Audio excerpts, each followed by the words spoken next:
Prologue, you've got it wrong. A relaxed atmosphere filled the apartment. A young girl threw herself on the bed, and her facial expression kept changing. Why? But...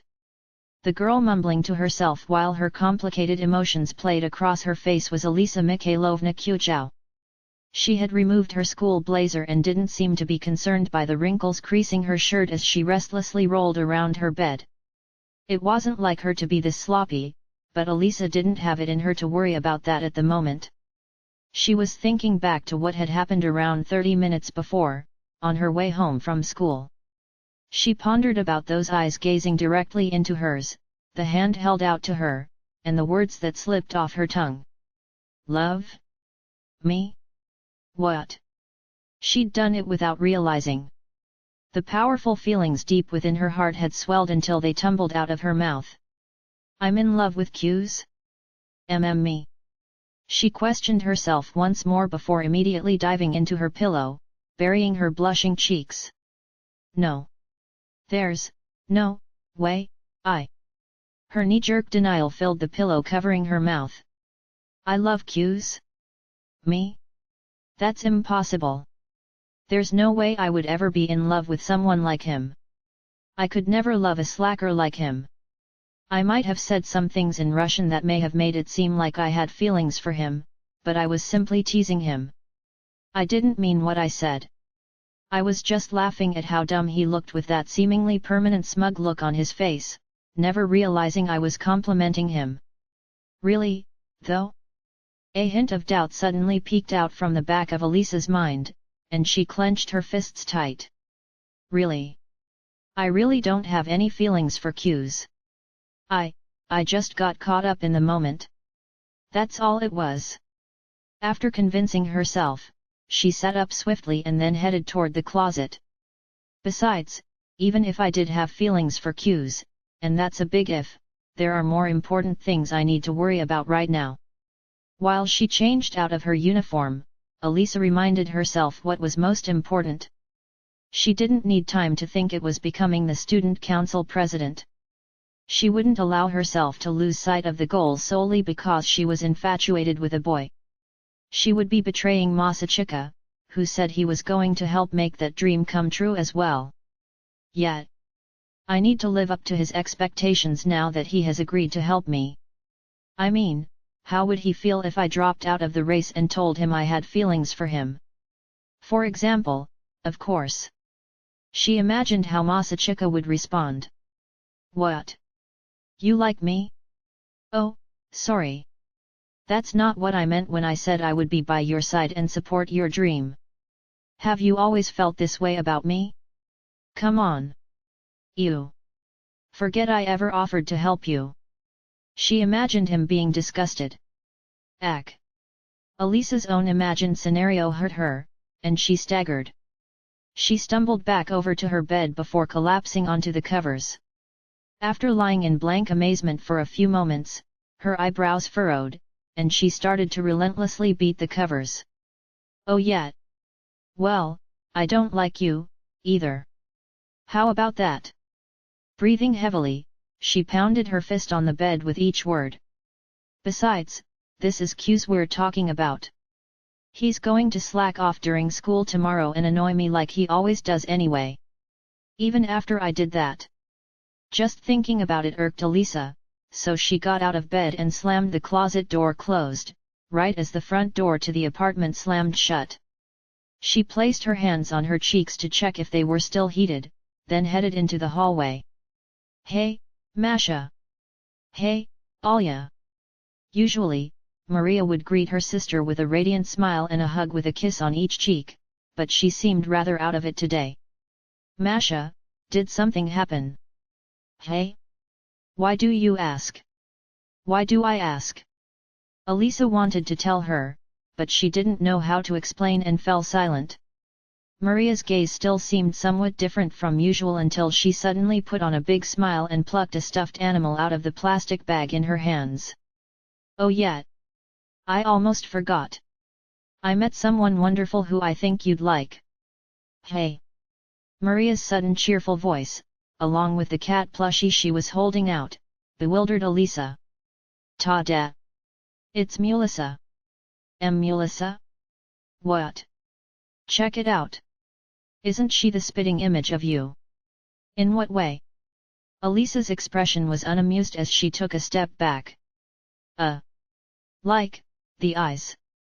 They're two black dots. It's nothing like me. Come on. Take a closer look. See? Yet. Whatever you say. I just want you to call it something else. Okay. But it'd feel like someone was calling my name every time you talked about it. I wouldn't be able to relax. Then how about Mulia? I guess that'd work. Hooray! Now, let me introduce you to your new home, Mulia. Maria began to head to her wonderland and clutched the stuffed animal to her breasts with a mirthful smile. Elisa rolled her eyes at the sight until Maria suddenly stopped in front of her room and looked back at Elisa over her shoulder. By the way, Alya, about Q's. What about him? Elisa defensively replied after suddenly hearing the name of the boy she had just been thinking about. Oh, it's nothing important. I only wanted to say that I think he's a good guy. I can see why you like him, Maria answered cheerfully, unaware or unconcerned that Elisa's guard was up. For the last time, I don't like him. Really? Enough, yelled Elisa in frustration and discomfort, but she almost immediately withdrew when she saw the look in Maria's eyes. Contrary to Maria's jovial tone, her eyes were dead serious, almost frighteningly so. Nevertheless, that serious look was then hidden in a near instant behind her characteristic smile. Oh! I see. Hey! You're so cute, even when you're not being honest with yourself. What? But you should hurry up and tell him that you like him before someone else steals him away from you. What are you talking about? Giggle. To be young again. Maria then retreated to her room like she knew something her sister didn't, unconcerned by Elisa's dismay. Humph! What was that all about? Elisa resigned herself to stop trying to figure out her sister, then retired to her own room. She tried not to care or speculate, but she couldn't stop thinking about the serious look in Maria's eyes for a while after that. Chapter 1, Do you get it now? What is wrong with me? A high school student was mumbling to himself as he strolled down a road lit by streetlights. He wasn't anyone suspicious, though. It was Masachika Q's on his way back after walking Elisa home. I will be by your side. Just take my hand. Who do I think I am? Somebody kill me. Ugh. I'm going to be cringing in the shower for years now. And talking to myself like this only makes me look even more pathetic. He vented his frustration and self-loathing aloud into the night air. Masachika had just shown Elisa that he was a real man for a change, yet he couldn't help but dwell on his mortifying actions. The words he had said to Elisa played on an endless loop in his mind, and he was on the verge of dying of embarrassment and regret. Furthermore, Elisa said she was in love with me, didn't she? The smile she had shown him as they walked down the boulevard was like a flower in full bloom. The vivid memory of the soft touch of her lips on his cheek when they said goodnight made Masachika jittery. Until now, he'd thought Elisa's Russian whispers of sweet nothings were merely a game to feel the thrill of being caught since she believed he didn't understand a word. However, her behavior in front of her apartment obviously went beyond what could be considered a game. It was almost as if that was how she really felt. Nah. Masachika hastily shot down the idea forming in the back of his mind. She was just in a heightened state of emotion like me. I bet she's already returned to her senses and is cringing at the thought of it, too. Yet, I'm sure that's what's happening. But even after persuading himself of that, what Elisa had said and done still made his heart race. I thought I couldn't fall in love anymore, but ever since that girl disappeared, Masachika had never felt romantically interested in anyone. He would still think some girls were cute or pretty, but that was pretty much it. He even felt lust from time to time, like anybody his age would, but he never felt love for anyone, and they'd never made his heart race like this, either. Besides, I doubt any girl would fall in love with trash like me anyway. Masachika despised himself most of all, so it was hard for him to imagine someone falling in love with him. Moreover, he didn't trust the whole concept to begin with. He believed that most romantic feelings were temporary states of delusion that would fade away once certain conditions were met. He especially didn't trust his own romantic feelings. I can't even remember that girl's name or face, so there's no way I could ever seriously fall in love with someone else, right? Dating in high school was nothing more than a game to kill time. It was rare for high school sweethearts to ever go on and get married after graduation. The only time that ever happened was in fiction. Real high school couples were unstable, and the smallest thing could bring them together or break them apart.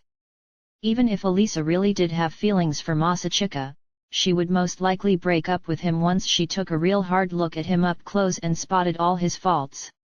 And the couples who do get married after dating in high school sometimes get divorced eventually as well. He imagined his own parents, then smirked cynically before ultimately letting out a deep sigh. This is annoying. Those words fell unbidden off his tongue. Getting worked up over something as uncertain as love was ridiculous. It was annoying.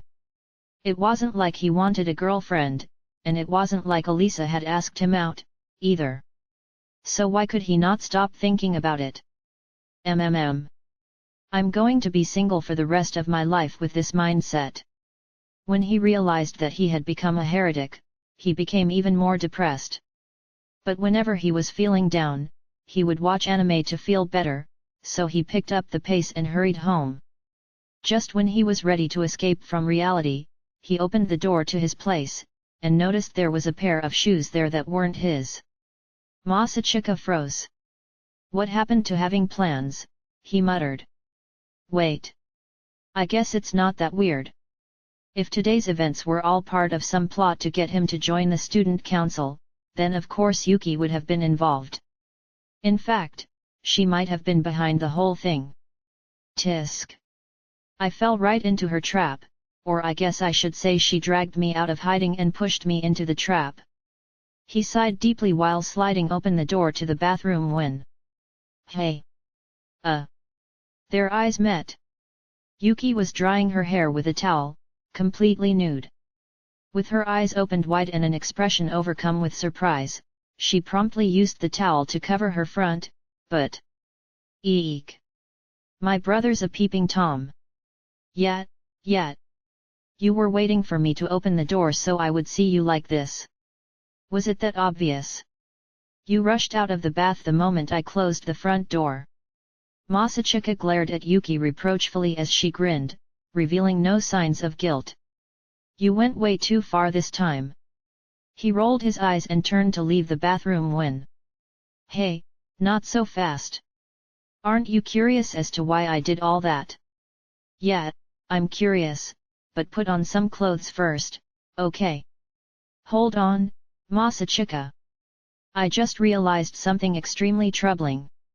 Something extremely troubling, repeated Masachika with a hand on the door he was facing, even though he knew it wasn't going to be anything worth hearing. Yuki smugly smirked and covered the right side of her face with her right hand as if she were an overdramatic emo teen detective who had just solved a mystery. It didn't help that her towel had come undone, bearing all. One could only describe the sight as surreal, and yet Yuki showed absolutely no concern as she sternly opened her partially hidden eye wide and shouted. We've lived under the same roof for so long, but we still haven't had the scene where you walk in on me changing. You never cease to surprise me with the garbage that comes out of your mouth. All brothers walk in on their sisters changing at one point. It's inevitable. Yeah, in fiction. You nerd. Takes one to know one. Damn it. That actually hurts more today than it usually would. Masachika had been wondering only a few hours earlier if he was about to have an indirect kissing scene with his beautiful older schoolmate, like he was playing a visual novel. That's why being called a nerd right now was like having habanero sauce poured into a wound. GNNNG. He naturally clutched his chest and groaned, but in spite of his agony, Yuki was already striking a troubling pose and facing the complete opposite way of him. Anyway, I know deep down inside you want to see it, so here I go. Eek! Stop staring at me like that. Who are you talking to? Hey? Oh, I'm talking to the camera that's invisible to idiots. More like a camera that only delusional nerds can see. I guess that means you can see it, too, hey? Yeah, I can see it. I can see it clearly. Cheese. Masachika made a peace sign while facing the same direction as Yuki. Perhaps they'd both been dropped on their heads as babies. Wow! Look at this picture. It's surreal, exclaimed Yuki with a straight face. Yeah, thanks to you. Masachika immediately added. Yuki then dropped the act and cheerfully smiled. Anyway, this is the least I can do to make it up to you. Showing me your naked body isn't making it up to me at all. Excuse me? I saw you checking me out with your eyes. Yuki, I'm going to be straight with you just this once. Oh? What is it, bro? Looking a little smug today, aren't we? Showing everything is kind of a turn-off. It's the brief glimpses from time to time that we men live for. I see. I didn't even consider that. They smugly conversed for some reason until they sensed an understanding mysteriously pass between them. After grinning with evident satisfaction, Masachika slowly turned around and tried to leave again when... Stop right there! Did you really think you could just waltz out of here like that as if I didn't notice? You looked, didn't ya? Your eyes wandered from my head all the way to my feet, didn't they? I only looked at your chest. So you admit it, you boob-loving pervert. Shut up, you voyeuristic creep. Hey! I'd prefer it if you'd just call me a dirty slut. That's where you draw the line. Anyway, just put on some clothes already. Masachika shouted, slamming the door before heading to the living room. After cleaning himself up a bit, he swiftly returned to his room. Whew! As he sighed deeply, he tossed his school bag onto the floor and started to feel ridiculous for worrying so much. He then took off his blazer and collared shirt, leaving him in only a tank top and pants. But when he reached for his belt buckle ____________. Gotcha! What the? The door flew open with a roar, revealing Yuki, still with wet hair, in only her panties and a t-shirt. She had once again kicked open the door. The unexpected event caused Masachika to instantly lose his balance, and with his pants wrapped around his ankles, he collapsed onto the bed. Yuki slowly traced him with her eyes, and a sleazy smile curled her lips. Ha ha ha! Nice body, brother. You almost gave me a heart attack.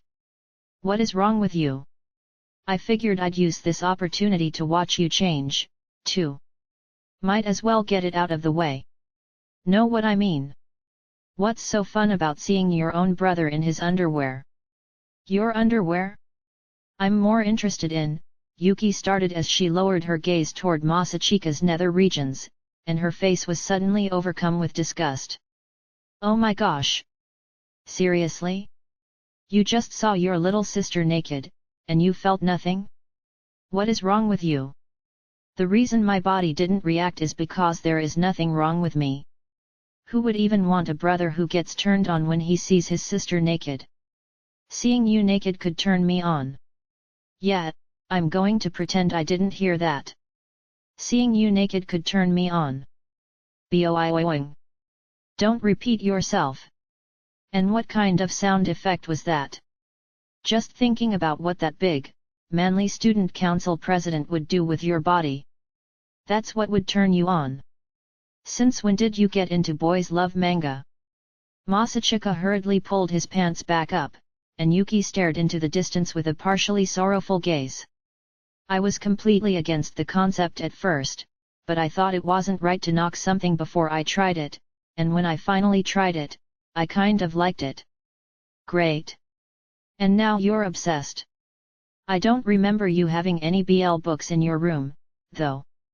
Yuki had her own room here at the Q's residence as well. It was essentially nothing more than a hobby room filled with anime merchandise and a bed, though. Masachika often borrowed light novels and comics from there, which was why he knew exactly what she had, and to his knowledge, she didn't have a single book from that genre. Yuki nodded at his dubious gaze as if she completely understood his doubt. That's because I keep them in Dad's study. What they? Seriously? I've already gotten Dad's permission, just to let you know. He said I could use the free space on his bookshelves in the study if I ran out of room. I'm sure he never expected you to keep smut like that on his bookshelves, though. He said, well, everyone has different tastes, and left it at that. That's it. Your daughter is being corrupted, old man. Yet, when I saw his exhausted smile and receding hairline, I thought, maybe I've been stressing him out? And I felt a little guilty. Wow, daughter of the year here. Just don't tell him he's balding, okay?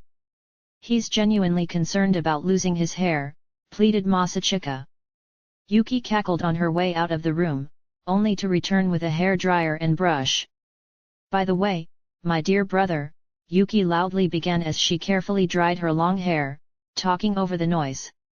Yet. Did you finally decide to join the student council after talking to the president and Masha? About that? At Masachika's uncomfortable hedging, Yuki turned off the hair dryer and lifted her head to look at him. Masachika gazed right back into his sister's eyes and firmly continued. I've decided to help Alya become the next president of the student council. Yuki's eyes opened wide. She froze. She was, of course, taken aback. Helping Alisa become the next president meant that he was going to be Yuki's rival, since she was going to run for president as well. What he was doing could objectively be seen as betrayal. Your. Masachika was prepared to hear her express her disgust when Yuki all of a sudden dived onto his bed, shoved her face into his pillow, and screamed. My brother cuckolded me with Alya. I'm not sure that means what you think it does. Yuki looked up in surprise, then grabbed her breasts with each hand. Damn it! You boob-loving monster! My C-cup breasts weren't enough for you, hey! I can't believe how easily you were brainwashed by Alya's most likely E-cup tits. Stop being so descriptive about everyone's cup size. Come to your senses, brother. Having C-cup breasts that you can play with are way better than E-cup ones that you can't even touch. Pretty sure I can't touch anyone's. What? You want me to throw in Ayano's D-cup titties to sweeten the deal? You want a harem? I had no idea you were a closet pervert. I'm seriously gonna squeeze yours if you don't stop this. Bring it on. But please be gentle. Seriously. Yuki kneeled on Masachika's bed, then suddenly wrapped her arms around herself and began to squirm. So? Are you going to be my first groper? I'd prefer not to be a groper.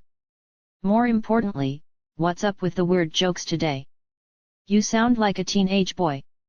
I'm kidding. Besides, this wouldn't be my first time anyway. Because you already touched my boobs in elementary school. I definitely do not remember ever doing that. Yuki's annoyingly smug smirk suddenly transformed into a bewildered gaze, causing Masachika to inwardly panic, worried that he actually had done that. Masachika. Did you forget? It was when I was in 2nd grade. We were playing hide and seek when you suddenly ran right into me. You dove into my crotch face first and clutched onto my right boob. That doesn't even sound possible.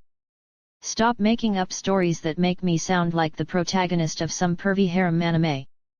Besides, your asthma in 2nd grade was so bad that you hardly went outside. And look at the healthy young girl I grew up to be. I haven't caught a cold since middle school. Yuki, still kneeling, proudly puffed out her chest, but Masachika just rolled his eyes exhaustedly. If only you could have grown up to be a little better behaved. I am well behaved. At home, at school, almost everywhere. Sorry. You don't need to apologize. You need to treat me like a princess, she shouted. She huffed while holding out her brush and hair dryer to Masachika. He approached her with a half smile, then took the hair dryer and brush out of her hands as if he knew exactly what she wanted. Hat. Thanks. Yuki happily positioned herself on the bed with her back to Masachika. Don't expect me to be good at this, okay? Masachika cautioned before he turned on the hair dryer and gently brushed her long, black hair. They didn't say anything for a while after that until he finally pressed the cooling button on the hair dryer. So you're going to run with Alya for student council, Yuki brought it back up. Yeah. Sorry about that. It's nothing to apologize for, though. If anything, it's exciting. I love a classic sibling rivalry story. Ha ha ha, Masachika laughed bitterly, since his sister was still thinking like a true anime nerd, even in this situation. Just in case it isn't obvious, I'm not doing this because I dislike you or anything. I know. Because you love me so much, right? Yeah, I guess. Hee hee. You're blushing. Shut up. Yuki wiggled her body as if she was being tickled, then giggled. Then once she got the laughter out of her system, she shook her head and stood swiftly. Okay. That's enough. You sure? Yeah. Thanks. After he handed her the hair dryer and brush, Yuki started to head toward the door. Well, it looks like we're rivals now. Oh yeah. I'm very lenient, so I can forgive a little cheating. So you're free to come back to me whenever you get bored with Alya. I'm not cheating on anyone, and I'm not going to get bored with Alya. Yeah. You'll come crawling back to me eventually. You must have a really high opinion of yourself. Ha ha ha.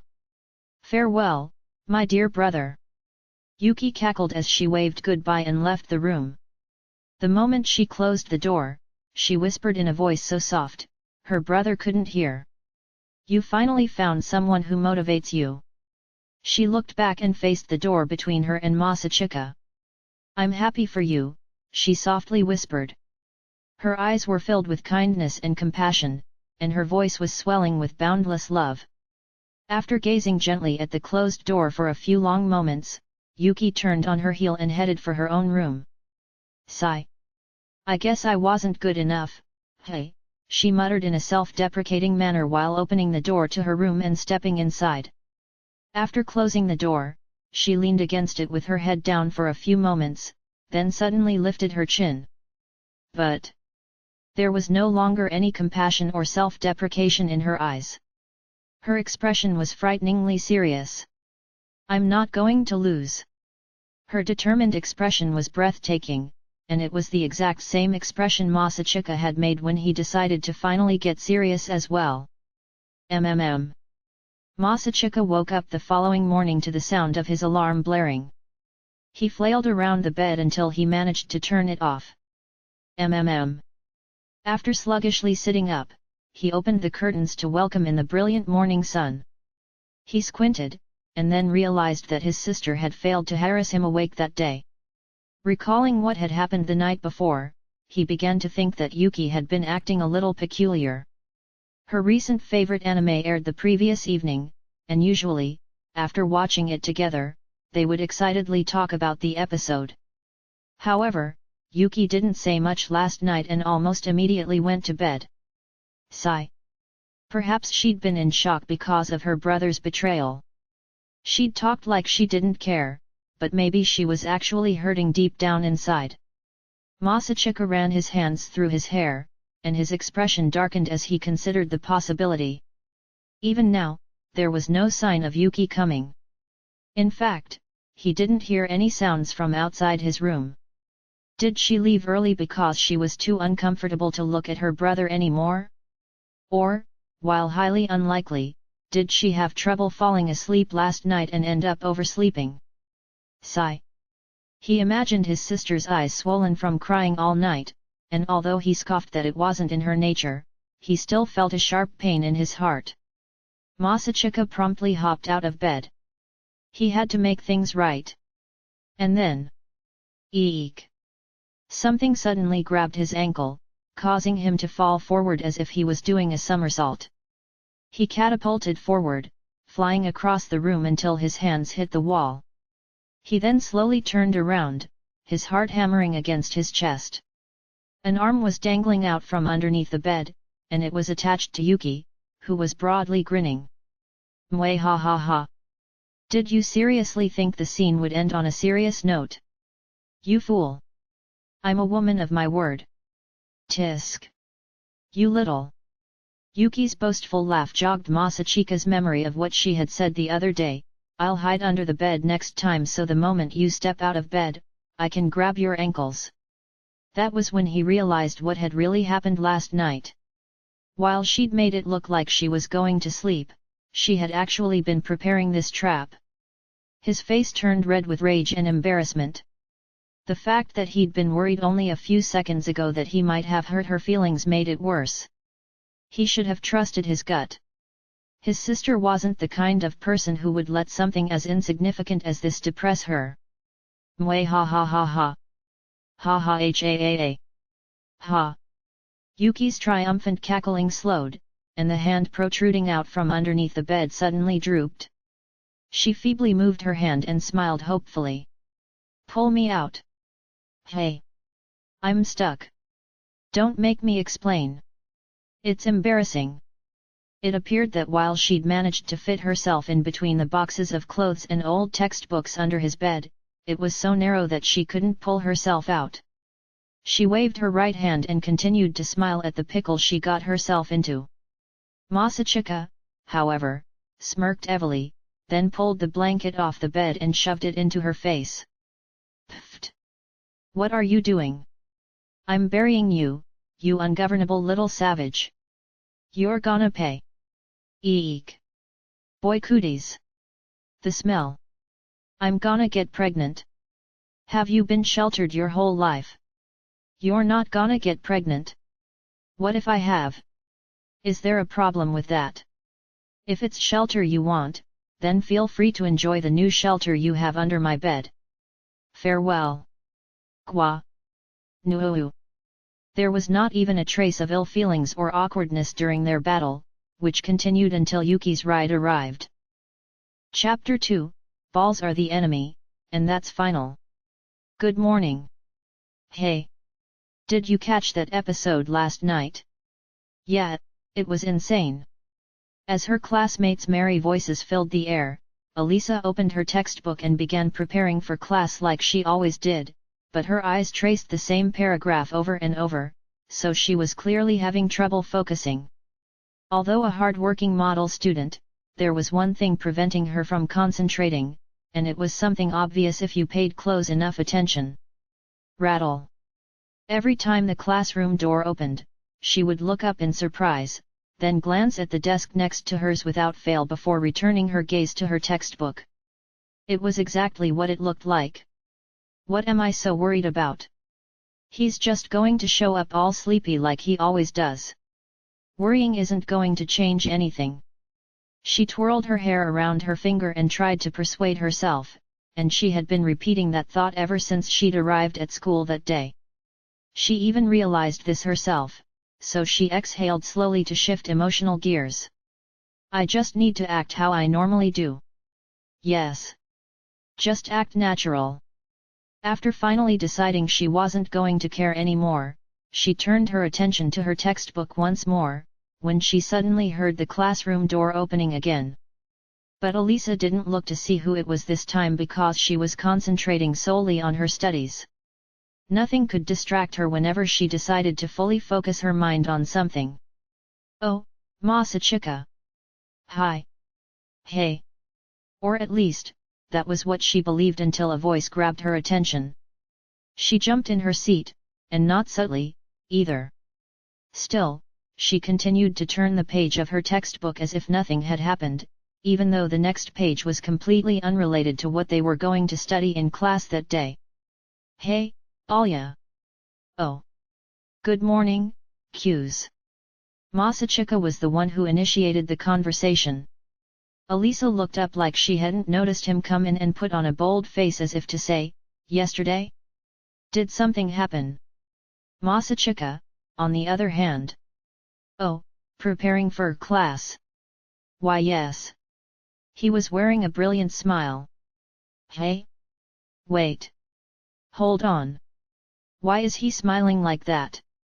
She was perplexed, having never seen him so open with his emotions. "Is something the matter?" "Hey? No. If you say so."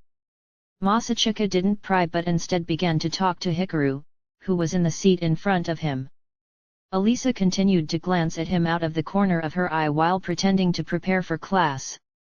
Q seems down, for some reason. That was the impression she got watching them chat. They were talking about the same stuff as usual, and yet he seemed kind of sullen that day. She couldn't help but wonder what was wrong, and why he looked so handsome today. What am I thinking? Alisa suddenly had a flashback to what had happened the night before and frantically tried to clear her mind. It's nothing. Yet. He probably just didn't get much sleep. That's all. He's only a little down because he was sleep deprived. That's how Alisa pacified herself until class eventually began. He's not sleeping. Not only that, but Masachika also didn't yawn. He was actually paying attention in class for a change. He didn't forget to bring anything today, and he wasn't rushing to finish his homework in between periods, either. Alisa, on the other hand, was caught off guard. She'd totally thought that Masachika was going to come in today and act like his characteristic unmotivated self, so seeing him taking school so seriously reminded her about what had happened the previous day. "You won't be alone anymore. From now on, I will be by your side to support you." Alisa could feel her cheeks burning as she thought back to the look on his face when he said those words to her. Is he seriously trying to change himself, for me? As the thought popped into her mind, Alisa promptly shook her head in embarrassment. "Qiuzhao? Is everything okay?" "Hey? Oh, I'm sorry. I'm fine." It was now fourth period time for gym class. One of her classmates was looking at her dubiously. They were in the middle of a volleyball match, so Alisa shook her head to clear her thoughts and viciously spiked the incoming ball into their opponent's court to avoid being stared at any longer. Volleyball was easy for someone as tall and athletic as Alisa. Although some of her opponents were on the volleyball team, she could easily hold her own against them. If anything, they were having a hard time keeping up with her. And yet despite demonstrating impressive skills on the court, her head wasn't in the game. Before she realized it, she was suddenly staring in Masachika's direction, where the boys were having their own match on the other side of the court. I wonder if Qiuzha's okay. Alisa was still worried about him because he had seemed off since that morning. There was a large net hanging from the ceiling that split the gym in half, separating the boys and girls. While she may have had 20/15th's vision, it was impossible to tell who was who on the other side of the small hold net from such a great distance, or at least, there usually would be no way. Alisa, however, somehow was able to easily pick out Masachika from the bunch. The reason was extremely simple, but Alisa didn't seem to realize it herself, at the very least. Ah! All of a sudden, one of Masachika's teammates served the volleyball directly into the back of Masachika's head, who then staggered before ultimately collapsing. The boy who had hit the ball rushed over in concern. "Alisa!" A voice called out to Alisa from behind, bringing her back to her senses right as her teammate's toss was rising overhead. She unconsciously squatted in preparation to hit the ball into their opponent's court when she noticed someone on the other team simultaneously leaping into the air to block, so she hastily changed plans. She gently bounced the descending ball back into the air, creating a slight arch that went over her jumping opponent's hands before falling into their court. Her teammates erupted into cheers, and the teacher, who was the referee that day, blew his whistle. Game, set, match. Team B wins. After Alisa briefly thanked the teammates surrounding her, they cleared the court to let the next two groups play. But only after moving over to stand by the wall did Alisa realize that Masachika was gone. He had apparently left the gym. Is everybody ready? Great. Let the game begin. The teacher blew his whistle, and the next match started, drawing everyone's attention. Alisa debated the idea for a few moments, then snuck out of the gymnasium as well. The ball is your friend, my ass, muttered Masachika, sitting on the stairs outside the gymnasium while rubbing the back of his head. Although he was surprisingly athletic, he had never been good with ball sports. Put simply, Masachika and balls didn't get along. It always felt as if he had killed the ball's parents, and they were trying to exact revenge on him. If it was baseball, he'd get hit by a pitch. Playing basketball meant unavoidable jammed fingers. And dodgeball? The balls would home in on his face in groups of 5, once resulting in the first doctor stoppage in dodgeball history and making him a legend. He was essentially a ball magnet, which made him the perfect soccer goalkeeper, but he was never thrilled about feeling pain every time the other team tried to score. Sigh. He let out a deep sigh as he lazily hung his head low, when all of a sudden, his stomach began to roar as well. I'm starving. Yes, the reason Masachika seemed down all day was because he was hungry, more or less. Alisa was really worried that something had happened to him, but in reality, it wasn't a big deal. His exchange with Yuki this morning had exhausted him both mentally and physically, and not having time to eat breakfast did his body no service, either. Incidentally, the reason he didn't fall asleep during class today was because he'd gone to bed early, since he hadn't shared his impressions of last night's episode with anyone, and the reason he didn't forget to bring anything to class today was because Yuki's butler had given him everything he needed when he came to pick her up. For some reason, he knew Masachika's class schedule. Therefore, most of it was ultimately nothing more than Alisa's imagination. She had no idea that she was really just overthinking things. Are you okay, Q's? Hey! Masachika lifted up his head in surprise when he heard the sudden compassionate voice and found Alisa's worried gaze looking down at him. Flustered, he immediately sat up straight. Alya? What are you doing out here? I thought you got hurt, so... Oh, you saw that? I didn't get injured or anything. Maybe just a little bump. Masachika cringed after realizing how lame he must have looked, but Alisa took a seat by his side and fussed over him. Are you sure you're okay? Want me to take you to the infirmary? I'm fine. Seriously. The gymnasium's really hot today, so I came out here to cool off for a few minutes. Oh. Hold on a section. Alisa suddenly reached toward Masachika's face, so he reflexively jerked his head away, but then she pushed back his hair and placed a cool hand on his forehead. Her hand felt good against his burning head, and his eyes closed in pleasure. Alisa placed her other hand on her own furrowed brow to compare their temperatures for a few seconds. I never really could feel much of a difference just using my hands like this. Really? Alisa shrugged, then wrapped her arms around her legs as she sat by his side. She was being extremely thoughtful today, and yet Masachika. E-cups. Seriously? His mind was deep in the gutter now. It didn't help that he was staring at her chest being squished behind her long, milky white legs, either. He was reminded of what Yuki had said the night before.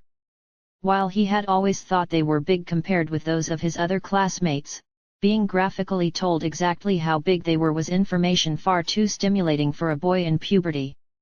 Hold up. She did say most likely, which means they might be even bigger than an E-cup. His raging hormone-addled mind broke free from his usual restraint. There was a theory that appetite and libido were connected, so perhaps his hunger was weakening his composure.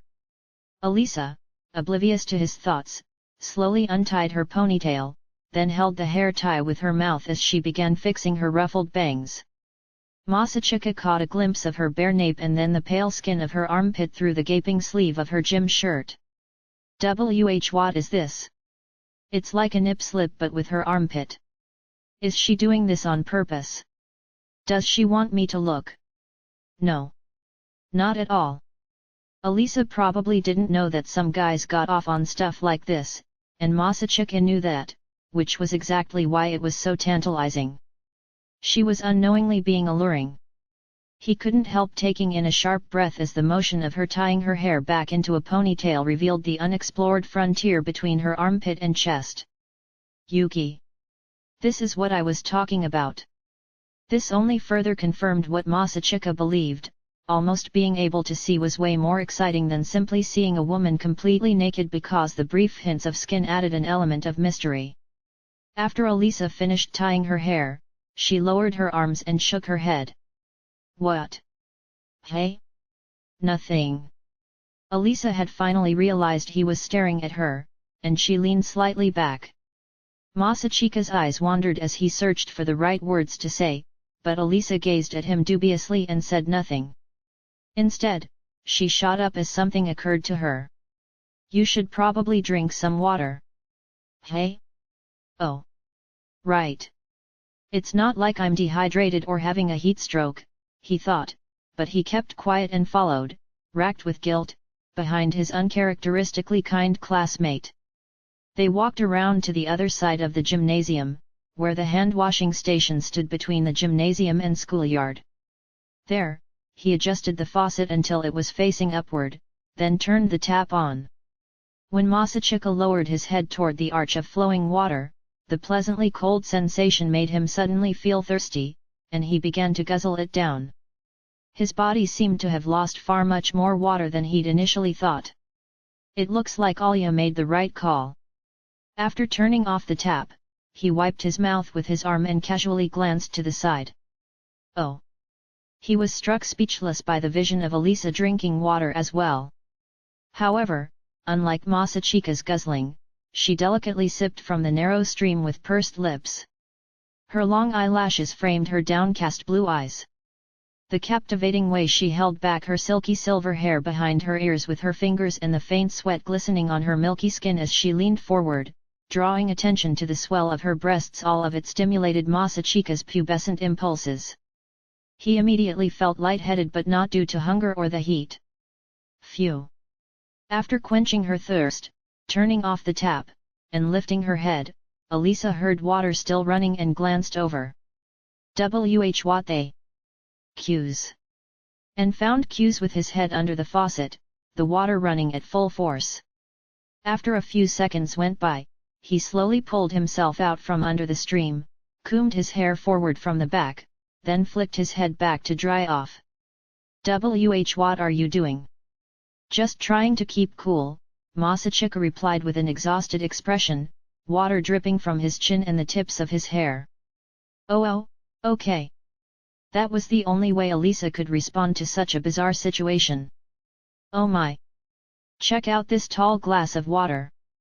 What happened, Q's? Masachika's eyes immediately shot toward the sudden yet familiar voice, but he quickly redirected his gaze up into the sky.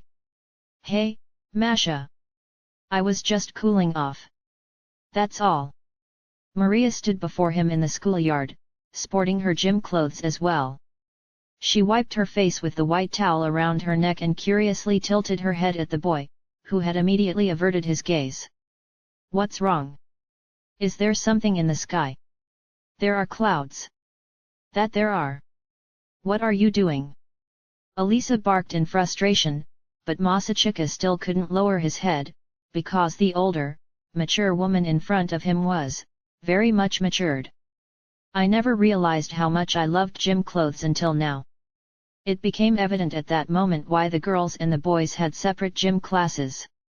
No healthy young man would be able to concentrate in class otherwise. Masachika considered this idly and gazed into the vast blue sky. You're soaking wet. Do you have a towel? Asked Maria. No. I was planning on just letting the sun do its thing, the brain-dead teenage boy absent-mindedly replied, and because he was so out of it, he was very slow to react. Okay, lower your head. Hey? Ah! Before he realized it, Maria was so close that he could almost feel her breath. He reflexively looked down in surprise at the proximity of her voice, and she immediately threw a towel over his head, then vigorously rubbed his scalp. What's going on? Nothing like this has ever happened before. Masachika was utterly confused as he had his hair dried by an older, beautiful maiden.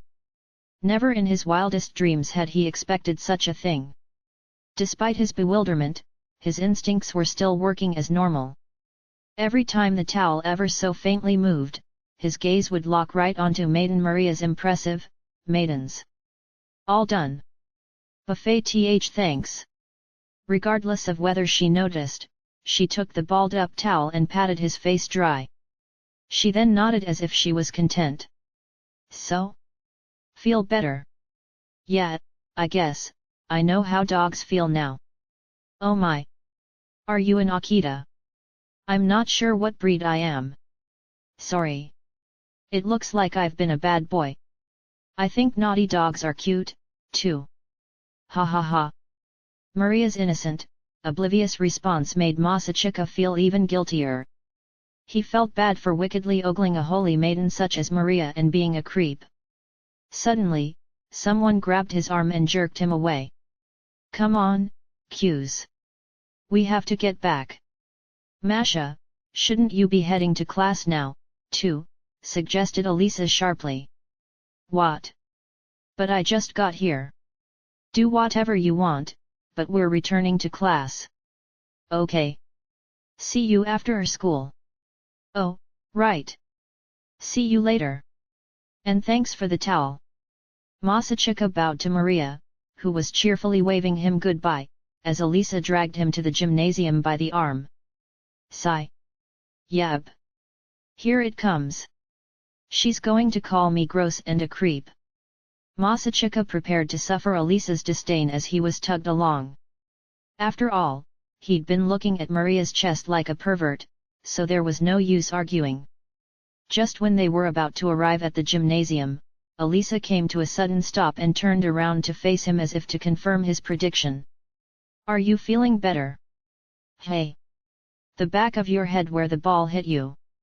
Are you sure you don't want to ice it? Oh! That was when he realized that Elisa thought he had run cold water over his head as an alternative to icing it. What the? She has no idea what really happened. While her gaze was somewhat sharp, she was worried about him, so he just felt even guiltier now. He couldn't look her in the eye. Oh, I'm fine now. The ball didn't leave a bump or anything, Masachika assured, his eyes wandering. Are you sure you're okay? I'm positive. Really, he replied, but when Elisa tried to touch the back of his head and check, he flinched away with every fiber of his being. What's going on? Why is she being so nice? Is she going to be this nice from now on? Elisa's perplexingly kind gestures made him think back to her confession, to him the previous day and the kiss, on the cheek, but he frantically rid his mind of those images. No, this is... But... Why don't I just ask her? He decided to take a risky gamble as he leaned away from the slowly approaching silver-haired girl. Hey, Alya? Is it just me, or are you being unusually nice today? One of Elisa's eyebrows twitched, and she froze. Take that. Next, she's going to say, I'm not. I was just a little worried. That's all, then she'll turn back to normal. And under no circumstances will she say, that's because I'm in with you, maybe. She frowned sourly and looked away. I was just a little worried that something was wrong because you seem kind of down today. That's it, Elisa replied, twirling the ends of her hair around her finger. Hey? Oh. Oh. That was when it finally hit him, and he knew exactly what he had to do now. You noticed, hey? Did something happen? Yeah. Masachika met her worried gaze with a grave expression on his face, then spoke in a low tone as if he was about to make an extremely important confession. I'm really hungry, so I don't have any energy today. What was that? I'm really hungry, so I don't have any energy today. Thanks to all the water he had gulped down, his stomach chose that exact moment to growl loudly. Elisa's dumbfounded expression instantly tensed as her brow narrowed. Everything that had happened between last night and now flashed through her mind, her face boiling from rage and embarrassment. I was wondering why you were paying attention and taking class seriously for a change. You were too hungry to sleep, hey? Elisa replied in a deep voice, feeling ashamed about thinking even for a moment that he'd been doing it for her. Masachika, however, just tilted his head with an aggravatingly puzzled expression, a really punchable face. No, it's just that I got plenty of sleep last night. Humpho, you did. Interesting. He got plenty of sleep last night, hey? And here I was thinking about what happened last night so much that I could hardly sleep. But look at this carefree guy. He was snoring like a bear without a care in the world. Interesting. Interesting, indeed. Elisa turned purple from anger, her entire body trembling. Listen, Alya. You know what the Bible says? Masachika said smugly. What does it say? And you better not say, love thy neighbor. No. It says, if someone slaps you on the right cheek, turn to them the other cheek also, he replied with a brilliant smile before turning his left cheek to her, and Elisa wasted no time before raising a right hand. That's the spirit. Thank you, Q's. While thanking him, she mercilessly slapped him across the face, knocking him down. Humph. Just go back to class already. Elisa huffed as she turned on her heel, leaving Masachika on the ground. What a jerk. Unbelievable. There's absolutely no way I'd ever fall in love with a buffoon like that. Deciding that she had just been confused the day before, Elisa headed back to the gymnasium. Masachika watched her go and slowly stood back up. Finally, she's back to normal. That's the Alya I know. He inwardly breathed a sigh of relief. Alya? Shall we head to the student council room, together? Masachika hesitantly asked after school. Elisa shot him a sharp glare but nodded. She still wasn't over what he had said during fourth period, so she grabbed her bag without saying a word and briskly walked out the door. Maybe I went a little too far, he mused and followed close behind her like a loyal servant.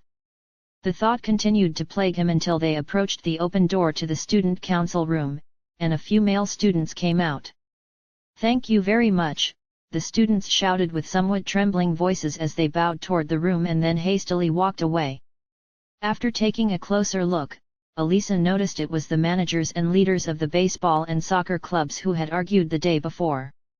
She immediately stopped, and Masachika stood by her side, but they soon realized that the male students seemed almost scared for some reason. The boys almost simultaneously noticed them as well, and after looking momentarily surprised, they rushed over to the pair. Masachika promptly stood in front of Elisa to protect her, but they never could have imagined what came next. Please accept our apologies. They bowed to Elisa at a 90-degree angle, bending at the waist.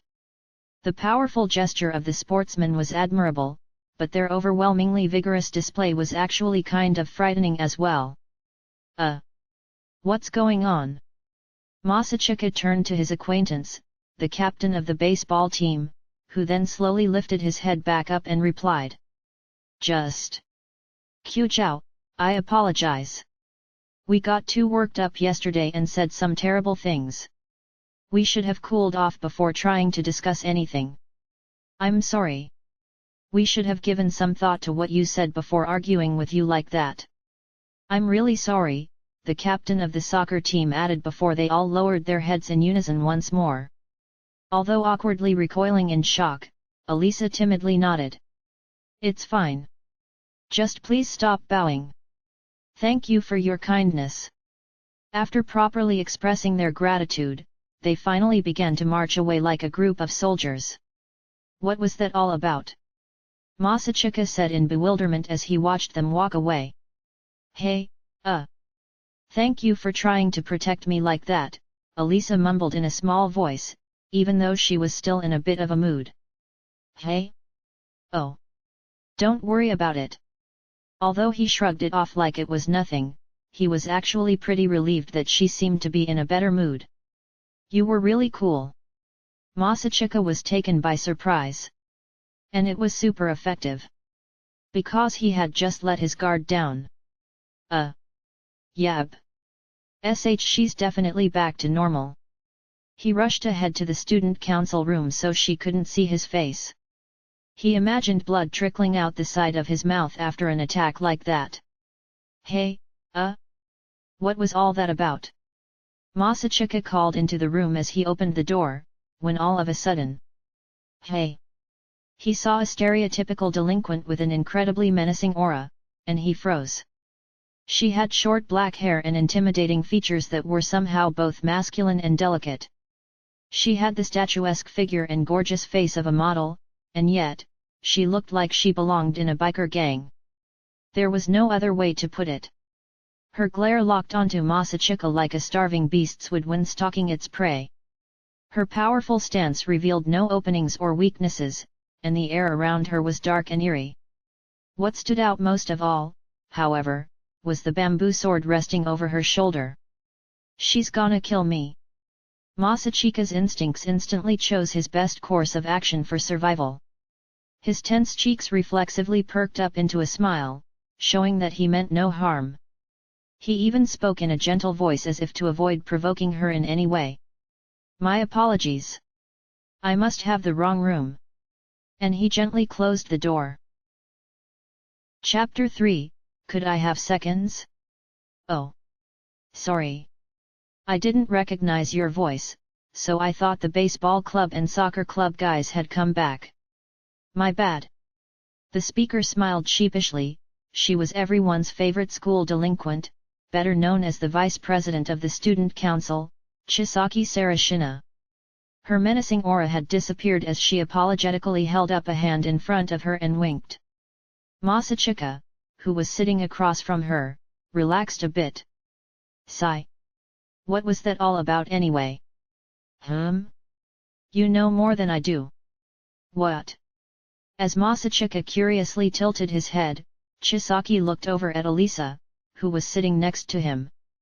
"I heard our cute little friend here tried to settle their quarrel and find a compromise, but they continued to fight like savages and ignored what she had to say.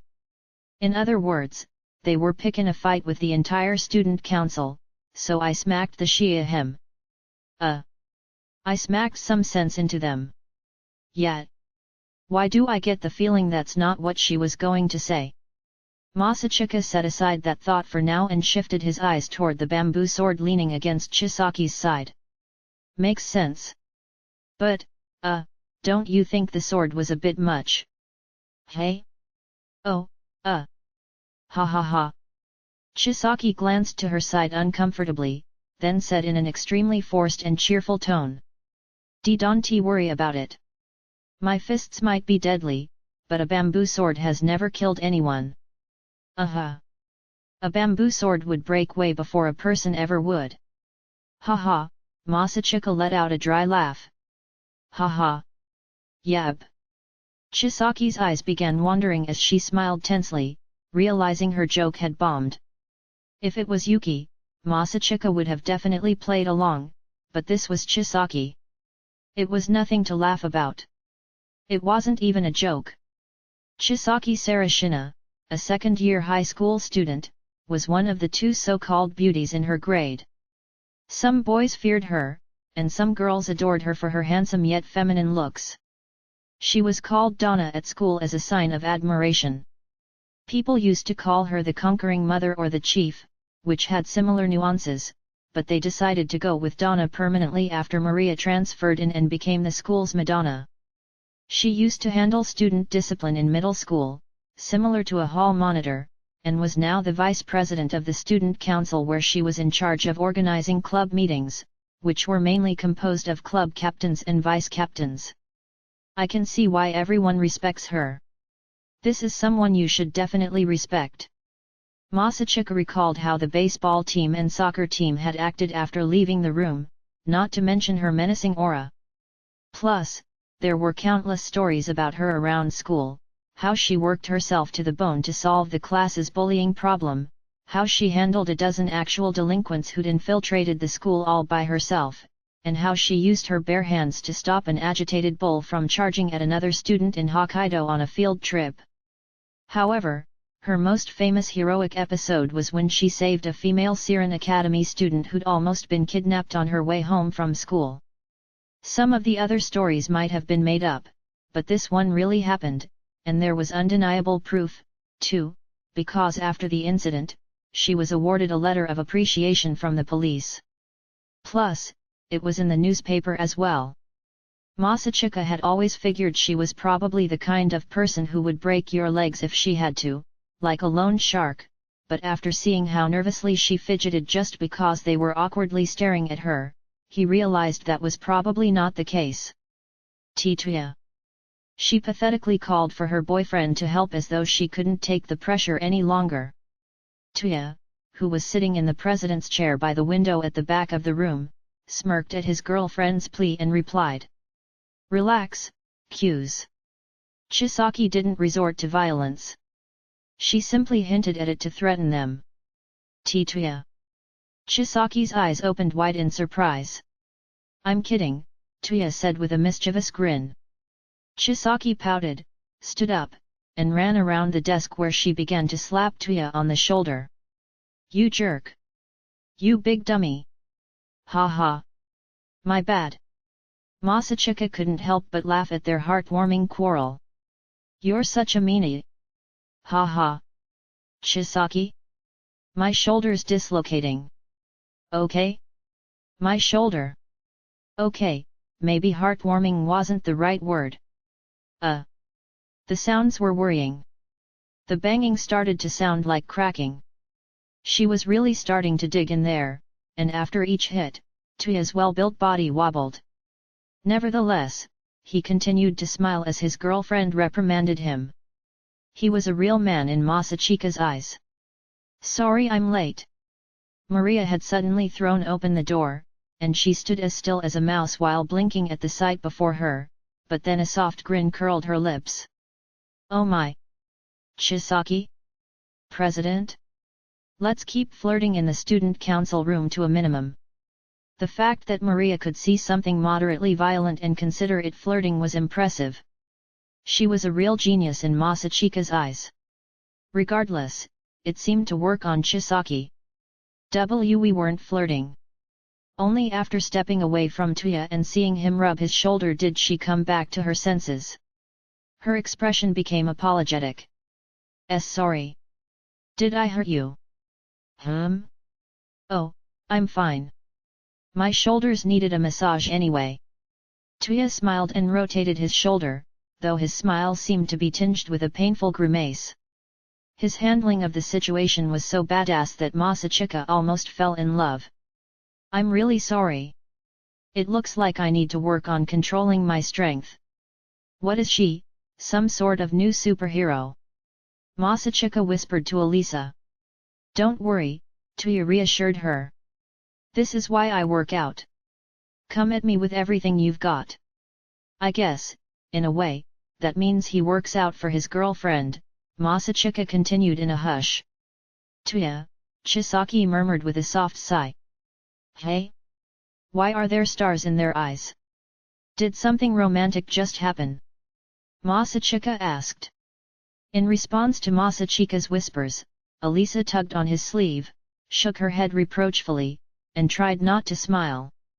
After snickering at her reprimanding gaze, he glanced over his shoulder at Chisaki and whispered.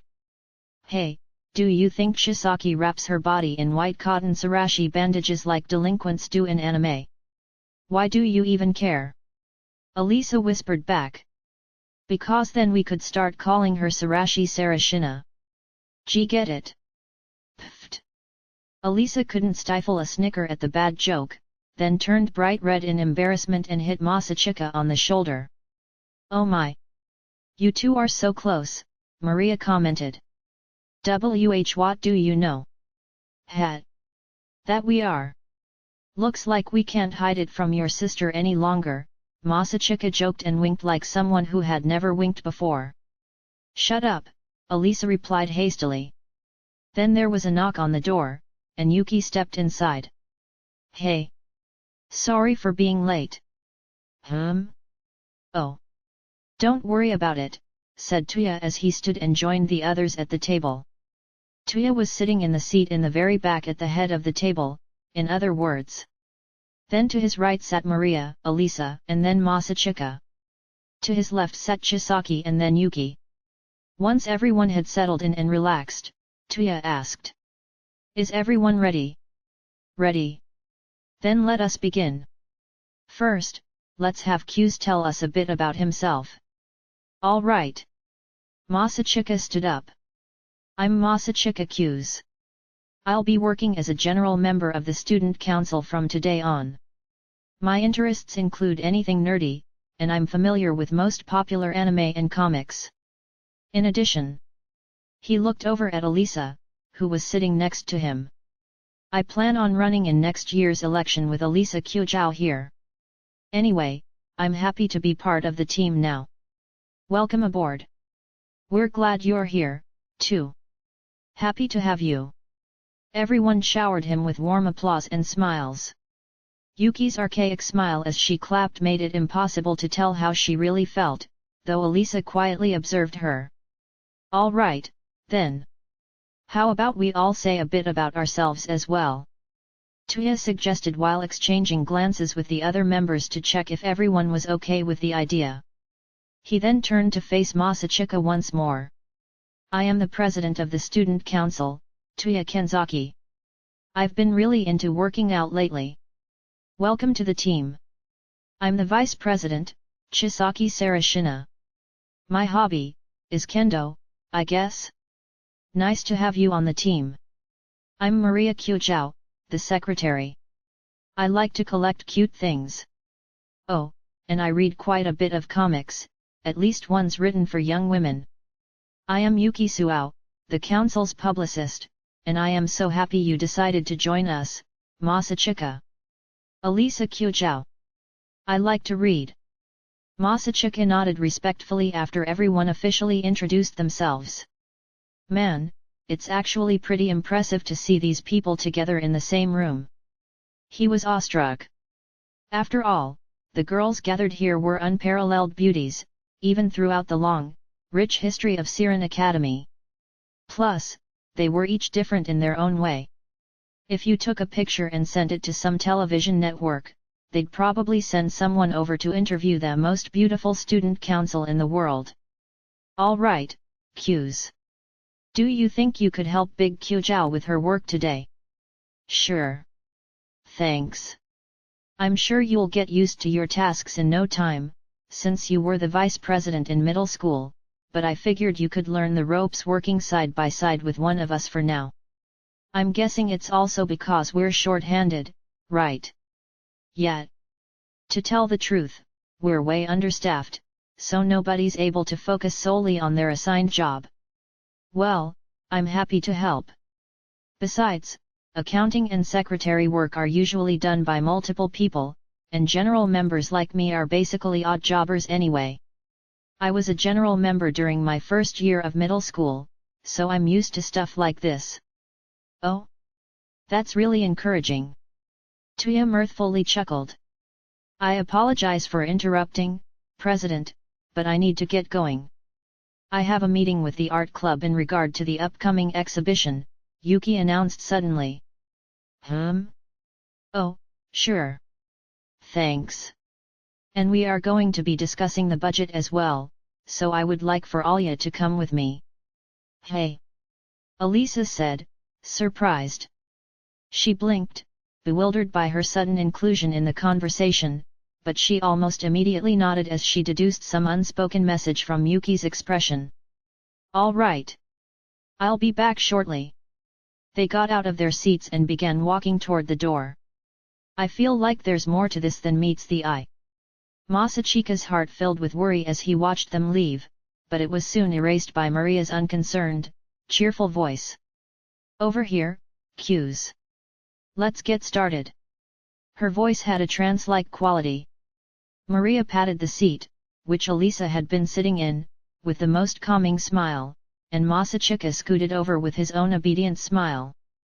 Alisa followed closely behind Yuki as they walked down the hallway.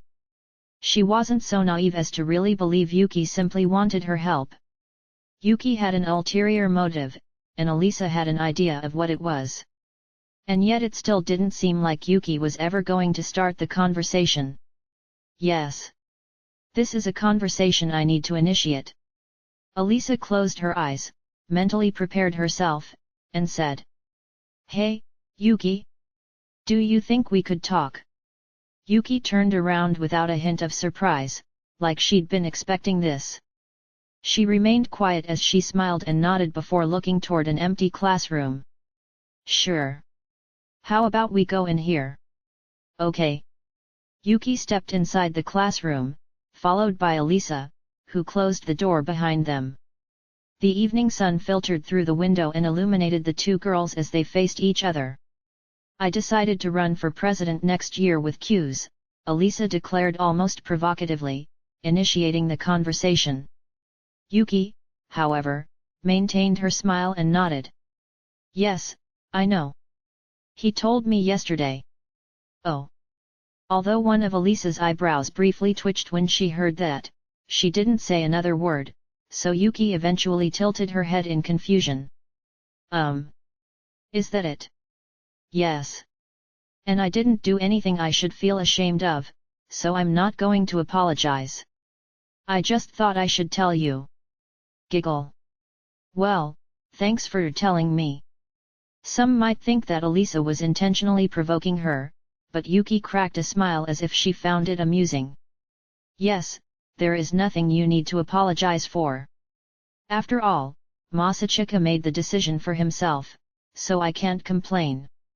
I do not plan on blaming you for anything, either, Yuki stated clearly. It was a shame that he didn't go with me, though, she added playfully, and yet Alisa thought she seemed somehow withdrawn.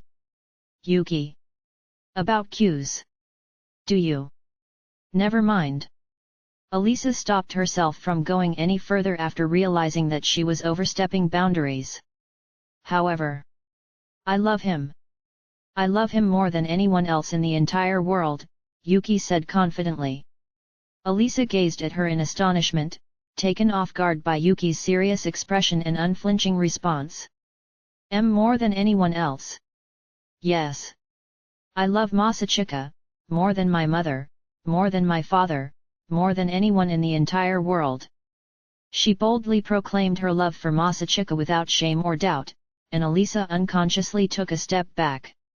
Without missing a beat, Yuki took advantage of her shock and countered.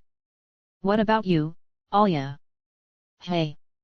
How do you feel about Masachika? I. She reflexively tried to say that he was just a friend, but Yuki's unblinking stare made her panic and look away. She wondered if it was really okay to give such a non-committal answer after Yuki had honestly told her how she really felt. Q's is my friend. A very dear friend, who means so much to me. Although Alisa was still looking away and now blushing, she eventually managed to squeeze out those words, then immediately, she felt her whole body flush, and she began to fidget.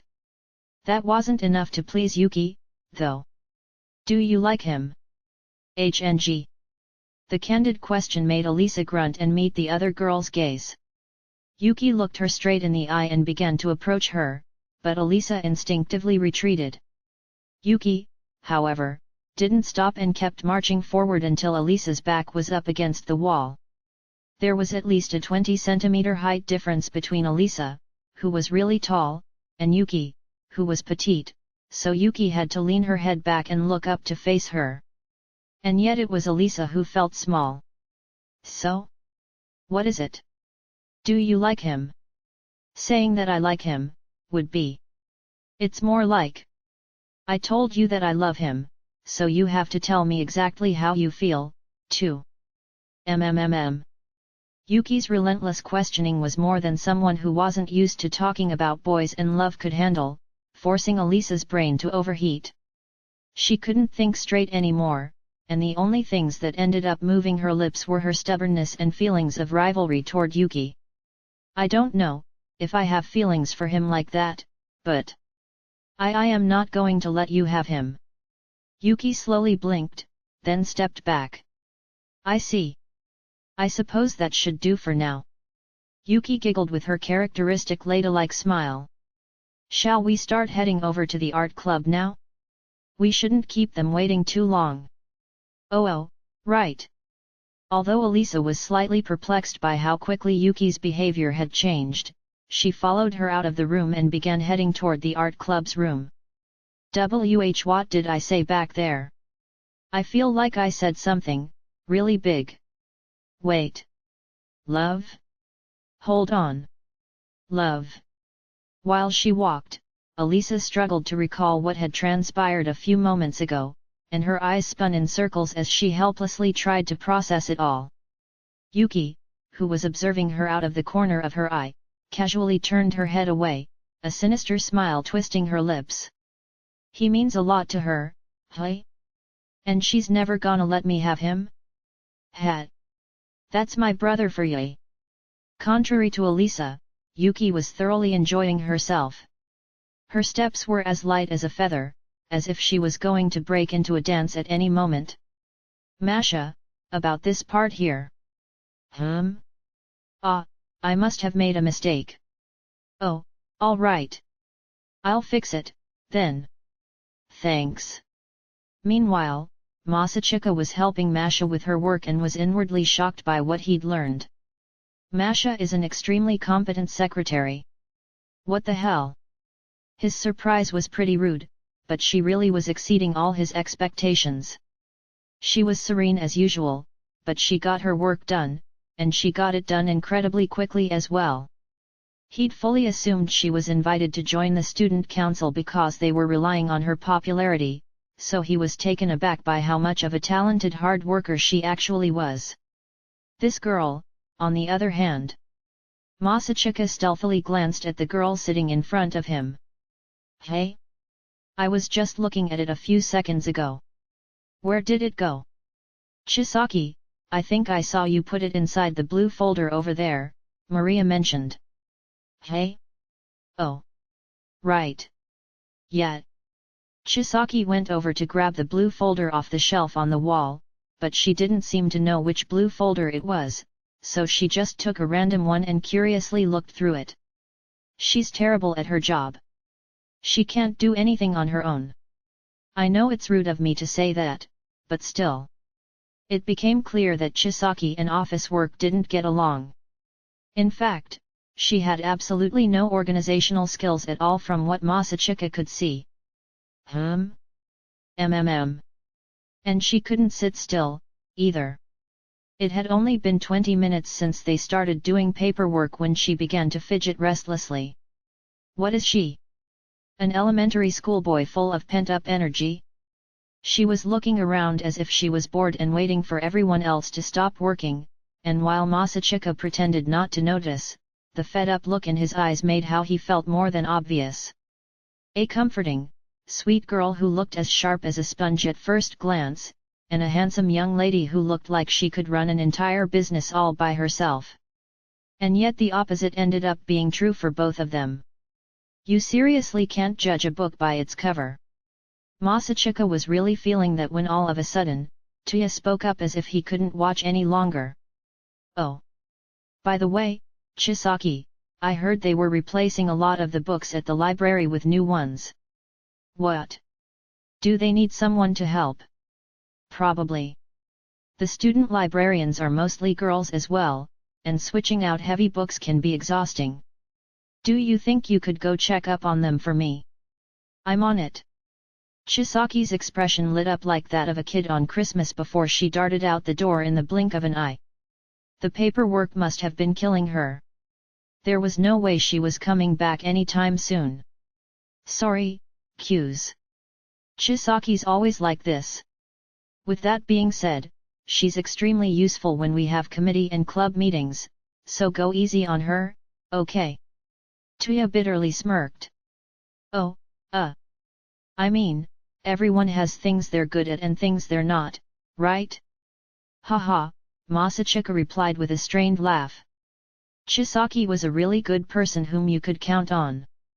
That much he knew after seeing how she got angry because of how those jocks treated Elisa the previous day. And that was exactly why witnessing her childish side like this made it even harder for Masachika, because he had no idea how to react to it. But that's just one of the many things that makes her cute, right? Derb. Isn't it cute that my girlfriend can't sit still for more than 5 minutes? Stop bragging about your girlfriend. Hat. Look at you, Q's. A straight shooter like you is just what the student council needed. This student council needed all the help it could get. Ha ha ha. I knew inviting you to join was the right move. What made you realize it? Maria watched their bit with a smile as if to say, they look like they're having fun, while casually dragging Chisaki's paperwork over to her side to finish it like that was the norm. What kind of superhero is she? Masachika changed his opinion of her from that moment on. They continued working for another 40 minutes or until they each found a good stopping point and decided to take a break. Incidentally, Chisaki never came back. Who would like some tea? Maria offered. Oh, let me help you. Masachika started to get up to assist. It's fine. Please stay seated. I like making tea. Trying to help would only bother her. Plus, watching her heat up the pot and cups only further conveyed how serious she was when it came to tea. An amateur wouldn't be able to do what she was doing. Do you like milk in your tea, Q's? Or sugar? Oh, we even have some jam. Jam. Oh, are you making Russian tea? That's what they call it here in Japan, at least. It isn't lemon tea, though, unfortunately. Sure, why not? I'll have mine with jam. Okay. Oh, and you wanted protein powder in yours, right, President? Absolutely not. Pfft. Masachika naturally burst out laughing at Maria's sudden joke. It didn't help that Tuya had replied with a straight face, either. Seriously? I had no idea Masha joked around like this. Wait. She wasn't serious, right? Either way, that was hilarious. Pfft. Masachika helplessly tried to hold in his snickering. Calm down already, Q's. My bad. It was just so pfft. Ha ha. Tuya rolled his eyes, and Masachika laughed until he cried and could laugh no more. Ah, that was good. Now that I think about it, I thought people only drank tea in Russia during the winter, he mentioned, as if to hide his embarrassment from laughing so hard. Maria swiftly poured hot water into the cups of tea while curiously tilting her head. I think it depends on the person. At least, in our family, we would drink tea even during the summer. I guess it helped that our mother loved tea, though. Oh, your mother's Japanese, right? That makes sense. It was only natural that some Japanese culture meshed with theirs, even though they were born in Russia. Do you know a lot about Russia, Q's? Maria asked casually with her back still turned to him. Not really. I've just seen a few Russian movies. That's all. Oh, is that so? It wasn't only a few to be honest, though. I had to have seen at least 20 with my paternal grandfather since he was really into Russia and it ended up helping me a lot with my Russian listening skills. Thanks to that, I could now understand what a certain affectionate classmate was whispering all the time, too. Hooray! Is everything okay, Q's? You've been staring off into the distance for a while now. Oh, I'm fine. Some gifts could be a curse, but perhaps they could also be a blessing in disguise, he wondered. Maria placed a saucer with a cup and some jam on it in front of Masachika. Sorry to keep you waiting. Oh, wow. Thank you so much. And here's some for you, President. Thanks. Tuya seemed to have his with sugar, while Maria selected jam as well. Now, how should I go about this? Masachika decided to first taste his tea straight after briefly debating with himself. This is delicious. Really? Thanks. Even the fragrance was nothing like the tea he usually drank. A bright aroma that spread from his mouth to his nostrils, a rich and nostalgic flavor. Now that I think about it, her mother liked tea as well. While faintly grimacing due to the slightly bitter tea, Masachika glanced over at Maria out of the corner of his eye and saw her spooning some jam into her mouth before taking a sip of her tea. What's wrong? Oh, so you don't put the jam in the tea, hey? It depends on the person. Ahem. My grandfather used to mix the jam into his tea, but I prefer to eat mine like a snack. Interesting. So it was like having sweet bean jelly with green tea, Masachika thought, and he decided to copy Maria and take a bite. It's so sweet. His lips twisted, surprised by how sweet it actually was, and he hurriedly sipped at his tea. The sweetness of the jam was perfectly diluted, slightly changing the tea's taste. Interesting. Adding the bitter sweetness of the jam to the fragrance of the tea leaves gave it a complex flavor. It completely melts in your mouth with the tea, so it's almost like drinking a completely new drink. It was delicious in its own right, but the tea itself was already extremely good, so it might have been better to drink the tea straight. It wouldn't be right to leave the jam after Maria spent all that time preparing it, though. Maybe I'll just go with a little sugar next time, too. After secretly deciding that, Masachika began alternating between small spoonfuls of jam and sips of his tea. More importantly, after actually thinking about it, Maria was really beautiful, and she had an incredible body, to boot. Plus, she was nice, outgoing, and well-liked by most of her peers. She apparently had good grades and was always among the top 30 students in her grade on the bulletin board score rankings. She must also be smart. Whether she was athletic or not was anyone's guess, but even if she was kind of clumsy, that would only contribute to her cute personality. She was a hard worker who knew how to put on a good cup of tea as well. Hold on. Is she perfect? I never thought of Maria that way due to her usually carefree nature and the fact that the perfect, famous superhuman Elisa was always by my side, but after giving it some thought, Maria was a perfect superhuman, too. Masachika suddenly began to feel restless after realizing this. Maria was merely lifting her teacup slowly with a gentle smile, and yet she appeared more attractive to him than ever. Now I get it. This is why they call her Madonna. She has the power to unconditionally turn any guy into a love-struck little boy. Right as his otaku brain was about to take off with this big sister fetish, Maria noticed he was staring and smiled inquiringly, dragging him back into reality. It was nothing more than a sweet smile asking, "Is everything okay?" And yet he got butterflies in his stomach. It was a mystifying experience. He tried to calm himself down, but he couldn't. If he wasn't careful, he might let his guard down and reveal how he acted around family. He couldn't let his guard down. He couldn't, and yet when he saw Maria's angelic smile, his caution and self-control began to wane.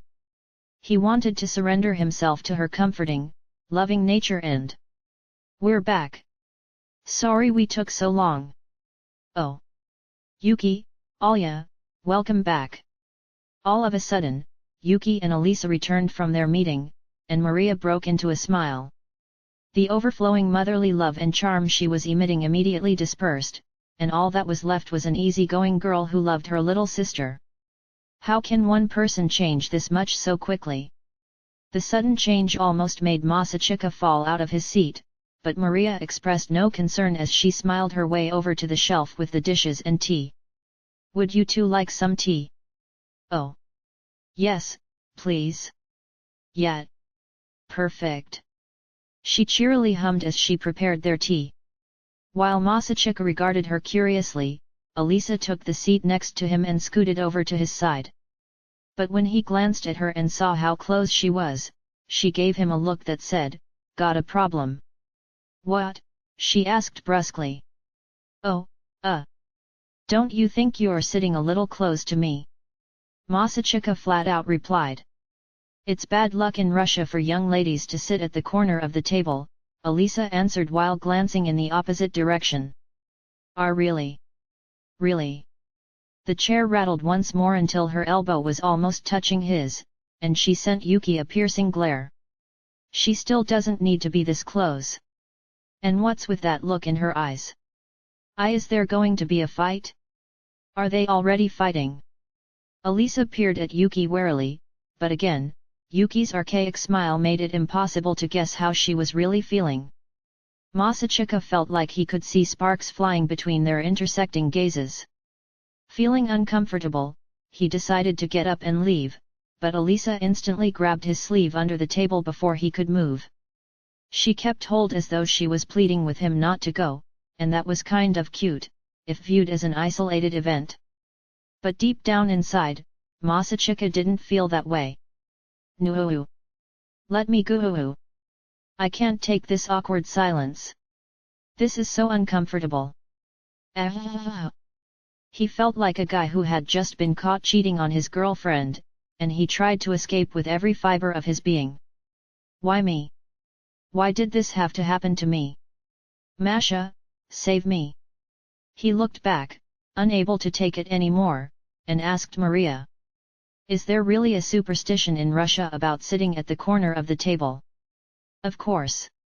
It's technically not bad luck, but either you won't be able to ever get married or you'll get married later than you were supposed to if you sit at the corner. Maria then turned and cheerfully looked over at Alisa with sparkles in her eyes. I never expected Alya to care about something like that, though. Does this mean you found someone you wanted to marry? No, I just felt like it. Oh? Really? Drop it already. Alya, don't be like that, Maria said, pouting as she faced forward once more.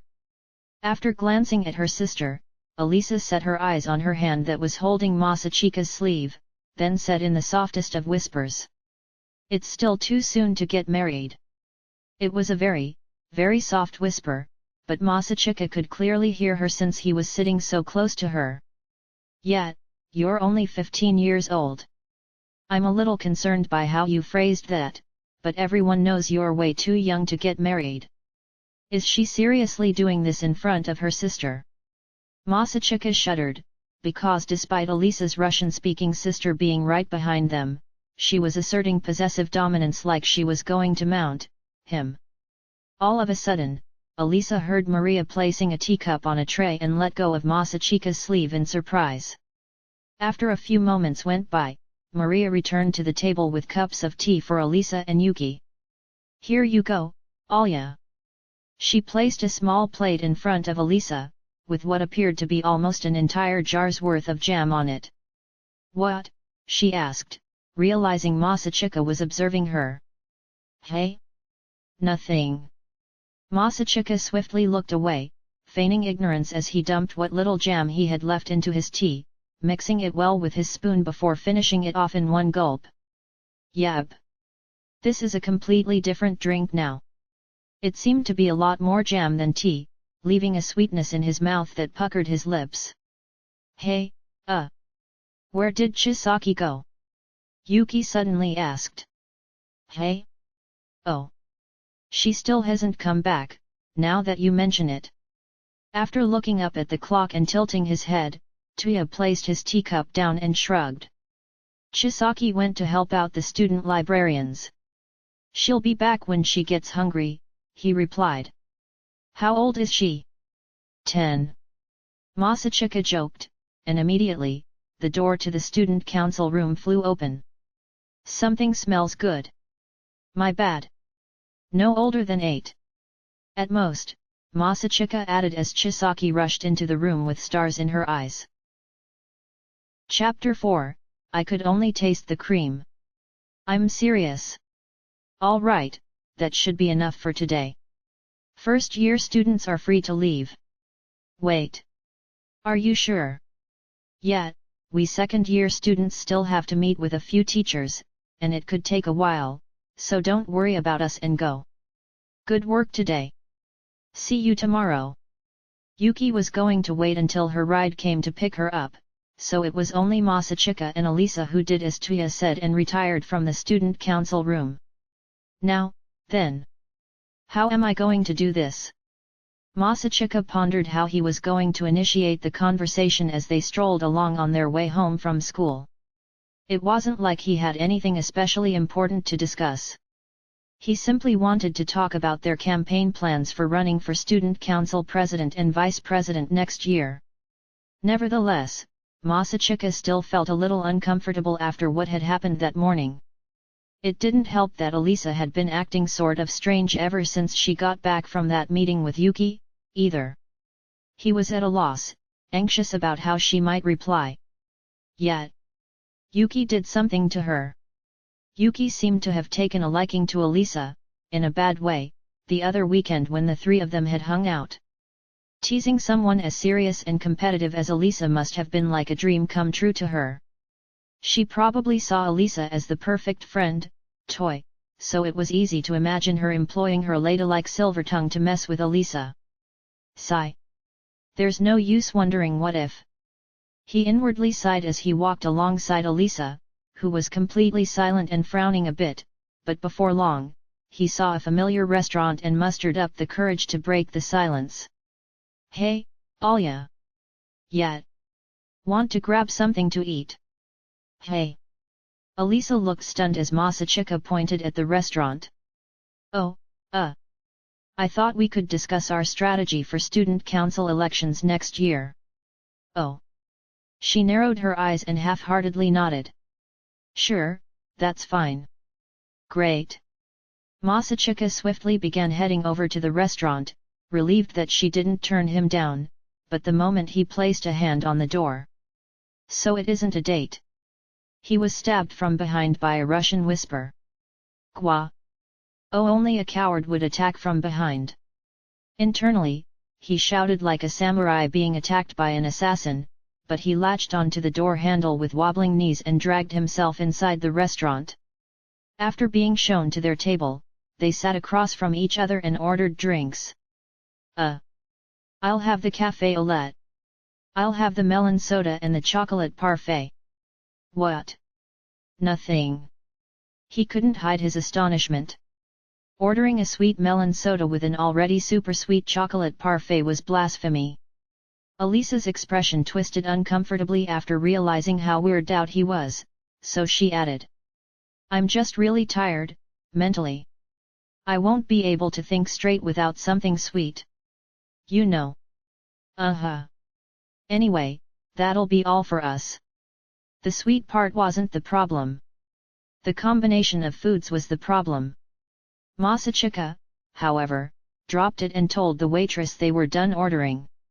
So, did something happen between you and Yuki? He hesitantly asked, wanting to clear up any doubts as they waited for their drinks. Nothing, really. Her reply was brief, but she swiftly averted her gaze, which made it obvious something did happen. Yukin. What did you do to her? Masachika turned his head while he shouted at Yuki in his mind, and Elisa briefly glanced at him before looking away once more. I just told her that I was going to run for student council president with you. That's all, she mumbled. Oh. Although he knew that was clearly not the whole story, he hesitated about whether or not he should pry. Hey. But after stealing a few more glances at him, it was Elisa who spoke up first with a look of grim determination.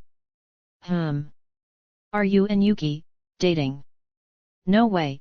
Masachika answered without delay and a dead serious expression on his face. Of course they weren't dating.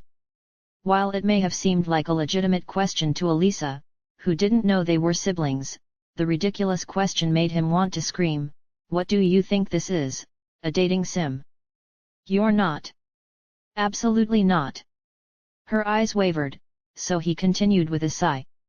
I don't know what Yuki told you, but we're, like family. We don't have any romantic feelings for each other. But Yuki said. Sigh. Listen. Don't take everything she says so seriously. She may look like some proper gentlewoman, but she's not. She's teasing you because she likes to see you get all worked up. Elisa stared at him as if she wasn't satisfied with his explanation, but it was too late. The waitress returned with their order, so Masachika decided to get down to business. So, about next year's election. He took a sip of his café au lait as Alisa drank her melon soda, and they looked into each other's eyes. I'm going to be honest with you. We're going to lose to Yuki at this rate. One of Alisa's eyebrows twitched at his blunt statement. She immediately placed her drink down and sent Masachika a piercing gaze. You sound really sure of yourself. Because I'm right. Yuki has pretty much already established her position as the next president. Masachika shrugged, unfazed by Alisa's sharp glare. Don't you think it's strange that we don't have enough first-year members in the student council? Usually, we'd have at least 3 pairs wishing to run together for president and vice president. During the first semester of middle school, there were 6 pairs including Yuki and me. In other words, there were 12 members. 12? That's a lot. Sure is, but most of them dropped out during the pre-election debate, so only 3 pairs ended up actually running for president. Debate? Yeah, a student conference. Oh, right. It's only been a year since you transferred, so I guess I should explain what a student conference is first. A student conference was essentially a debate held in the auditorium to solve problems when the persons concerned weren't able to come to a conclusion themselves or when general students had topics they wanted the student council to discuss. Each representative would then express their opinion, and the audience would vote. Every student would be a witness to what the student conference decided on, which gave the student council the power to execute and enforce those decisions. For example, if we hadn't managed to solve the problem between the soccer team and the baseball team yesterday, we probably would have ended up having a debate in the auditorium. Making such a big deal out of it would have probably created a few grudges, though, so we usually try to find a point of compromise between the parties involved instead. We only hold student conferences as a last resort. Oh, wow! I knew they were doing something in the auditorium from time to time, but I had no idea they were having debates. The student conferences are organized by the student council, but, well, the president and vice president do most of the work, and we peasants mainly handle the application forms and help out with little odds and ends. Interesting. But what do these debates have to do with the election? Oh. Student conferences are a little different when multiple presidential candidates are involved. In a lot of cases, they would hold a conference to address a clash of opinions about how the student council was run. It was essentially a debate. They would argue until there was a clear winner, so the debaters would be rated and judged by their performance. Once you've been judged for your magnetism, persuasiveness, and the like at a debate, it's nearly impossible to change anyone's mind. You'd be defeated before the election begins. I mean, think about how emotionally challenging it'd be to continue working with someone who just owned you in a debate, right? So most of the time, the losers end up leaving the student council on their own. Now it makes sense. So usually, you knock one another out of the race like this until there are only 3 or 4 pairs left. Not all people who run for president start as members of the student council, but even then, things are clearly unusual this year. Yuki and Alisa had been the only first-year students before Masachika joined. A few other members had joined temporarily, but each and every one of them eventually quit. In other words, everyone has already given up because they know they won't able to beat Yuki in the race. That's just how confident people are that she'll become the next president. I don't need to explain the merits of becoming the student council president at this school, right? The value of the title alone is huge. There was apparently widespread ballot manipulation a few years ago during the election.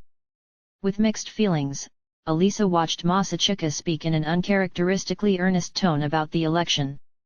She was so used to scolding him for loafing around all the time that seeing him take his work in the student council so seriously threw her for a loop. It made her feel off. Plus, she didn't like the fact that Masachika seemed indifferent about being in a restaurant alone together. Tisk, acting all smug like this is nothing to you. Since Alisa never had many free, since Alisa always had her guard up, this was actually the first time she had ever gone to a restaurant alone with someone of the opposite sex. She was even willing to admit to herself that the Russian she'd whispered at the door came from the heart. She'd assumed that being invited to a restaurant after school meant a date, thanks to Maria filling her mind with romance comic knowledge. She was restless. Should she sit across from him? Next to him? What would they do if someone from school saw them? Would someone just happen to walk by and see them if they sat by the window? Countless worrisome scenarios ran through her mind, and yet it was like she was the only one who cared. What's his problem? Is he used to taking girls out to restaurants like this? I mean, I guess there are other girls he's close to besides Yuki. Alisa recalled his promise when they shook hands on the way home the day before, rekindling her fury. She tried to drink her melon soda and not think about it, but the frustration still didn't go away. All of a sudden, she felt something sharp poke her tongue and opened her mouth in shock, only to discover that she had unknowingly chewed on the straw so much that it had completely flattened. No wonder I was hardly getting any soda, she thought, embarrassed by her childlike behavior. But, well, thanks to that, our elections are supposedly clean now. Sitting across from Alisa, Masachika was still talking earnestly about the election, but everything went in one ear and out the other. Despite feeling obligated to listen, she couldn't concentrate at all. Oh, really? Interesting. Right? So instead, candidates battle things out through a debate where... Alisa gave a half-assed reply without any thought before taking a bite of her parfait. The sweetness of chocolate and vanilla ice cream spread through her mouth, when she suddenly bit down on something hard. It was her spoon, which she swiftly pulled out of her mouth in a panic. Alya? You listening? She felt a warmth in her cheeks stemming from humiliation and embarrassment as the person she usually scolded for not paying attention stared at her skeptically. I'm listening. I was just preoccupied with my parfait for a second. That's all. Uh-huh. Well, it does look tasty. He half-heartedly nodded as if he understood, yet his dubious gaze was saying, but is it really that tasty? And her cheeks turned even redder. What's your problem? The only reason I'm so distracted today is because of you, you know. Internally, she vented her extremely unreasonable anger and unjustified resentment, then looked away from his skeptical gaze. That was when she saw the parfait out of the corner of her eye and suddenly came up with a wonderful idea. Ha ha ha. Let's see how focused he still is after I make him feel the same way I'm feeling. Her own thoughts ignited her competitive side for some reason, and she grinned mischievously. Would you like a bite? She said with a devilish grin. Oh, no. I'm fine. But you said it looked tasty, right? Don't be shy, she casually added while scooping up some whipped cream with chocolate syrup on top, then she shoved it right in his face, leaving him no room to escape. Here, have some. The height at which she was holding the spoon made it obvious she wasn't handing it to him, and while she didn't say, "Here comes the airplane," it was still obvious she was trying to feed him. Hey? What's going on? Am I locked in Alya's route now? Wait. No. It's not like we were flirting or anything, right? When did I trigger this route's flag? Masachika couldn't contain his uneasiness, just as Alisa expected. His shock wasn't as interesting as she had been hoping for, though. Oh, let me ask the waitress if she can bring us another spoon. Don't waste her time with something like that. Plus, you'll just be giving them more silverware to wash. But... what kind of humiliation fetish was this? Masachika unconsciously leaned back, but that only made Alisa further extend her arm. Hurry up and take a bite. This is normal in Russia. Wait. Seriously? Most of what he knew about Russia came from movies and books instead of the motherland itself, so he thought that perhaps indirect kissing wasn't a thing in Russia. Okay, she's clearly lying. He immediately came to that conclusion when he shifted his sight from the spoon to Alisa, whose face was all types of mischievous at a glance, but after a closer look, he noticed that the tips of her ears and even her fingers were red. Her fair skin made it all the more visible. What has gotten into her? Why would you do something like this if it embarrasses you? After collecting himself, Masachika became more worried about her rather than being self-conscious. His expression made that clear, too, so Alisa came to her senses as well. What am I doing? She was immediately overcome with embarrassment once reality set in. Her entire body felt like it was on fire, feeling as if everyone in the restaurant was staring at her, and she couldn't take it any longer. But she knew that backing down now would only embarrass her even further, so she kept the spoon in position while somehow managing to maintain her expression. Come on. The cream's going to melt. Oh, all right. Masachika suspected she couldn't back down now, either, so he gave up trying to convince her to stop. I wasn't expecting to have an indirect kiss here, but it won't be a problem. I already prepared myself and toyed with the idea with Masha once before.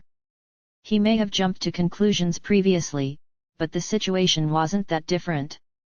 Feeling embarrassed meant losing, and he wanted to be a winner, which meant remaining calm and finishing this in style. The only thing different this time is that the paper cup is now a spoon. That's it. That's a big deal. This is a spoon we're talking about. Something that was just inside Alya's mouth, touching her tongue. Putting that in my mouth wouldn't be just any indirect kiss. It'd be an indirect French kiss.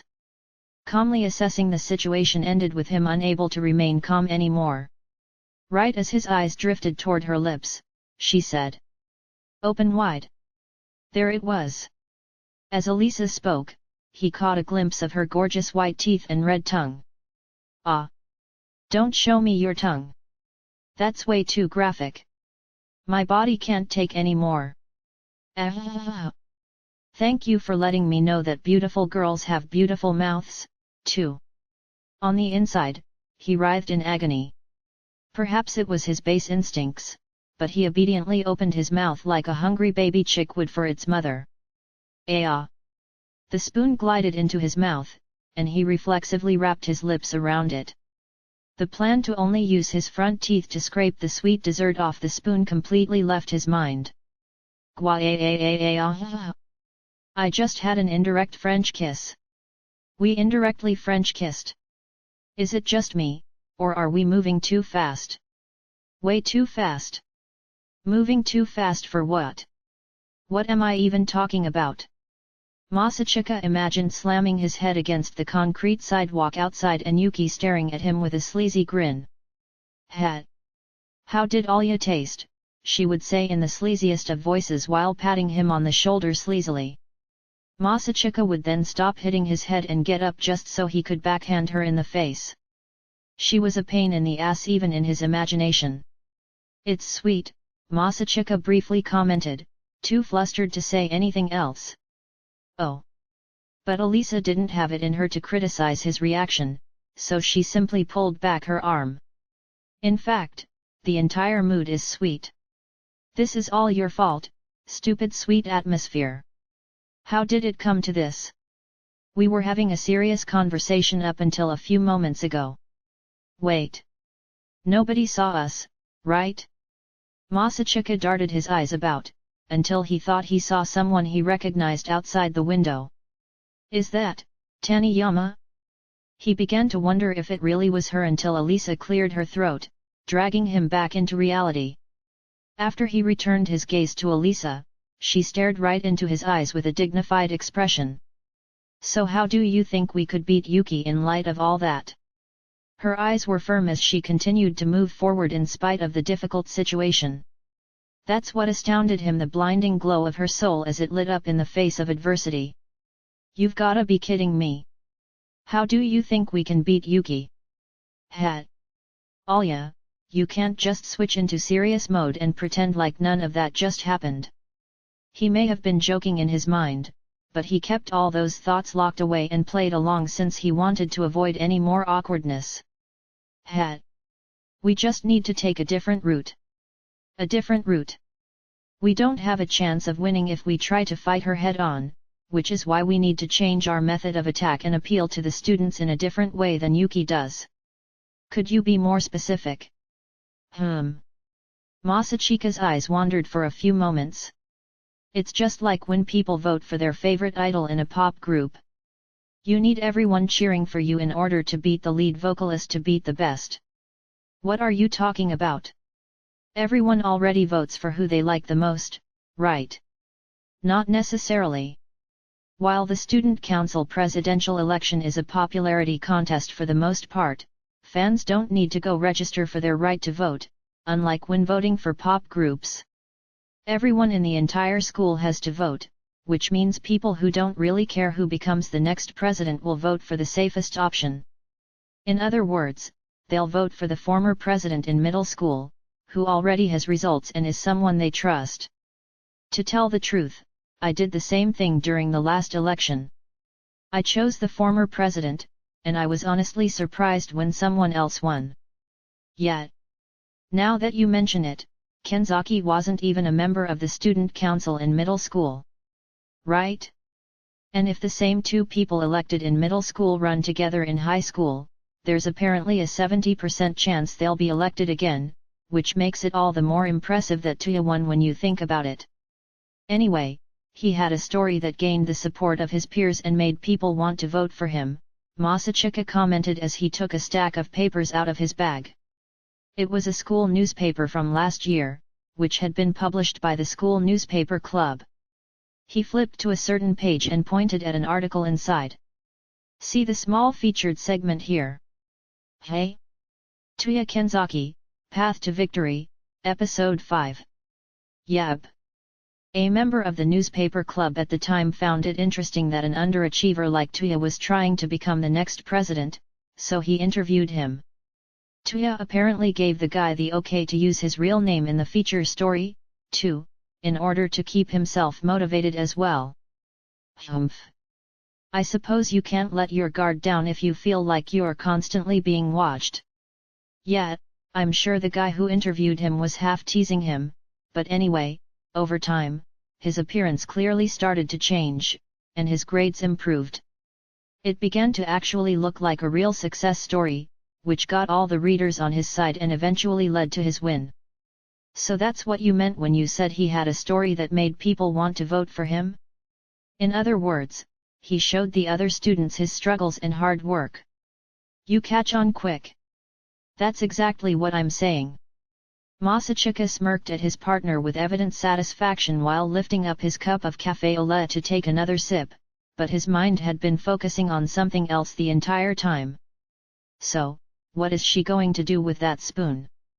The spoon she had just shoved in his mouth, that is. It was currently lying on a napkin in front of Elisa, but she still had more than half of a parfait to go, and it was going to melt if she didn't start getting to it soon. Did she not notice? Or was she pretending not to notice? Meanwhile, Elisa was diligently running her eyes over the copy of the newspaper that Masachika had brought, or at least, she was pretending to read while thinking about something else. What am I going to do with this spoon? They were thinking the exact same thing. Now that she had calmed down, Elisa was dying from embarrassment. Not even she knew why she'd been acting so competitive earlier. I should have started eating the parfait right after feeding him, she thought. She could have casually gone back to using the spoon after teasing Masachika, and that would have been it. But after putting it down for whatever reason, it was getting harder by the second for her to pick it back up. It's Q's fault for sticking the entire thing in his mouth like that. Have some tact, you creep. Elisa glanced down at the spoon and was quick to blame Masachika for what had happened, when she suddenly noticed some markings on the spoon made from leftover cream, and she swiftly looked away. His lips left a mark. I can see where his lips touched. His lips. She got a little dizzy as she panicked. That was when Masachika hesitantly spoke up. Hey, sorry, but do you mind if I order something? Hey. As Elisa blinked in confusion, Masachika looked around, then smiled somewhat bashfully and somewhat bitterly as well. The smell of food started to make me hungry again. I guess I shouldn't be skipping breakfast, hey. Oh. Knock yourself out. He opened the menu and flipped through a few pages until something caught his eye. A few moments went by after pressing the call button, then the waitress finally showed up. How may I help you? Oh, I wanted to order something else. Is that okay? Go ahead. Could I get the sautéed spinach with bacon, the Szechuan mapo tofu, a side of rice, and 2 waters, please? Sautéed spinach with bacon, Szechuan mapo tofu, a side of rice, and 2 waters. Correct? Anything else I can get for you? Oh, I was just wondering if you could make this mapo tofu extra hot. Of course. Wait. Are you serious? Alya commented as she shrunk back. The waitress smiled cheerfully at her, then looked back to Masachika. You can get it double spicy, triple spicy, 5 times spicier, or even 10 times spicier. What will it be? Exactly how hot is 10 times spicier? Well, After glancing to her left then right, the waitress lowered her voice and continued. It's honestly extremely spicy. I've tried it once, and I could only take 1 bite of it. It will destroy your stomach. It will, hey? Nice. What sounds nice about that? Alya interrupted with a straight face, but Masachika ignored her. Let's go with 10 times the spice, then. Sure. Will that be all? Oh, Do you think we could get another spoon, too? Masachika asked, pointing at the spoon in front of Alya with his eyes. Of course. I'll be right back, the waitress replied without prying. After making sure she was gone, Alya looked at Masachika, who was placing the menu down on the table. That wasn't necessary, she complained. You talking about the spoon? I'm embarrassed. That's all. It might be normal in Russia, but Japanese guys can't handle stuff like that. She seemed hesitant at first, but then her lips twitched up provocatively. I just can't believe something like this bothers you, Q's. You must be a lot more inexperienced than I imagined. I thought you were used to doing stuff like that with girls. One of Masachika's eyebrows twitched in frustration, since he'd only been looking out for her. If you ask me, I'm more surprised that you don't care. Indirect kisses must be rampant in Russia, he hissed with a tense smile, causing Alya to frown with her brow knit in silence. After a few moments went by, she complained. I wouldn't do it with anyone else but you, you jerk. Achievement unlocked, you just scored Alya's first indirect kiss. Congratulations, Masachika. Thanks. Am I going to die today? Masachika gazed out the window as he listened to the sudden announcement in his mind, but he was brought back to reality when the waitress suddenly returned with a new spoon. Sorry to keep you waiting. May I take your old spoon? Oh. Thanks. After Alya accepted the new spoon, Masachika turned his distant stare toward her and urged. Come on. It's going to melt if you don't hurry up and eat it. You're right. She righted her awkwardly tilting parfait and began to stir everything from the whipped cream on top to the cornflakes at the bottom before taking a bite. She continued to eat like that for the next few minutes in silence, then clasped her hands together to express her thanks for the food before wiping her mouth with a napkin. By the way, I couldn't help but notice how much you eat, Alya mentioned. Hey, oh. Masachika realized she must have thought he was snacking in between meals, so he decided to clear up the misunderstanding. This is actually my dinner. I've been wondering this for a while now, but don't you need to call home to tell them you're eating out? They aren't surprised when you go back already full. My parents aren't there right now. Oh. Plus, Masachika was usually the one who ended up cooking most of the meals at the Q's residence, where he and his father lived. He normally cooked for himself while his father was out for work, too.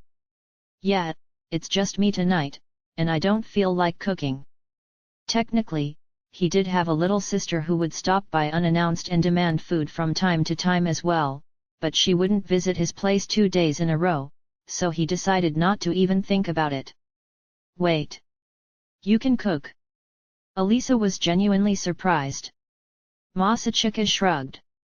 I can only make easy things, though. You know, hassle-free cooking or meals you can prepare in a few minutes, so I can't make anything complicated. I'm still surprised. I didn't think you had the patience to cook. Well, I won't deny that. It wasn't like he actually enjoyed cooking. He simply felt it was his easiest option. When he first started middle school, he'd have some type of savory bread he bought the day before, he'd have lunch at the school cafeteria, and at night, he'd have some sort of pre-made dinner that was sold at the convenience store. It only took a month until he got sick of bread, and shopping every day got old fast as well, so one day, he randomly decided to make a small meal he saw on TV. That was when he realized that the time he spent going to the store every day took no longer than it did for him to cook and wash dishes. Plus, his dad would give him 2,000 yen per day for food on days he wasn't going to be home, and whatever money was left over would be money in his pocket to do whatever he'd wanted, so cooking for himself was a good way to save money. Put simply, he'd decided to cook for himself after weighing the pros and cons. What about you, Alya? Can you cook? Masachika innocently asked, figuring someone as perfect as her would be able to cook at least the basics. Alisa silently looked away. Most first-year high school students can't cook anyway, he added, taking the hint. It's not that I can't cook. It just takes too much time. Oh. Are you the kind of person who has to cut vegetables and whatnot perfectly and all the same size? I suppose you could say that. I like to make sure the food gets equally cooked, the seasoning is tasty, and it's consistent. And then you end up burning it, right? She took a sip of her melon soda, and he guessed that he'd hit the nail on the head. Masachika smirked but understood, since she was a perfectionist. Precise calculations were important when it came to cooking, but skill was even more important. To Masachika, not being exact while still not necessarily being careless was the trick to cooking, but a perfectionist like Alisa had to be exact with everything. I can't help that it bothers me. Just watching Masha cook based on feeling makes my skin crawl. Ha ha. I can easily see her doing that. He imagined Maria throwing ingredients into the pan and sprinkling seasoning on top at random with her usual cheerful smile. That would be her style, he thought while smiling. He did feel that she was a little too nonchalant about it, though. But whatever she makes always turns out really good. I guess she's a natural, hey. Maria was apparently an excellent cook. Seriously? Does she really have no faults? One could hypothesize that she may be an even better catch than her little sister. Masachika placed a hand on his forehead, but Alisa waved her hand and changed the subject as if his gesture bothered her. Anyway, forget about that. What kind of story did you have in mind? Oh, right. Where was I again? You told me that we needed a story where everyone wanted to see us succeed like Kenzaki had. Yeah. Masachika changed his expression and switched his gears back into thinking mode. It's just like you said, Alya.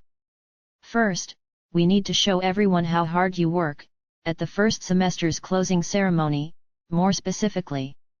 At the closing ceremony? You mean when the student council members give a speech? Masachika nodded, confirming her suspicions. Yep. The speech is just an excuse to introduce the student council's members for next semester. I vaguely remember hearing the student council doesn't get any new members after that. Is that accurate? Yeah, a lot of people join and drop out during the first semester, but after the speech, no new members can join.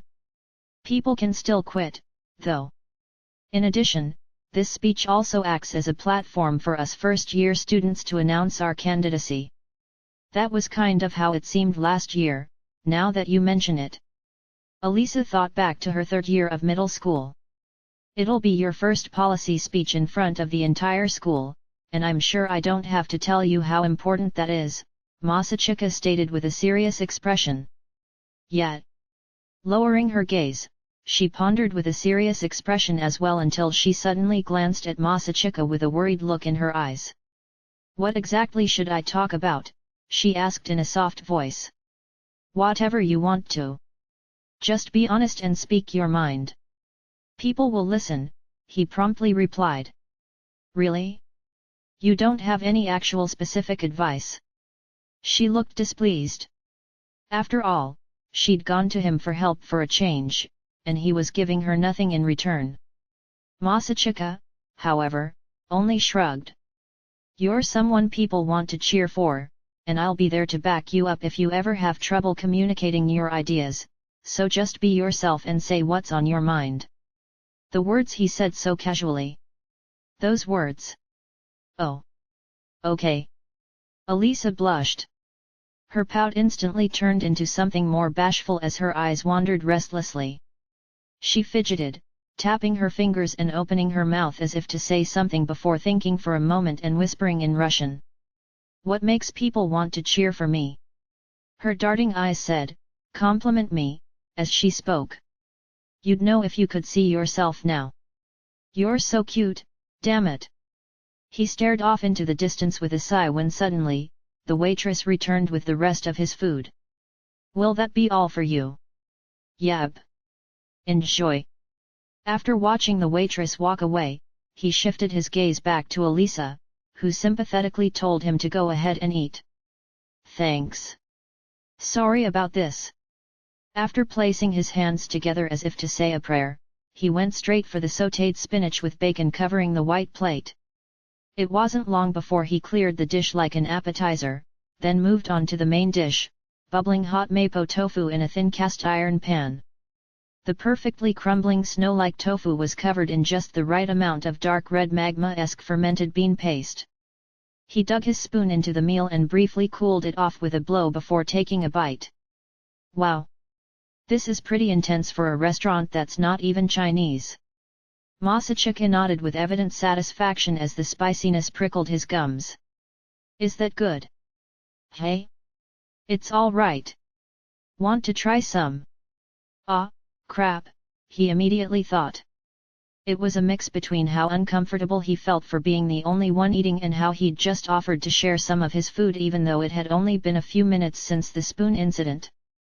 After giving it some more thought, he decided this was way too hot for her to eat, but he was hesitant to take back his offer, and rightfully so.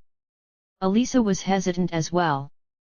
Of course, she didn't want to eat the seemingly hazardous waste, but she was worried that Masachika would realize she really didn't like spicy food if she refused.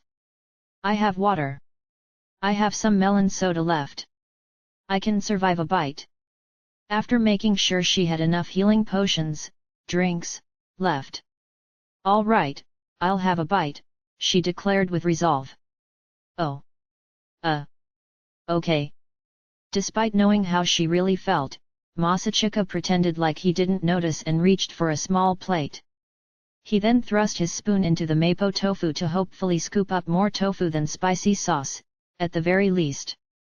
But what he excavated was a red stick of dynamite. Oh, wow! Check it out! An entire cayenne pepper. Masachika lifted the crimson weapon of mass destruction with his spoon and glanced in Alisa's direction. She gave him puppy dog eyes. Don't even think about giving me that, she pleaded with her moist blue eyes. An angel and a devil instantly appeared on Masachika's shoulders. The angel, who looked like a tiny Maria for some reason, gently spoke in a discouraging manner. You can't. Only bad boys would do something like that to Alya. Meanwhile, the devil on his other shoulder, who looked like Yuki for some reason, sleazily tried to talk him into it. Hat. Do it, bro. You don't need to hide it from me. I know you'd get off on seeing Alya cry. The angel's pleas and the devil's temptation, the contradicting emotions clashed as he grinned his teeth. Tisk. I. His hands trembled as he struggled, wavering between deploying or putting aside that dangerous weapon. In his mind, he was like a man in a war zone clutching his gun, conflicted on whether or not he should shoot, but in reality, it was nothing more than a little cayenne pepper. Anyone watching would probably get second-hand embarrassment. That was the kind of situation this was. I don't think it's right to make girls suffer for your amusement, Q's. Get outta here. Ebe. The tiny Yuki slammed her imaginary body into the tiny Maria, sending her flying away to the stars. The battle had ended in under a second.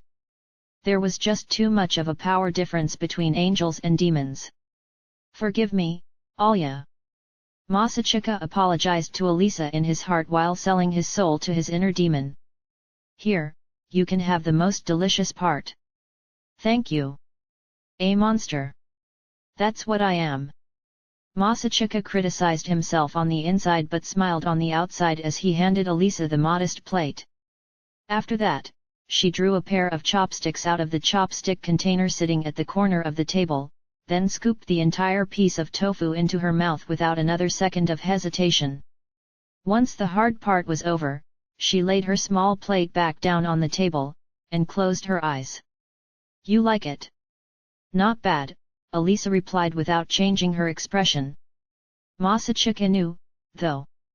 He saw her hands clutched together and trembling on the table. He watched her right hand desperately holding on to her left, which looked as if it was going to grab the glass of water by its side any moment now. I'm sorry, Alya. Although cheerfully smiling, he muttered those words in his mind like a man who had actually very compelling reasons for betraying his friend. Alya. You forgot to eat the best part. For a very brief moment, the look in Elisa's eyes wasn't very ladylike, but Masachika pretended not to notice. Pressured by his smile, she plucked the cayenne pepper off the tiny plate and tossed it into her mouth as if to say, fire in the hole. She then covered her mouth with her right hand and lowered her head as low as it could go. Alya. You idiot. Those pitiful Russian whispers. Stupid idiot. She repeatedly muttered idiot in a tearful voice, keeping her expression hidden. It wasn't clear whether she was saying that to Masachika or herself for being stubborn, but... You should probably drink some water. Here. Stupid. Even Masachika started to feel guilty for his stupid prank, but Elisa only continued to repeat those words. They didn't discuss the election anymore after that. Masachika finished his meal in silence as quickly as he could and waited for Elisa to recover before they left the restaurant. We talked a lot longer than I thought, she commented outside under the night sky. Yet. You were basically half dead the entire time, though, he thought while looking away guiltily. Nevertheless, he didn't regret his actions because there was something touching about hearing Elisa's tearful voice, since she always acted so tough. If you want to call me a scumbag, then do it. What is Yuki going to do, by the way? Hey!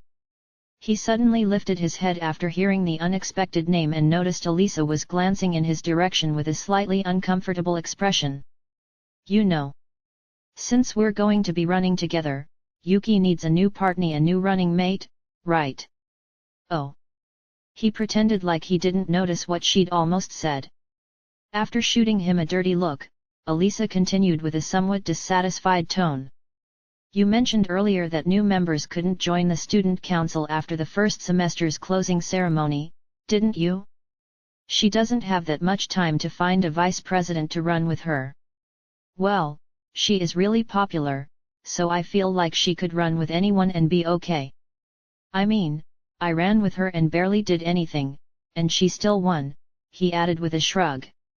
Elisa shot him a wistful look, and he uncomfortably began to scratch his head. Like. She has a wide circle of friends, so she'll have someone to run with her. I'm sure of it. Masachika imagined who the partner could be for a few moments. It'd probably be someone who used to be a member of the student council. But who? The brief glimpse of a person outside the window came to mind. Hey! We'd have a really tough road ahead of us if she got Taniyama on board. Taniyama? Who's that? Sayaka Taniyama. She was Yuki's last standing opponent in the presidential race in middle school. Wait. You don't know her? No.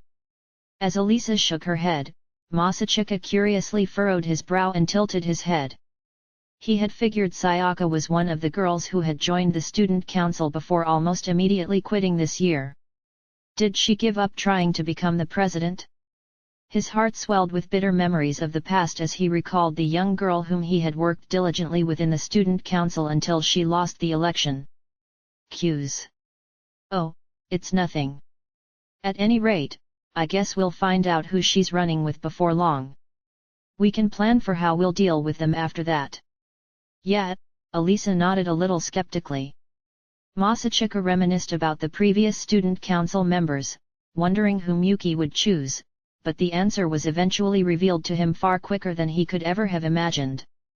It happened the next day after school when Yuki brought a student with her, who wasn't a previous member of the student council. Ayano.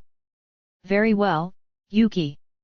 A female student, who was standing diagonally behind Yuki, took a silent step forward in response to Yuki's summons. With both hands touching in front of her, she bowed gracefully, then made eye contact with each of the 5 seated members of the student council before introducing herself in a monotone voice. Nice to meet you, everyone. My name is Ayano Kimishima. I am a first-year student in Class C, and from today, I will be working as a general member in the student council with you all. It is a pleasure to meet you. Her expression didn't change even once during her entire introduction. She gracefully bowed again.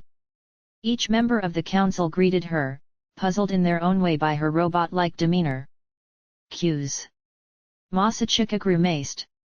While he was completely taken by surprise by Yuki's decision, this made it more than clear how serious she was. He knit his brow, staring so hard at Ayano that he didn't have any energy left to respond to Elisa. All of a sudden, Ayano turned her head, and she began to stare Masachika straight in the eye, showing faint emotion as if for the first time. I look forward to working together, Masachika, she quietly stated. Ayano Kimishima. A maid of Yuki's, who used to be Masachika's maid as well. Chapter 5, The Bigger the Better. Woo! It's finally lunchtime. Masachika, Hikaru, what's the plan?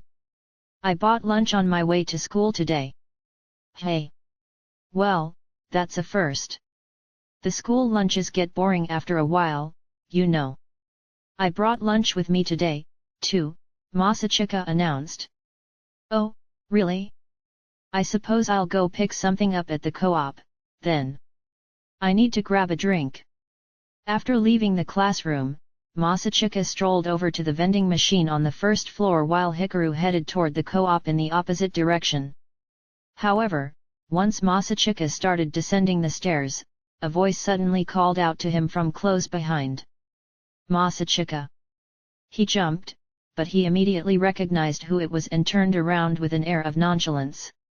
Ayano. Need something? It was Ayano Kimishima, who had just joined the student council the previous day. She was not only Yuki's maid, but also someone Masachika could truly call a childhood friend. I apologize for the bother, but could you spare me a few minutes? Ayano gracefully bowed as she stared quietly at Masachika with a blank expression. All right. Should we go somewhere we can be alone? Thank you very much. This way, please. Ayano swiftly stepped in front of Masachika and began guiding him as though she already had a location in mind. She never changes. She's just like a ninja. Masachika thought that as he stared at her firm, straight back. Despite being extremely good-looking by public standards, she surprisingly had almost no presence at all, to the point where you wouldn't even realize she was there until she was so close, you could clearly hear her soft voice. On second thought, saying she didn't have much of a presence was far too ambiguous. But she made almost no noise no matter what she did, and she would try to stay out of others' sight, so you wouldn't notice her coming unless you were really looking for her. She would disappear before you realized it, then, out of nowhere, be right next to you once again. I mean, it's not like she's doing it maliciously, so I'm not trying to insult her or anything, but it wasn't as if she behaved like this because she was trying to scare people. This was just who she was, silent in every way, whether it be her speaking, movement, or expression. She hardly ever initiated conversation as well, so of course, she wouldn't go out of her way to surprise others.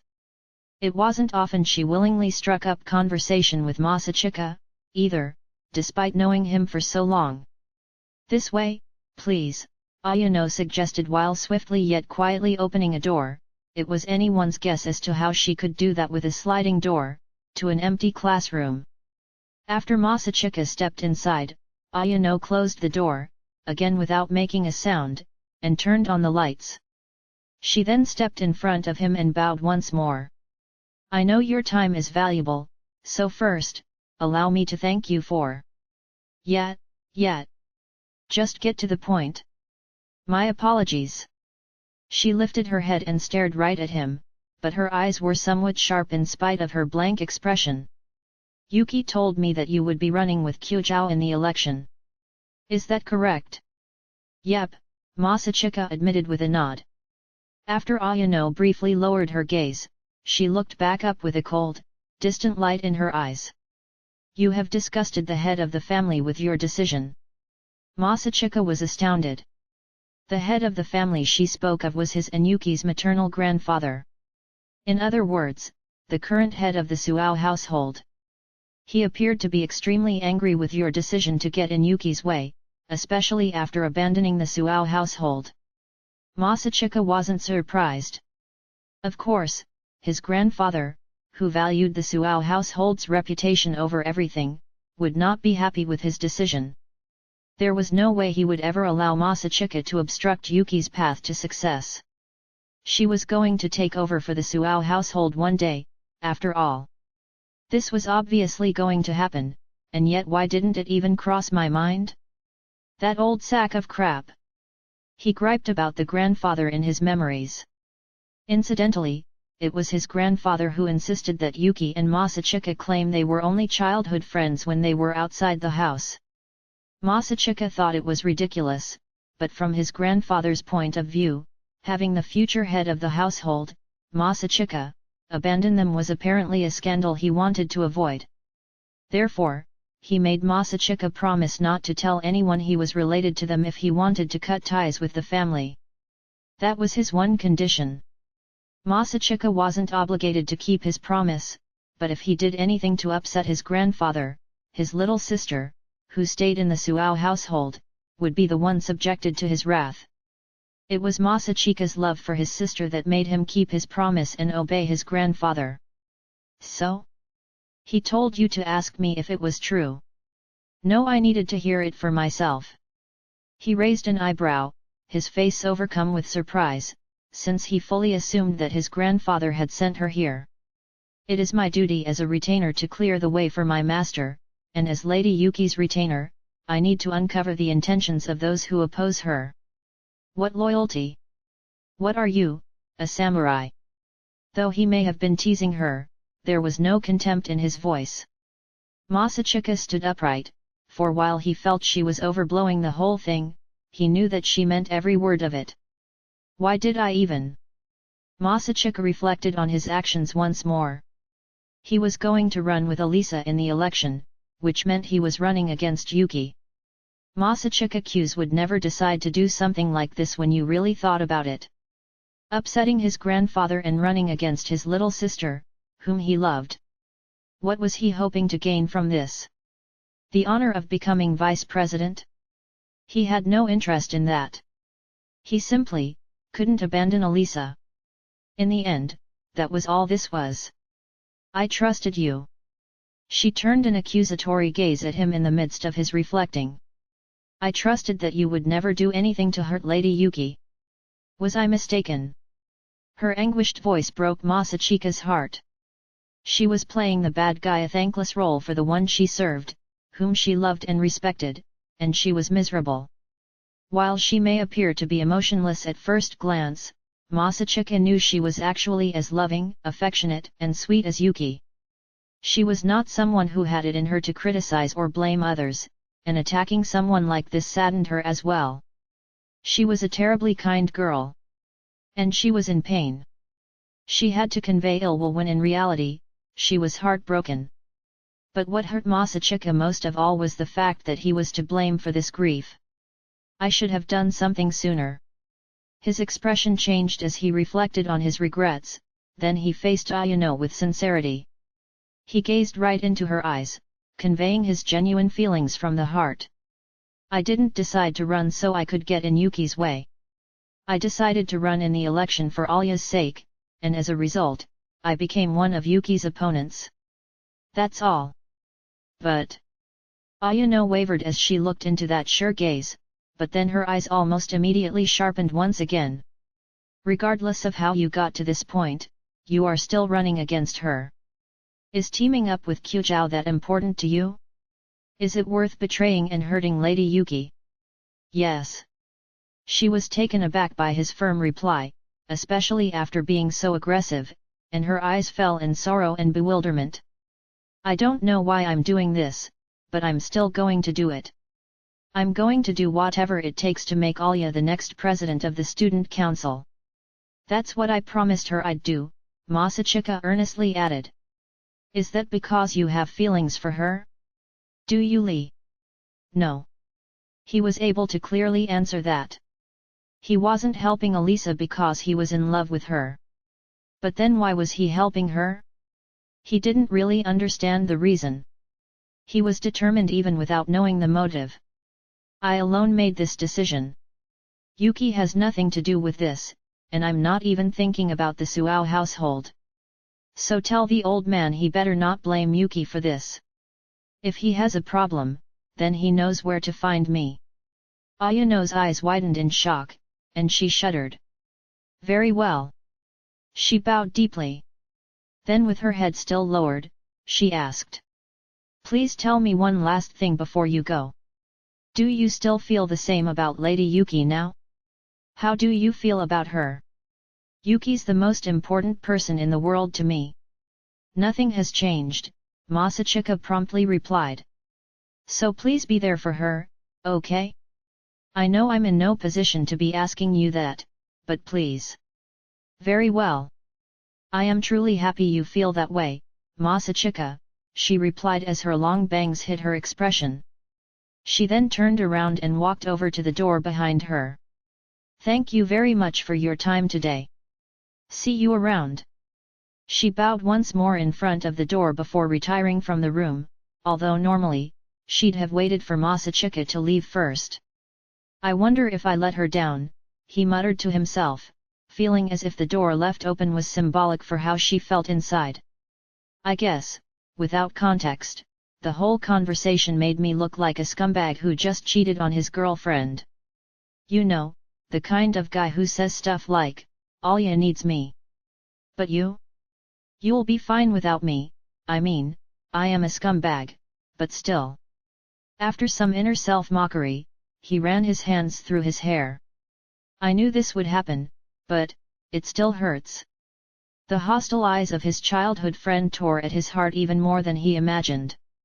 The undeniable fact that his actions hurt the two closest people to him was gut-wrenching. Nevertheless, he oddly didn't regret what he did. He still felt his decision to stand by Elisa's side was the right thing to do. That didn't mean it lessened the pain at all, though. Sigh. He hung his head low and sighed as he plodded wearily back to the classroom, completely forgetting the reason he had left the classroom in the first place. Oh, hey. About time you got back.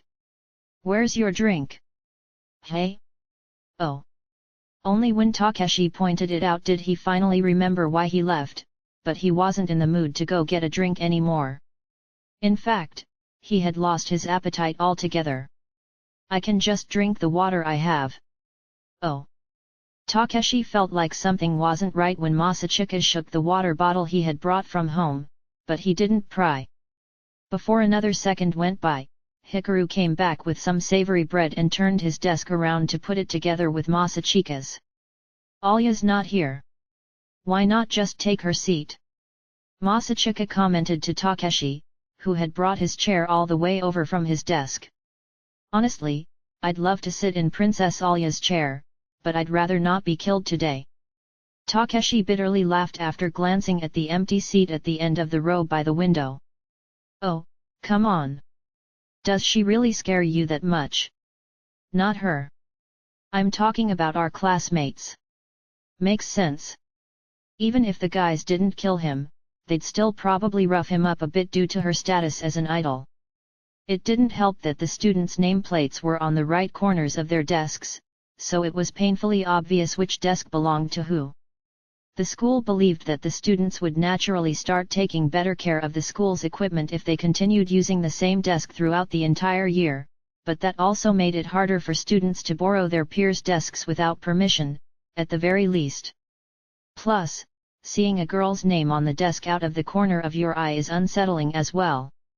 Masachika opened his lunchbox. What's that? Today's special, yesterday's leftovers. Yeah, I figured that much out myself. On the top layer of the two-layer lunchbox was hamburger meat, which had been scattered about, and crammed into the bottom layer was white rice. Brown on the top and white on the bottom. At least there was a little broccoli to add a touch of color to the hamburger meat, if you could ignore its moderately wilted appearance. Well, at least it looks good. Definitely looks like something a guy would throw together, though. Because a guy did throw it together. Masachika shrugged as his two best friends smiled crookedly. They knew that he lived alone with his father, so Masachika wasn't especially bothered by their teasing. He placed his hands together. Anyway, let's eat. Let's. About time. They started their meal, but Masachika wasn't really digging into his food like the others. He was still reflecting on what had happened a few minutes ago. He robotically carried his chopsticks from his lunchbox to his mouth. That was when Takeshi suddenly reached into his plastic bag, which he'd brought his lunch in from the convenience store, and dragged out a comic magazine, perhaps having felt something gloomy about Masachika's behavior. Hey, check out this week's models, blooming. They got them all together for a photo shoot. Takeshi pointed at the 20-person idol group who had been exploding in popularity as of late. Even Hikaru, who usually showed zero interest in topics like this, jumped in, as he too had noticed something weird with Masachika. They have been on TV a lot lately, haven't they? I thought they were going for a more innocent image, but it looks like they're doing swimsuit modeling in magazines now, too. This is apparently the first photo shoot with all of them together, too. Whoa! Seriously? I wasn't expecting this girl to be so stacked. Takeshi smirked as he stared at one of the models in a bikini. What about you, Masachika? Do you have a favorite? I honestly don't know a thing about idols or singers or whatever. I've heard of them before, but I don't know any of their names. Come on. Way to sound like an old man. There has to be an actress or singer you're interested in. No, seriously. I've never been a fan of any specific actress, either. There are some comedians who are cool, though. Bro, for real? What about voice actresses? Any you like? I'm not really interested in voice actors. You've gotta be kidding me. What about you, Hikaru? Do you really think I would be into those high-maintenance, flashy girls on TV? Hikaru replied with a dark grin. Those words alone said all that needed to be known about how he felt about people on TV. What is wrong with you guys? Are you men or not? There has to be at least one actress you think is hot. Takeshi shouted, annoyed that they couldn't see eye to eye with him. How could you crush on someone you'd never be able to go out with? Then what about 2D girls? Yeah, but you can at least date them vicariously through the protagonist's eyes. What if the girl you like isn't one of the main heroines, so the protagonist never goes out with her? Takeshi. Are you familiar with fanfics?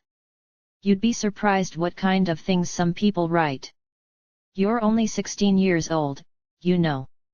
I never said I was talking about erotic fan fiction, Masachika replied with a completely innocent look on his face. I agree. Girls in fiction would never betray you, Hikaru said with his dark grin. Hikaru, what's wrong? Or am I talking to Shadow Hikaru? Hikaru. I hate to break it to you, but cuckold comics do exist, too. Masachika, stop. Takeshi cried out. I knew it.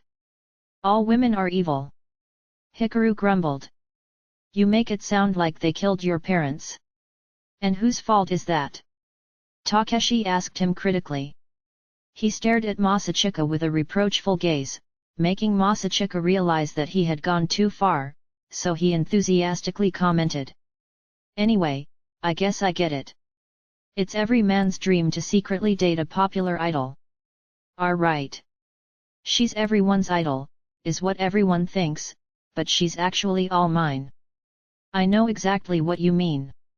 It makes you feel superior to everyone else. They chattered on about fantasies none of them even had, but it seemed to put Takeshi in a good mood as he opened the comic magazine one more time and handed it to Masachika. So? Who do you like? Don't think about it. Just pick whoever you think looks cutest. Masachika flipped through the pages. Perhaps it was because he was a man. Or maybe it was his instincts as a boob lover. Whatever the case, he couldn't help but appreciate how well some of them filled out their bikinis. Takeshi grinned, seemingly aware of this. So you like the older women with the hourglass figures, hey? I'm a big fan of the younger girls who are our age, too, but when you put them in bikinis. Know what I mean? There isn't a man in the world who could resist a body like hers. Right? Boobs are filled with our hopes and dreams, after all. They're lumps of fat. Could you please be quiet, Shadow Hikaru? Masachika grinned wryly at their exchange and turned the magazine in Takeshi's direction. I guess if I had to choose someone, I'd go with this girl. He pointed to one of the models and looked up at his friends, who had expressions of surprise on their faces. Immediately, a chill ran down his spine as if a cold wind was blowing against his back. Masachika, instantly recognizing the situation, kept facing forward and started to desperately fight for his life using the only method he could think of, flattery. If there wasn't an extremely beautiful girl always sitting by my side.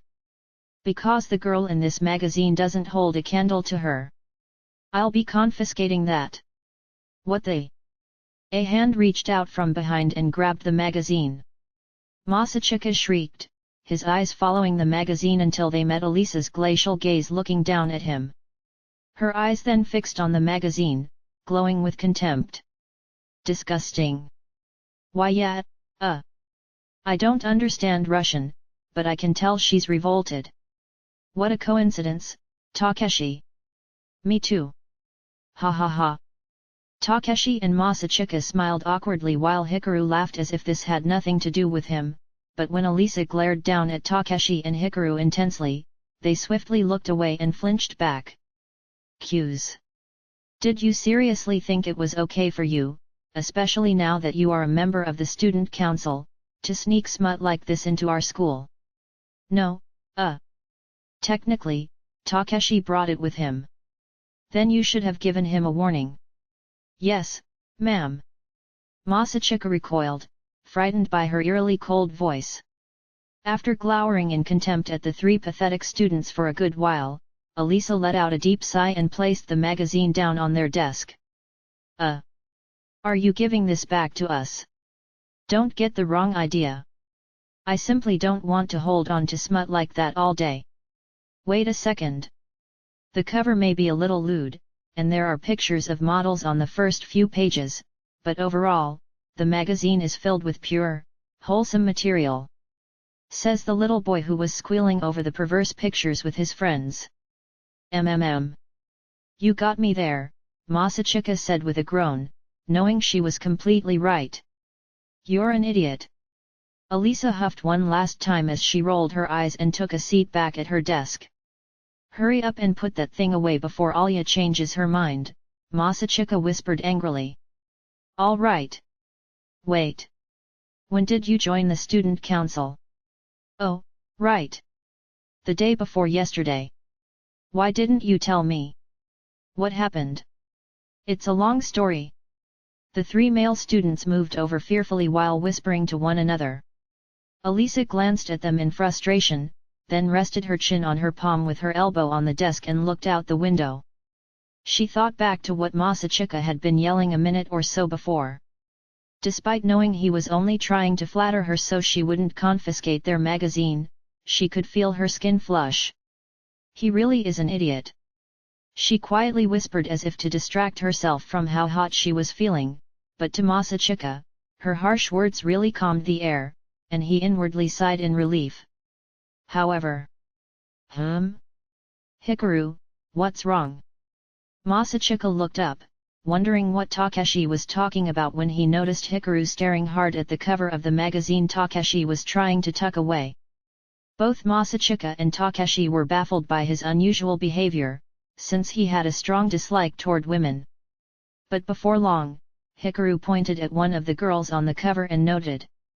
I was just wondering about the girl Masachika picked. What was her name again? Anyway, is it just me, or does she kind of look like Maria Kujau? Masachika immediately felt a piercing gaze boring a hole through his left cheek. The fleeting gentle atmosphere plummeted and was now as cold and sharp as an icicle. Hey! What is wrong with you, Hikaru? When he glanced to his side, he could tell Alya was glaring at him through the reflection in the window, and a cold sweat began to slide down his back. Nat, I don't know about that, man. He tried to play it off with a tense smirk, but she does kind of look like Maria, now that you mention it. Takeshi came in with a follow-up attack after taking a closer look at the cover. How dense can one guy be? Takeshi. Masachika was screaming at them in his mind, but the chilling blizzard from earlier was gone, so they seemed to be enjoying themselves without a care in the world.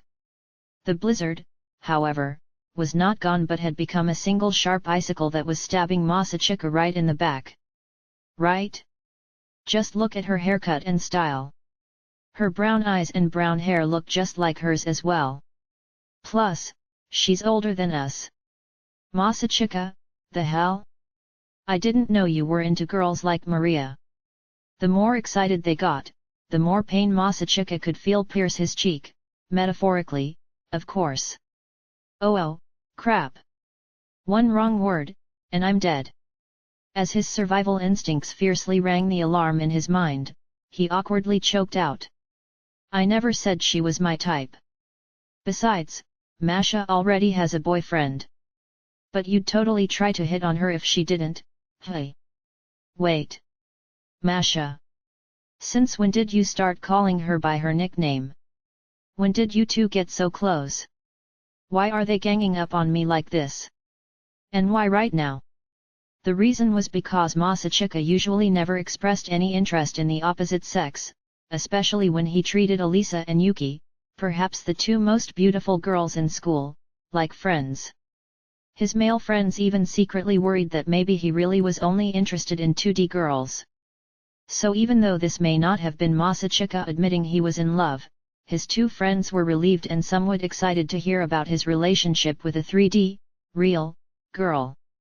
Masachika, on the other hand, felt like this was none of their business, which was emphasized by how aggravated he was.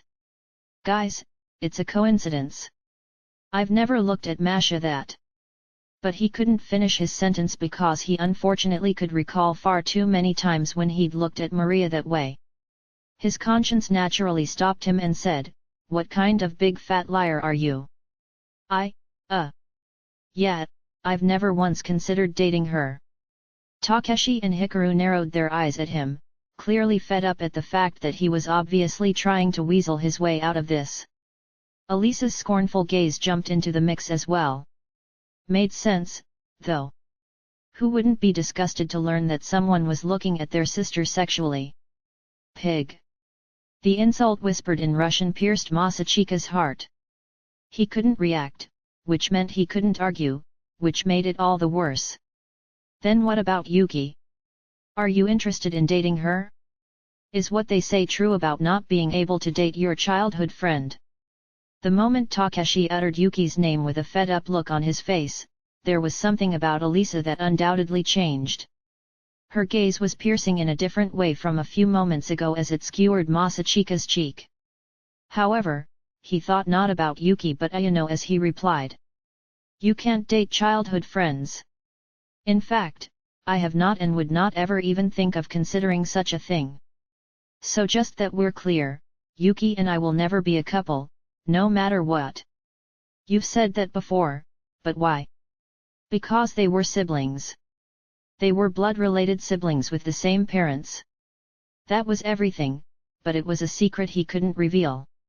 All he could do was awkwardly smile at Takeshi, who shook his head as if it didn't make a lick of sense to him. I don't get you, man. She's beautiful. She's polite, she has a good personality, and she's a perfect angel in class, too, which isn't common these days. Right. Are we talking about the same Yuki? Was Masachika's knee-jerk response, but he caught himself and took a deep breath. It was only natural for everyone to view her as a proper young lady, since that was the only side of Yuki people saw at school. Little did they know that she was a total nerd in reality.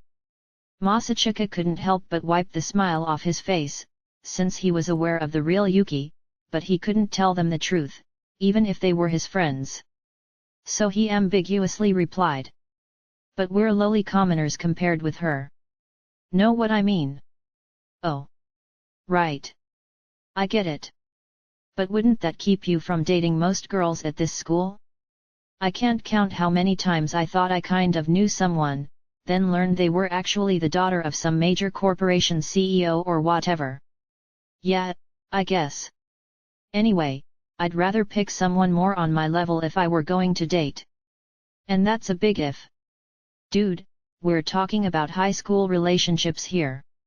Don't you think you're overthinking things? So when you said you wanted someone more on your level, did you mean someone from a middle-class family? Yeah, I guess. And, like, someone fun to be around?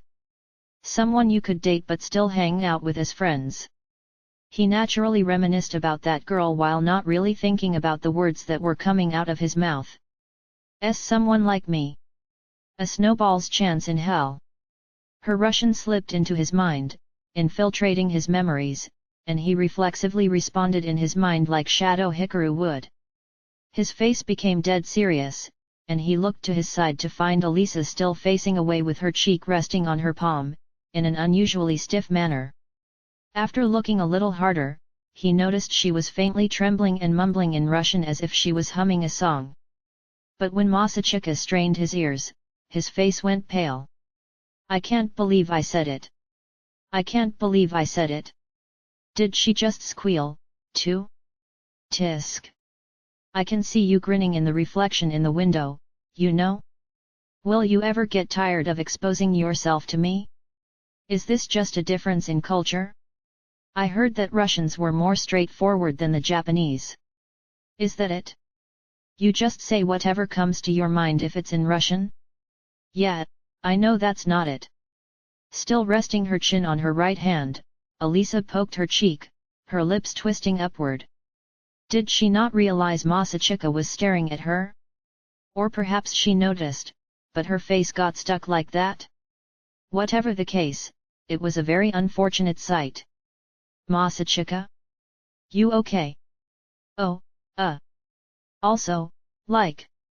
Masachika began to reminisce once more after hearing Takeshi's voice, and the first thing that popped into his mind was that girl's smile. While his memories of what she looked like were fuzzy, he unconsciously grinned. She had a cute smile that'd make anyone smile as well. I like girls with a cute smile, too. The instant he said that, the girl's smile in his mind was suddenly replaced by Elisa's smile from the other day.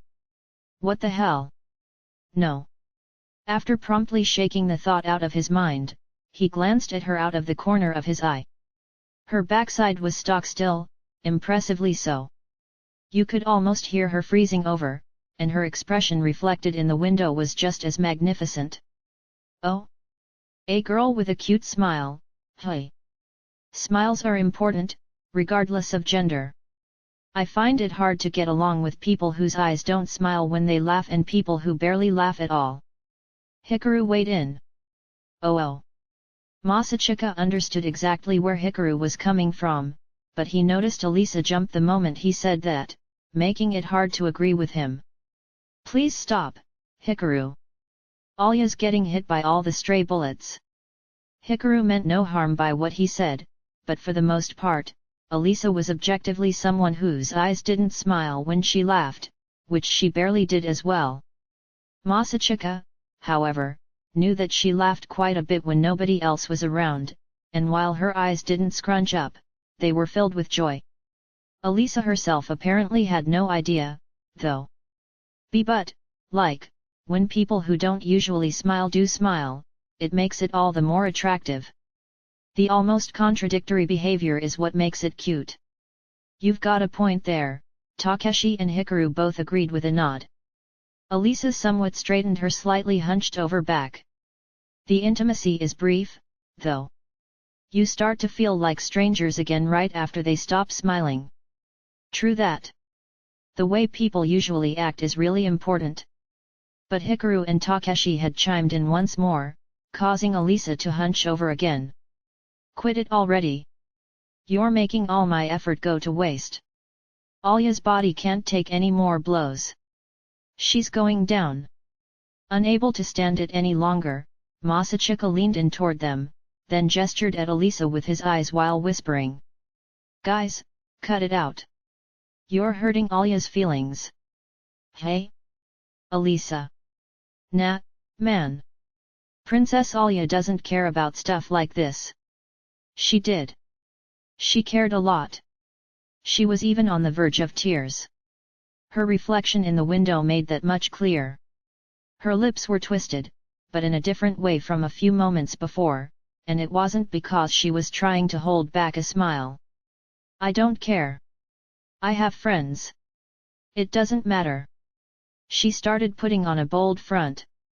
Masachika did feel a little emotional seeing her like this. In fact, there might have also been a part of him that thought it was cute seeing her flustered for a change. But he felt sorry for her most of all. He felt guilty, and it tore at his heart. Just quit it, okay?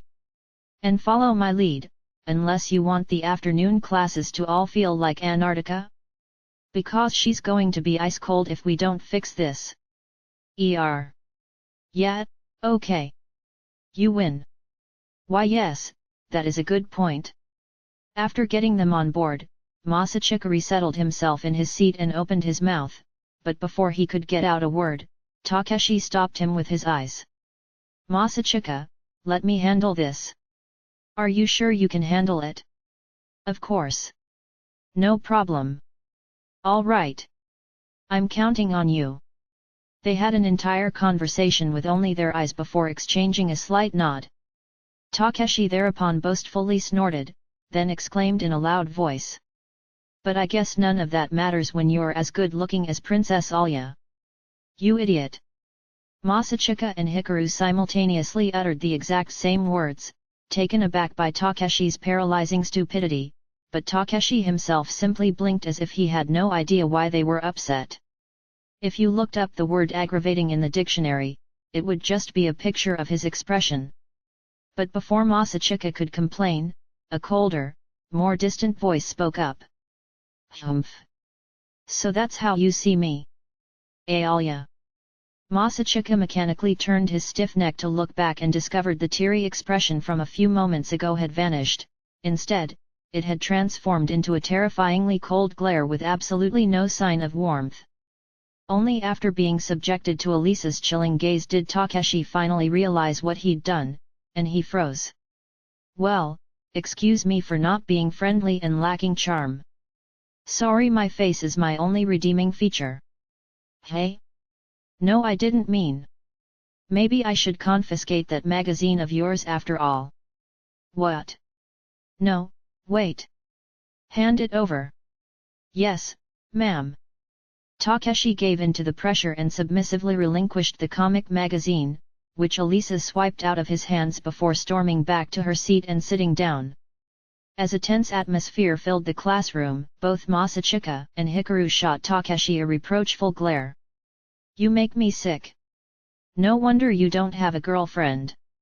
"Hey!" The pathetic cries of the boy who'd shot himself in the foot drowned in the cold air hanging over the classroom. Some minutes earlier, Ayano was walking down the hallway on the first floor after speaking with Masachika. She silently weaved her way among the students coming and going while staying out of sight as much as possible, like a leaf floating around rocks in the river. Before long, she arrived at an empty classroom without attracting anyone's attention and knocked 3 times. "Come in." "As you wish." Yuki stood waiting for Ayano in the darkness beyond the door. "Have you finished talking with my brother?" "Yes." "Good. Feel better now?" As Ayano recalled their exchange, a warm light glowed in her eyes. "Yes. Masachika is still the same man I hold close to my heart." "I'm glad to hear that." Yuki was relieved to see the refreshing look in Ayano's eyes, especially since she had made her distrust of and frustration with Masachika no secret as of late. While Ayano usually had a blank expression on her face, it was an acquired trait and not a lack of emotions. That was why Yuki was so relieved that Ayano's misunderstanding about Masachika had been cleared, because she knew Ayano loved both her and her brother very much. "It is rather dark in here. Allow me to turn on the lights." Ayano reached for the light switch by the door at her side, but Yuki immediately stopped her. "Oh, don't worry about that." "Are you sure?" "Yeah. I don't want to draw any unnecessary attention. Plus..." Yuki briefly paused, slightly lowered her gaze, and brushed her bangs back before posturing smugly. "The darkness makes this so much more badass." "I apologize, but I still do not really understand the appeal," Ayano replied with utmost sincerity to Yuki's attempt at being edgy. "Don't worry about it. You've got plenty of time to learn." "Thank you." Yuki generously nodded back at her. "Anyway, what did my brother say?" "He said he still plans on running with Kyujou." "Figured as much." "What else?" "He told me to tell the head of the family, don't blame Yuki for this. If he has a problem, then he knows where to find me." "Oh my! I see." Yuki instantly recognized that her brother was looking out for her. Her eyes widened in surprise for a brief moment before a grin curled her lips. "Impressive. Looks like he's serious about this." Yuki looked as if she was happy from the bottom of her heart and could whistle a tune at any moment. "Yes, his determination made my uterus tremble," Ayano said, nodding. "Oh, tremble, you say?" "Yes," Ayano confirmed, as if she'd said nothing to be ashamed of. Yuki grimaced. "Hey, just to make sure, you're not in love with my brother, right? If you are referring to being romantically interested in him, then no. I admire him just as much as I admire and respect you. I have no romantic feelings for him, though." "Oh. Okay. I would never even imagine doing something as insolent as dating him. Simply being used as an object is more than enough for me." "Yeah, that's called BDSM." Yuki peered at Ayano with scorn for making that insane remark. Regardless, Masachika wasn't off with his judgment of Ayano. She was a very sweet, incredibly affectionate person deep down inside. That much was true. But she was also someone whose excessive admiration for her two masters often mixed with her sexual preferences, making her unique desires quite apparent. There was always a part of her that felt a twinge of joy whenever Masachika or Yuki gave her orders. Ayano herself fully believed her loyalty alone was what brought her this happiness. In fact, she was proud she felt joy. Even now, she had absolutely no idea why Yuki was glaring at her with disdain, so she curiously tilted her head. "I apologize for my ignorance, but, what does BDSM mean?" "Hey? Oh, it stands for Best Damsel Maid." "Thank you very much," It is an honor. While you are already pegged to win the election, I shall maintain my discipline and always be submissive to you so that you may continue to dominate. Wow, great choice of words, Yuki replied in a monotonous voice. Really? Ayano slowly blinked. There is one last thing I forgot to tell you, she added. What is it? Masachika told me that nothing has changed, that you are still the most important person in the world to him. Oh. With a serious expression, Yuki suddenly rushed over to the window facing the schoolyard, yanked the sliding window open with a rattle, then took in a deep breath, and held it in. Yuki? Is something the matter? But Yuki didn't answer. She kept her hands clutched onto the windowsill in silence for a few moments before swiftly releasing the air in her lungs. Phew! That was a close one. I almost screamed my love for my brother to the entire school. After wiping her mouth with the back of her hand, she closed the window and shook her head with a deep exhale. Sigh. Why does he have to be so cute? Yuki grinned and leaned against the wall as if to cool off. She crossed her arms, also pressing the crown of her head back as she gazed up at the ceiling and reflected. But... hey! Not even Ayano's pushing could make him change his mind.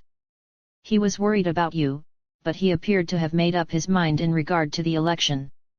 Yet... he's serious about this, hey? He really plans on running against me. Despite her own brother running against her, Yuki's voice was filled with excitement. Now things are getting interesting. Honestly, Alya alone didn't stand a chance against me. One might consider that an arrogant thing to say, but even Ayano agreed with her. I reached the same conclusion as well. Although I have not finished looking into it, it appears the majority of the first-year students are predicting that you will win. Qiu Zhao, on the other hand, to be honest, I found what she was doing to be reckless. Being a transfer student, she has no idea about your reign as the president in middle school. Ha ha ha. That's harsh. But yes, my supporters are as firm as rocks.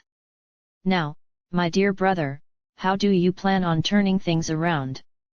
Her eyes glowed as her lips curled upward into a smile that could only be described as ferocious. You seem happy. I am. I get to fight that prodigy, the child prodigy of the Suao household, and he's not going to be holding back. How could I not be looking forward to this? Yuki pushed off the wall and spread her arms out as if to dance.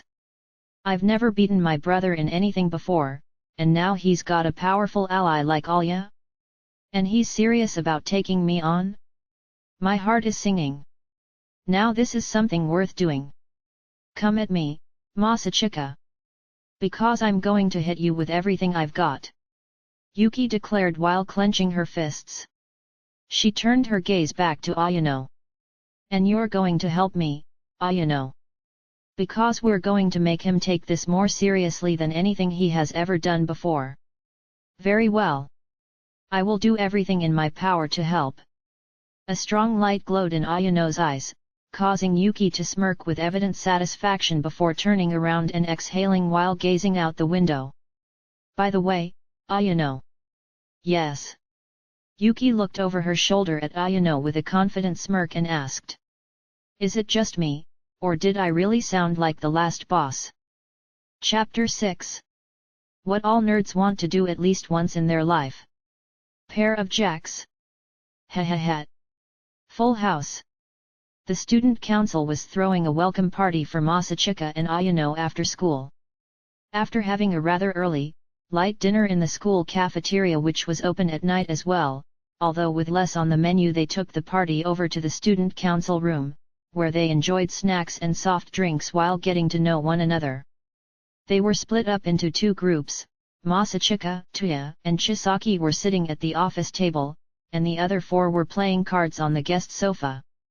It was mainly just Elisa and Yuki playing, though. Things had been awkward between them when the party first started. It was more like Elisa was purposely keeping her distance from Yuki, but thanks to Yuki actively trying to talk to her, Elisa gradually started to come out of her shell. Now they were having a friendly game of poker. Fold. I'm out, Elisa said with a bit of a huff. Oh, you are? I only had a high card, but it looks like it pays to bluff sometimes. Hey! Oh my! That's too bad, Alya. Each one of them had been given a bag of snacks, which they were betting with, but Yuki was crushing her peers, perhaps due to being far more experienced. Around 80% of Elisa's snacks now belonged to Yuki. Maria giggled at the sight and was immediately met with Elisa's scornful glare. Meanwhile, Ayano was wearing her usual blank expression while indifferently dealing the cards as she stood between Elisa and Yuki. Surprisingly, she was a natural at dealing. It must have been her love for serving others. I might have said this last time we were playing board games together, but Yuki's a cut above the rest when it comes to games, Tuya commented from where he sat by Chisaki while watching them play. Yet, she is from a family of diplomats, after all. Games like that come naturally to her, Masachika said, nodding. I'm sure that's part of it, but I think maybe it's also because of how bad Alya is. She's so easy to read. Masachika practically fell out of his chair, shocked by Chisaki's blunt evaluation. Chisaki. There are some things better left unsaid, even if I was thinking the same thing. Masachika chided her. Oh. Sorry. No, it's fine. I mean, Alya really doesn't have a good poker face. At all. Wow, cues. Harsh. I mean. Look at her. See. When Masachika rested his arm on the back of his chair and looked back, he saw Elisa's eyebrows raise and her lips press together when she picked up the cards Ayano dealt her. After pondering for a few seconds, she bullishly bet a good portion of her snacks, but Yuki immediately went all in, raising the bet and causing Elisa to fold. Incidentally, both of them only had a high card, with Elisa holding the higher of the cards. See the expression she made? She makes it painfully obvious whenever she gets a bad hand. I wasn't expecting little Qiuzhao to be this easy to read. She always seemed much more emotionally restrained than her sister, but after seeing this, maybe Big Qiuzhao is actually the harder one to read, after all, Tuya mused. Yet. I think you might be right, Masachika agreed while observing Maria, who was watching over the match with a gentle smile. I've known her for more than a year now, and honestly, I still never know what she's thinking. She really does come off as this morally pure and good person for the most part, so I can see why everyone calls her Madonna, but she behaves so strangely sometimes, Chisaki chimed in with a wry smirk. She does see things differently from most people, hey. Or maybe she's just an airhead. Didn't I just tell you some things were better left unsaid? Masachika exclaimed and nearly slipped off his chair again, astonished by how blunt Chisaki could be. I could watch you fall out of your chair all day, Q's, Tuya said, laughing. Ha ha. By the way, why do you call Alya and Masha by those nicknames? You know, Big Qiuzhao and Little Qiuzhao. Oh. Tuya stroked his chin for a few moments, then grinned broadly at Masachika.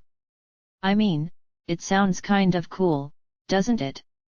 What? That's it.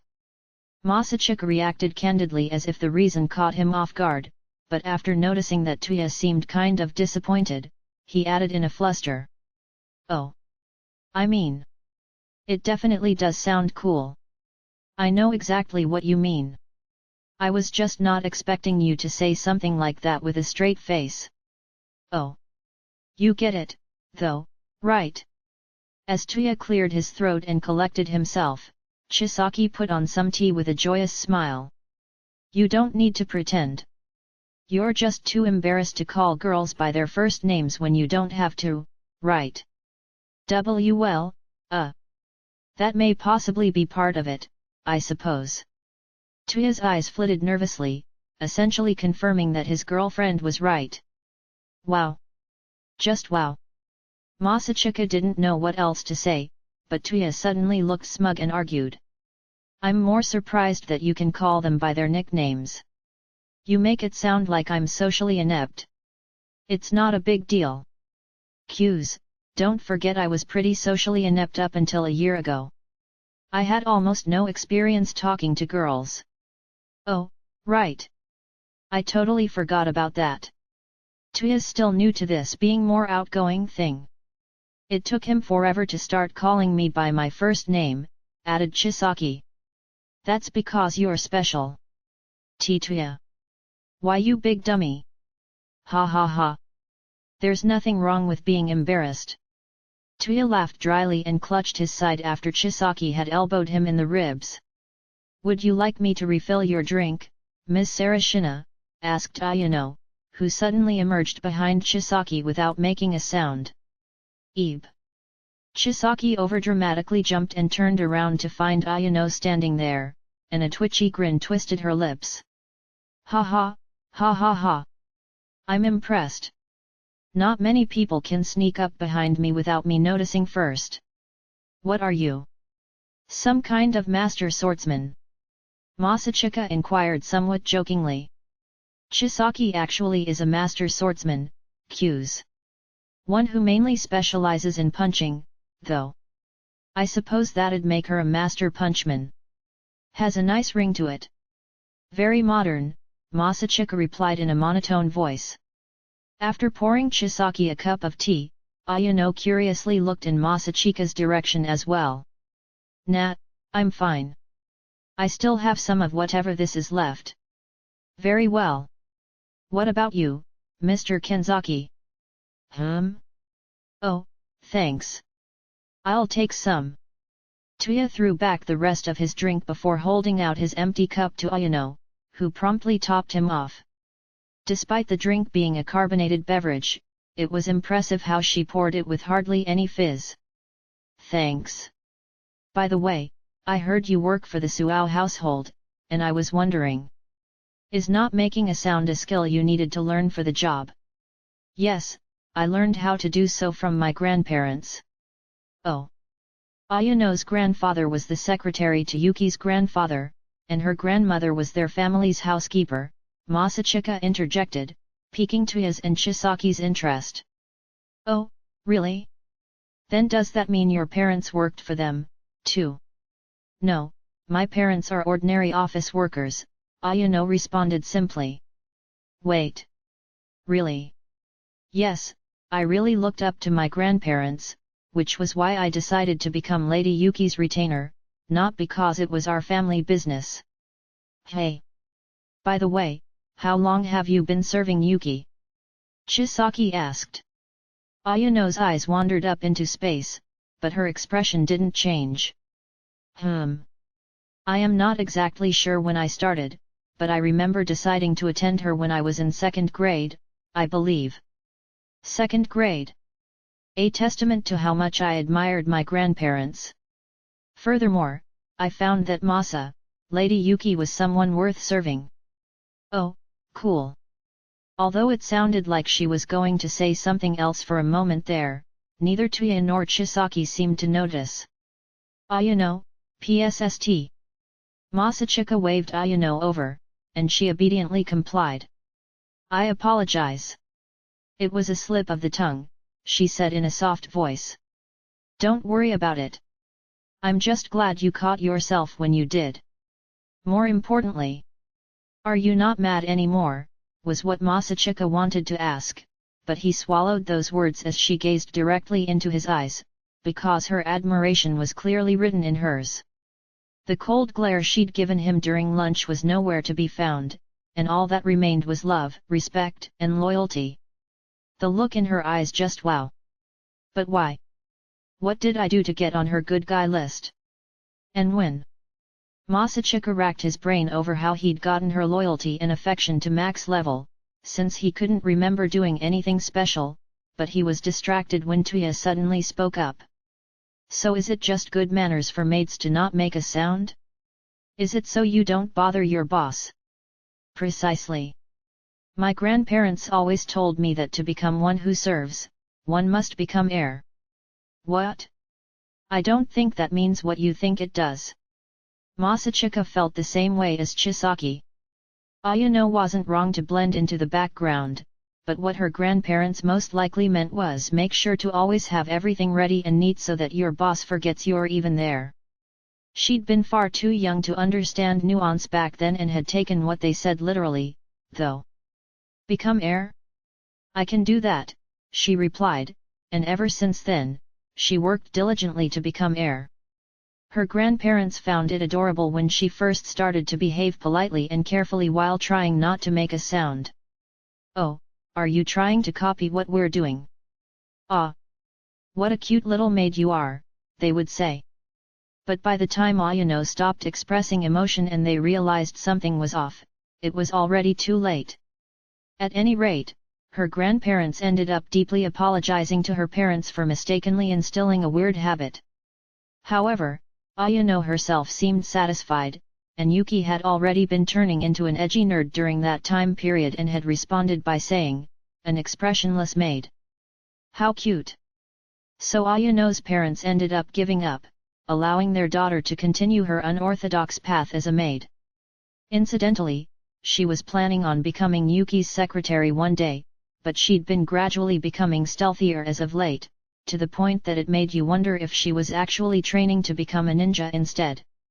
Oh, Ayano. Do you think I could have a refill, too? My apologies, Ms. Maria. Maria came walking over with an empty cup. Alya got mad at me and told me I was being annoying. She stuck her tongue out and took a seat by Masachika, then looked back at Elisa, who was glaring at her cards with a serious expression and furrowed brow. She only had 3 snacks left in her possession. It looked like this was the final round. Hey, is everything going to be okay? There isn't going to be a fight, right? After Tuya expressed concern in the midst of the tense atmosphere, both Masachika and Maria simultaneously shrugged. It'll be fine. Alya may not look it, but she's actually having a lot of fun, said Masachika. Yes. She's letting loose for a change and enjoying every minute of it, Maria said as she observed her sister. You can say that again, Masachika agreed. Oh my! You can tell. Yeah, it's obvious. As Masachika and Maria exchanged glances and shared a soft smile, Tuya and Chisaki were completely baffled. That's her letting loose? The two wondered as they tilted their heads in disbelief. But to Masachika, Elisa was letting loose at a level he had never seen before. She was showing pure joy in everything she did while playing a game with perhaps her first female friend her age in years. For example, take the way she was looking at her depleted snack rations. Those weren't the eyes of someone panicking because they were about to lose. They were the eyes of someone disappointed that the game was almost over. Her eyes were saying, I want to play more, but the game's going to end at this rate if I don't do something. What happened to being the solitary princess?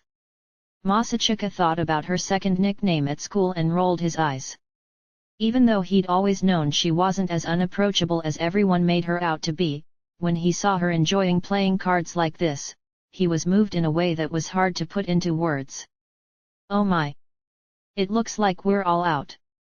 Masachika turned around to the sound of Maria's voice and saw that the plastic bottle in Ayano's hand was empty. Ayano went to go grab another, but she soon realized the rest of the beverages were done as well, and she froze. How about I go downstairs and buy us some drinks from the vending machine? Allow me to take care of. Don't worry about it, Ayano. You're the heroine today. Allow me. Not only Ayano, but both Tuya and Chisaki were also confused by what she meant, but Masachika seemed to get it. It means you're one of the guests of honor today and a girl, which makes you the heroine. Exactly. Now let's go, hero. I'm counting on you to protect me. Wait. Seriously? Her suggestion took Masachika by surprise, but after realizing that it would be hard for one girl to carry all those beverages by herself, he urged Ayano to relax and stood. Hey, I'm gonna go grab some drinks at the vending machine downstairs. Need anything? Masachika asked while facing the sofa where Elisa and Yuki were sitting. Get me a soda, Q's, will ye? I'll have a cola. Wait. Ginger ale, please. I'll go with the lemon tea. I would love a café au lait if possible. Oh, the brown one, not the white. Sweet red bean soup, please. I'm fine with just water. Who do you think I am, Prince Shitoku? Stop yelling all your orders at once. And, Masha, you don't need to tell me what you want. We're going to the vending machine together. Oh, right. Maria smirked as if to say oh oopsie, and Masachika smirked back at her. Tuya then began looking for something to write everyone's orders on, but Masachika spoke up before he could find anything. Sigh. Soda, ginger ale, lemon tea, the brown café au lait, red bean soup, and water. Got it. Both second-year students and Elisa stared in utter astonishment as Masachika and Maria left the student council room. Once in the hallway, the motion detectors sensed their movement, and the lights turned on. The red evening sun gilded the schoolyard outside the window as they walked down the hallway until Maria said with a relaxed tone. Thanks again, Q's. For what? For helping Alya. For deciding to run with her in the election. I'm sure she's thrilled. Her expression was brimming with compassion, fitting for someone also known as Madonna at school. That's nothing you need to thank me for. Oh? But it is. Before you came along, Alya didn't have anyone she could count on. Hey! Maria was wearing a gentle, more relaxed smile, unlike her usual bubbly one, when Masachika unconsciously stopped in his tracks and muttered. Wait! Are you? Oh, After almost involuntarily saying what was on his mind, he stopped himself and wondered if it was really okay to ask. However, before he realized it, he was already raising the question again as if Maria's gentle gaze was compelling him to. This might just be my imagination, but do you purposely try not to act serious around Alya? Maria slowly blinked as if she was caught off guard. She then shifted her gaze to the outside world on the other side of the window, her lips curling into a breathtakingly beautiful, mature smile. I don't want to compete with Alya. Although what she said didn't sound like an answer at first, Masachika seemed to understand. I knew it, he thought. Alya is an extremely hard worker who always puts everything she has into anything she does, and that is one of the things I love about her. Maria spoke as if she was imagining a world where only the two of them existed. Meaning you're playing the part of the laid-back older sister so she won't see you as a rival. She giggled at his straightforward, blunt question. I'm not acting. Taking everything so seriously gets tiring. Does it not? You have to relax at least a little. Everything in moderation. Oh, but I don't deny I do behave more free and easy around Alya. Ha ha ha. Free and easy, hey. Giggle. Can you blame me? She spoils me because of it. Oh, she does she? Masachika said with a wry smile, thinking about how it was usually the other way around with sisters. It's hard to tell when she's joking and when she's being serious. Masachika scratched the back of his head while staring up at the ceiling, wondering if she was actually a serious person deep down inside or as laid back as she usually appeared. That was when Maria's whispers tickled his ears. I don't want Alya to be alone. When he lowered his gaze and saw her serious expression, his heart skipped a beat. He swallowed his breath as she gazed right into his eyes, smiling softly before continuing as if she was speaking to herself. Not only sisters, but relationships between siblings in general are also really difficult. They're the closest people to you, but because of that, you compare yourselves to each other. Yet, Masachika was painfully aware of what she meant. Masachika, the boy who'd abandoned the home he was born into, despised his mother, rebelled against his grandfather, and ran away from home, but once he had escaped, he realized he was empty. There was nothing he wanted to do. There was nothing he wanted to be.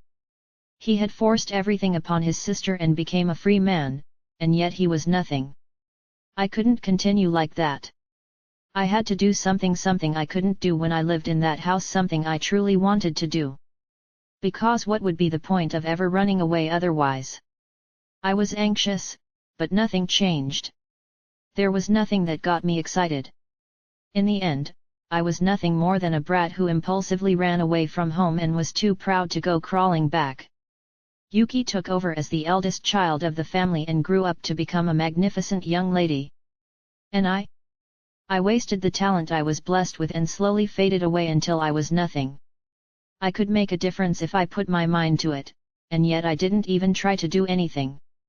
There was no importance to my existence. It was impossible not to compare a worthless piece of garbage like him with his hard-working sister, who had unconditional love for her family.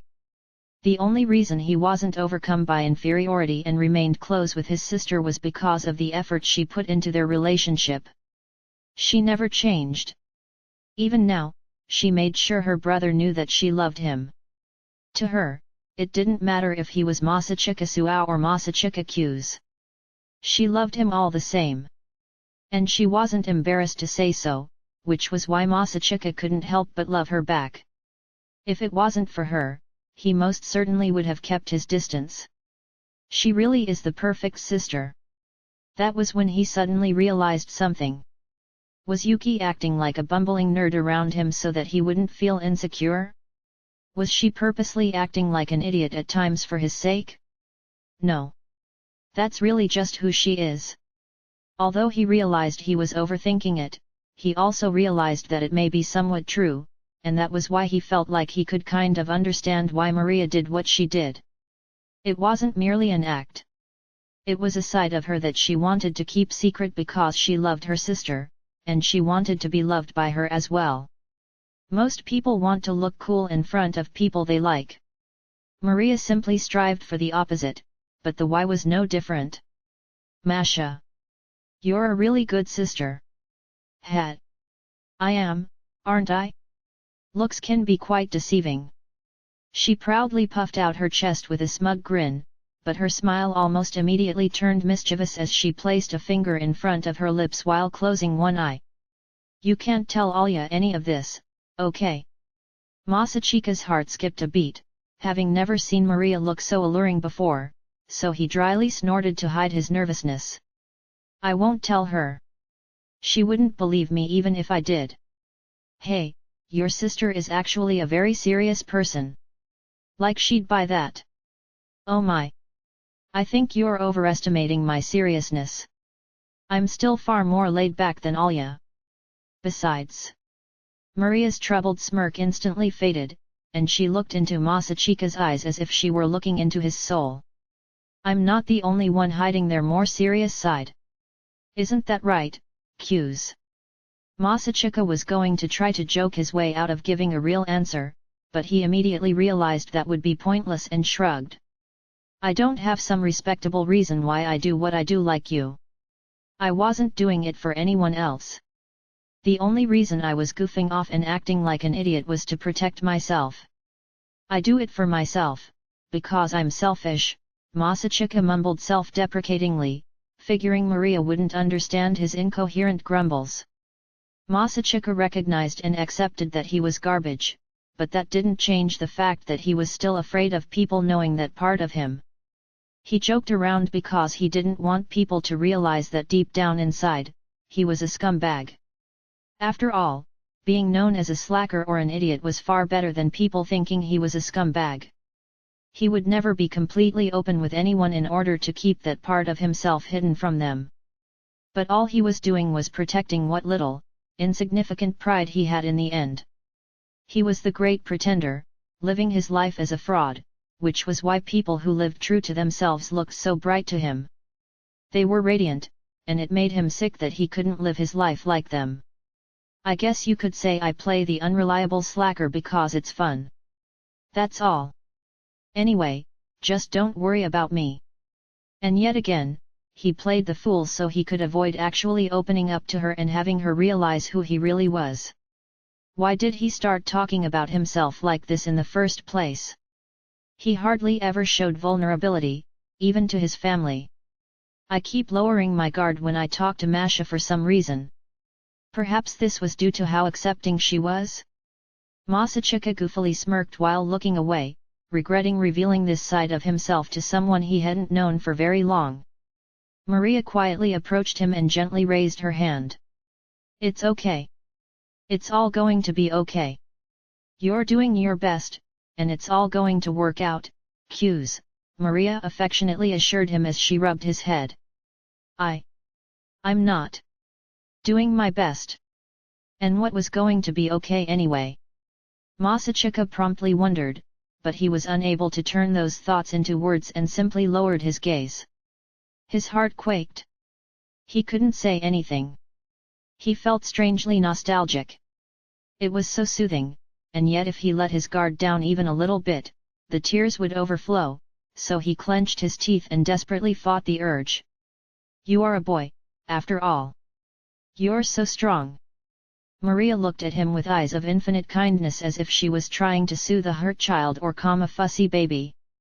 After a few moments, Masachika uncomfortably moved his drooping head, and Maria immediately stopped touching him as if she understood why. I'm really sorry, Masachika muttered. You shouldn't be. I'm older than you, so it's my job to look out for you. Giggle. I finally feel like a second-year student in the student council.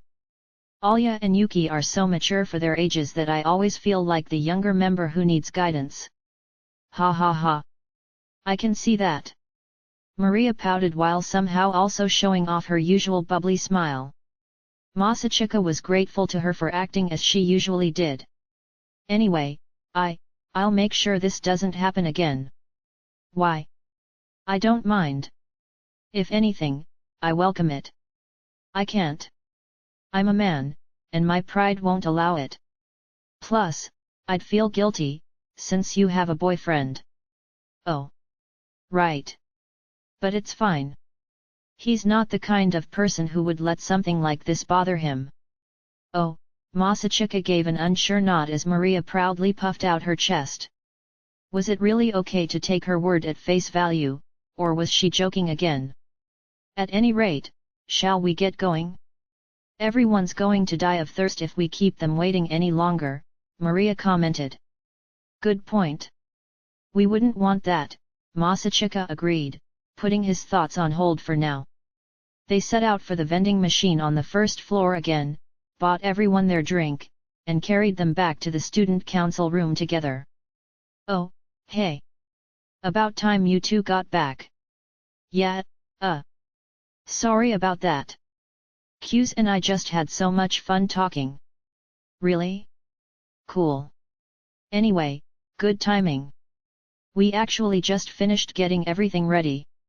For some reason, the moment they'd opened the door to the student council room, Tuya had been waiting for them with an audacious smirk.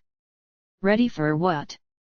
Masachika asked curiously, and Tuya's smirk grew even more pretentious. For the most mentally challenging game of all time.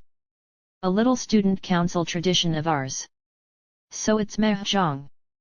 A slightly out-of-place mahjong table stood in the middle of the student council room. It was well worn, clearly showing its age as the beautiful women of the council sat around it, making the entire scenario seem even more surreal. Tuya smiled stiffly as if he felt the same way and then he shuffled the tiles. By the way, I wasn't lying when I said it was tradition to play mahjong at our welcome parties. Okay. Well, I'm familiar with the game, but what about everyone else? Masachika turned his gaze to the others. I know how. My family and I play together sometimes, Chisaki said confidently. I think I at least know how to arrange the tiles, Yuki offered. Same here, Ayano said simply. I'm sorry. I don't really know, Elisa admitted. I know for the most part, Maria said, unperturbed. There were surprisingly a good number of members who knew how to play. Masachika scornfully glared at his sister, who was a sixth dan in online mahjong, for saying she thought she at least knew how to arrange the tiles. He then began to think about the competition, but Tuya promptly began to put them into teams. Now, as is tradition, we'll be playing in pairs. Chisaki and me, Suao and Kimishima and Q's and little Qiuzhao. Big Qiuzhao, you'll be on your own. Is that okay? That's fine with me. Need someone extra to liven up the party, yes. Masha, are you really referring to yourself as someone extra? Because I am. I only know the basics of mahjong, after all. Maria smiled in a very bubbly way as she took a seat. Masachika then shifted his eyes in Alisa's direction. Hey, how about you stand behind me and watch me play for now so I can explain how the game works? Okay. Masachika took a seat across from Tuya while Chisaki sat to his right. It appeared Yuki was planning on watching for now. Anyway, everyone ready? We don't have much time until they lock up the school, so we're going to have to make this a half game. Oh, and as is tradition. Tuya suddenly grinned sharply. Whichever team wins gets to order the other 3 teams to do whatever they want. Within reason, of course. What? Masachika arched an eyebrow, since his partner was a complete beginner, putting him at a disadvantage, but the others surprisingly seemed to be all for it. Sounds good to me. A little danger makes it so much more exciting. Chisaki said. Well, I suppose nobody here would request anything too wild, so I'm fine with it, too. Maria added merrily. I don't mind, either. Yuki agreed to the stakes. Lady Yuki's wishes are my own. Ayano complied unsurprisingly. It's pretty easy to imagine how my competitive partner is going to react after all that. I'm fine with that, too. Did you forget the part where you were an absolute beginner? When Masachika looked back at Elisa, she seemed like she wasn't going to back down, no matter what. How can she be so confident? But he reluctantly agreed in spite of his complaints. Sigh. Fine, I'm in. By the way, the winning team gets to order the other teams to do something, right? Not each individual in the winning team. Exactly. After all, it wouldn't be fair to Big Qiuzhao if she somehow miraculously managed to win. I'm going to need a miracle, hey. Maria smiled as if she didn't care, but Tuya clearly didn't consider her a threat. Oh, by the way, President. What are the specific rules? Masachika asked as he gathered his tiles. Let's start with 30,000 points and allow Red Dora, Koiten, Backdoor, Agariam, Double Ron, Triple Ron, Double Yakuman, Triple Yakuman. Well, you get the picture. Anything goes. Oh, except the game doesn't end when someone goes bankrupt. Ha ha. All right. Okay, then. Let's start. Chisaki, you're up. Hey. Chisaki blinked in bewilderment as if she had been taken completely off guard and was only planning on watching the game, but Masachika was just as surprised. Wait.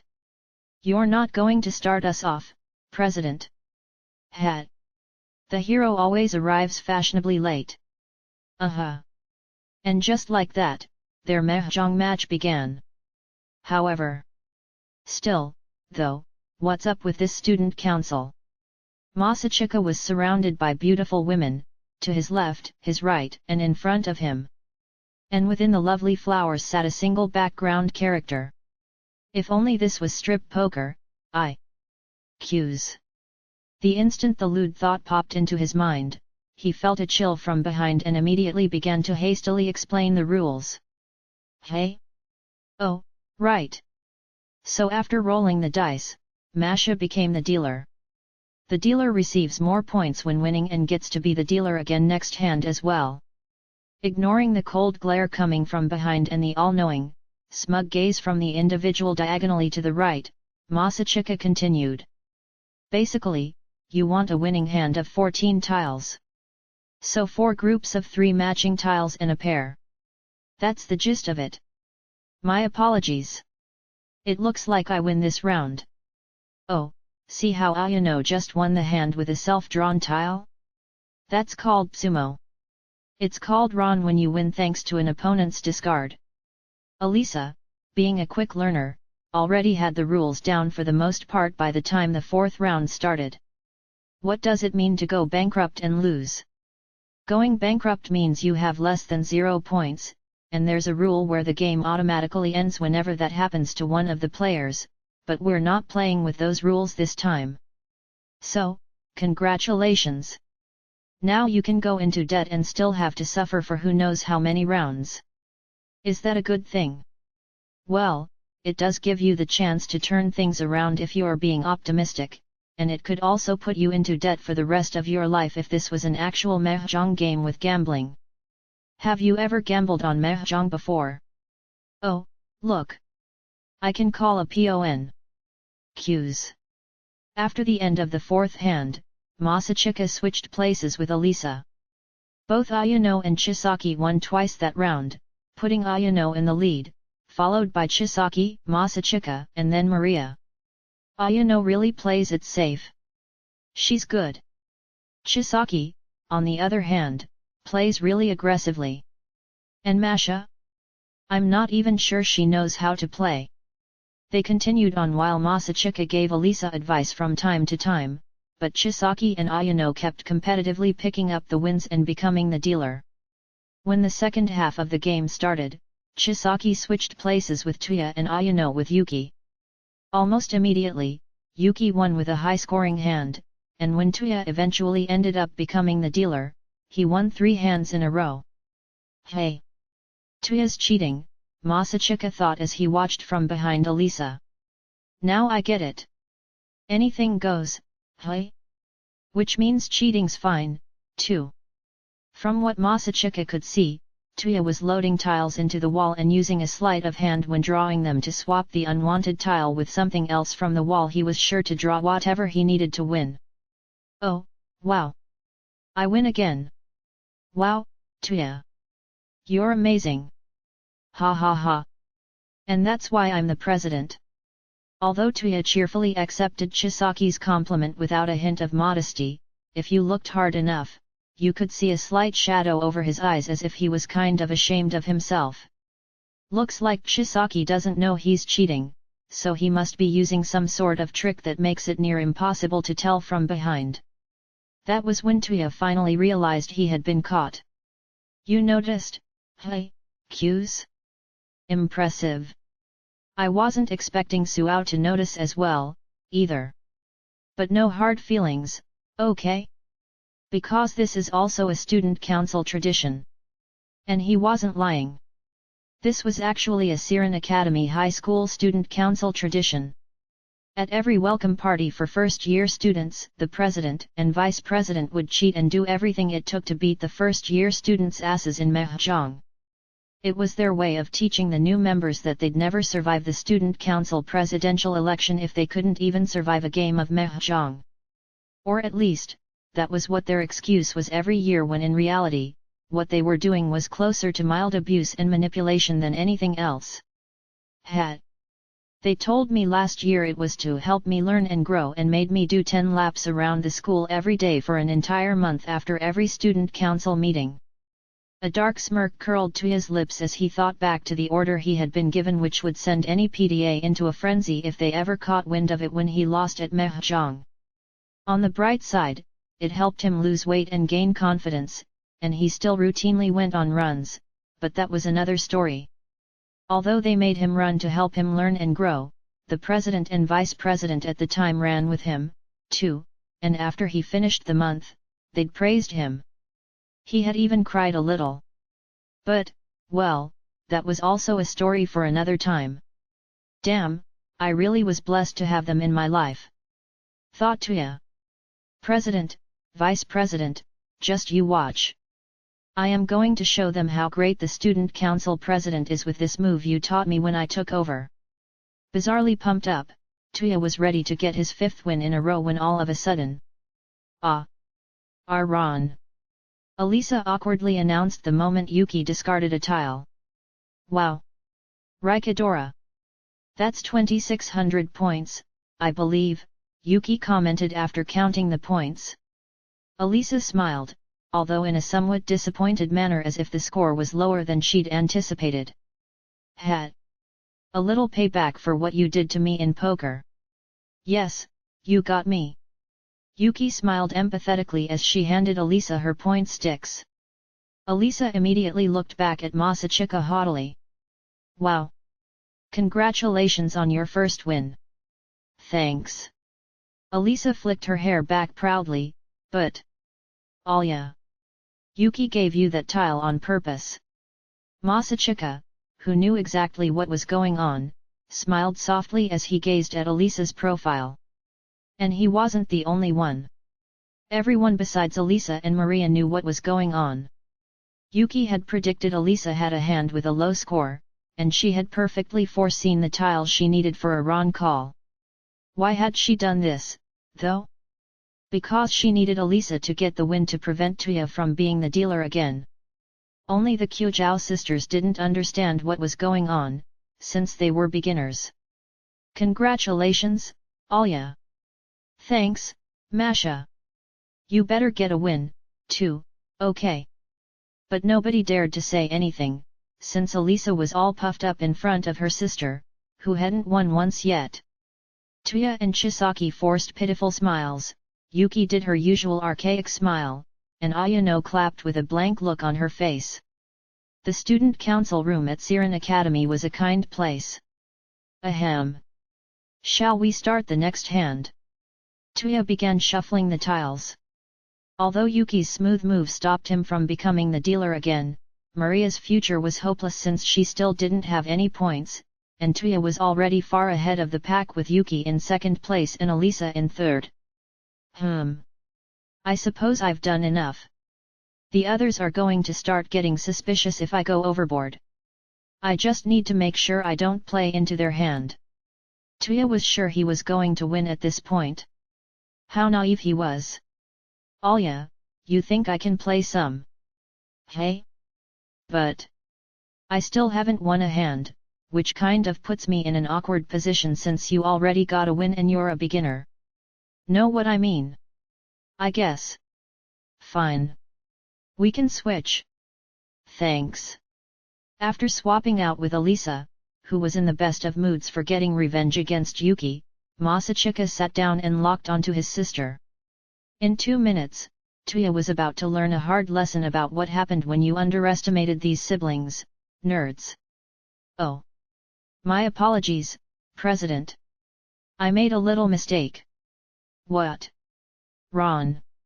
Dealer Byman, 24,000 points. It was only the second turn when Tuya discarded an ordinary tile, which played right into Yuki's hand. He still believed it was merely a coincidence at this point, but he immediately recognized something was wrong when Masachika won next. Oh. Sumo. What? Another 2 minutes went by, and he didn't even get a turn this hand. Caillou. Wow. I won as a non-dealer on my first drawn tile. Yakuman and I got the highest standard scoring hand. Wow, Masachika. That was incredible. Oh my. You won already. What? Caillou. Congratulations, Mr. Masachika. In the midst of the female members' excited and bewildered gazes, Tuya looked across the table at Masachika. Tisk. Impressive. I didn't think you had it in you, Q's. Hat. You made your first mistake when you thought you could cheat to defeat me. Masachika returned Tuya's twisted smirk with a fearless grin of his own, because he was cheating, too. Yuki may have shamelessly said, wow, Masachika. That was incredible, like she didn't know what was going on, but she'd played a part in the cheating as well. What kind of nerds would we be if we didn't know how to cheat with a little dice control? There probably wasn't another nerd in Japan who could relate to what Masachika was screaming in his mind, but these two siblings had mastered the art of cheating. They got exactly the number they wanted when they rolled the dice as if it were only natural. Incidentally, it was their paternal grandfather who had mentored them in the art of cheating. Sorry, President. It's over. It's just too easy when you have two people loading tiles into the wall like this. Tisk. They closed the huge gap in points in only a few minutes, making Tuya narrow his eyes in frustration, which amused Masachika. "Don't worry, President. I promise we won't cheat during the last round." "What? Don't tell me you..." Tuya almost gasped aloud when Masachika made eye contact with him. After the two siblings won their hands, everyone was almost tied for first, with the exception of the Holy Mother Maria, who was deep in debt. Whoever won this next hand was probably going to win the entire game. We wouldn't want our partners to know we're cheating, right? Let's play fair and square and wrap this game up. Humph. All right. I don't need to cheat to win. You will feel the great weight and power I carry as the president. They exchanged manly smiles in agreement. Now, let's have a fair fight. The curtains of fate were raised, and the final battle concluded. Oh my!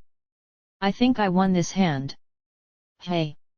The two men turned their goofy expressions in the direction of the unexpected, unsure voice, looked at Maria's hand, and immediately exchanged glances. President. Yet. Anything goes, right? Which means this. Yet.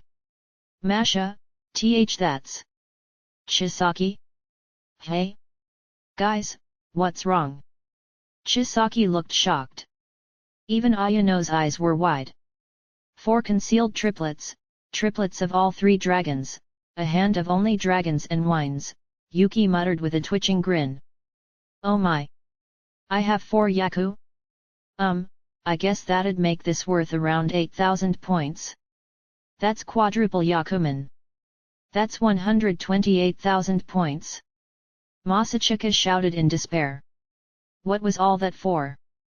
Everything I did, Tuya uttered bitterly as he finally recovered from his initial shock. Seriously. Maria's miracle put her in first place when the game ended, making everything the others did meaningless. Yuki and Ayano came in second, followed by Tuya and Chisaki. Meanwhile, Masachika and Elisa dropped into last place since a non-dealer won the round, which meant they had to pay even more with the points they had. Maria was then bestowed with the right to give an order to the 6 losers. Now what should I ask you all to do? She placed an index finger on her lips and looked around the room until her eyes landed on the tiny, ribbon-adorned bags of baked sweets that had been passed out at the beginning of the welcome party. Her eyes widened as if she had an epiphany. Masachika had a really bad feeling about this, and his gut ended up being right. A few minutes later. Oh my gosh! You guys are so cute! Maria gave a heartwarming smile to the slightly bashful girls and the trembling, emasculated boys standing before her. President! Don't say another word, cues. Everyone had to wear a ribbon for the rest of the day. That was Maria's order. Maria herself put the ribbons on their heads, and wow, big deal for the girls, right? Real big deal. They looked like they got a little makeover, especially Chisaki, who wasn't fashion conscious and ended up looking so good that the other girls squealed in surprise when they saw her. The problems were Masachika, who had a generic NPC face, and the giant Tuya, who had the face of a middle-aged man. What did I do to deserve this? You? Look at me. This is a crime against humanity. I don't know. Generally, popular people can get away with doing things others consider kinda eccentric. People are more accepting, maybe they'll go, oh, he's into ribbons? Cool. But when your average student like me does this kind of thing, people usually cringe and call you names. The 2 boys exchanged glances, feeling sorry for themselves, when the other student council members approached them. See, come on. It's not that bad. I actually think you 2 look good, Chisaki managed to choke out. That'd be a lot more convincing if you didn't look like you were about to burst out laughing. Instead, it just makes me feel worse. She's right, Masachika. You look really good. Trust me. Your eyes are laughing, Yuki. I am being serious. Wouldn't you agree, Ayano? Yes, you look very good.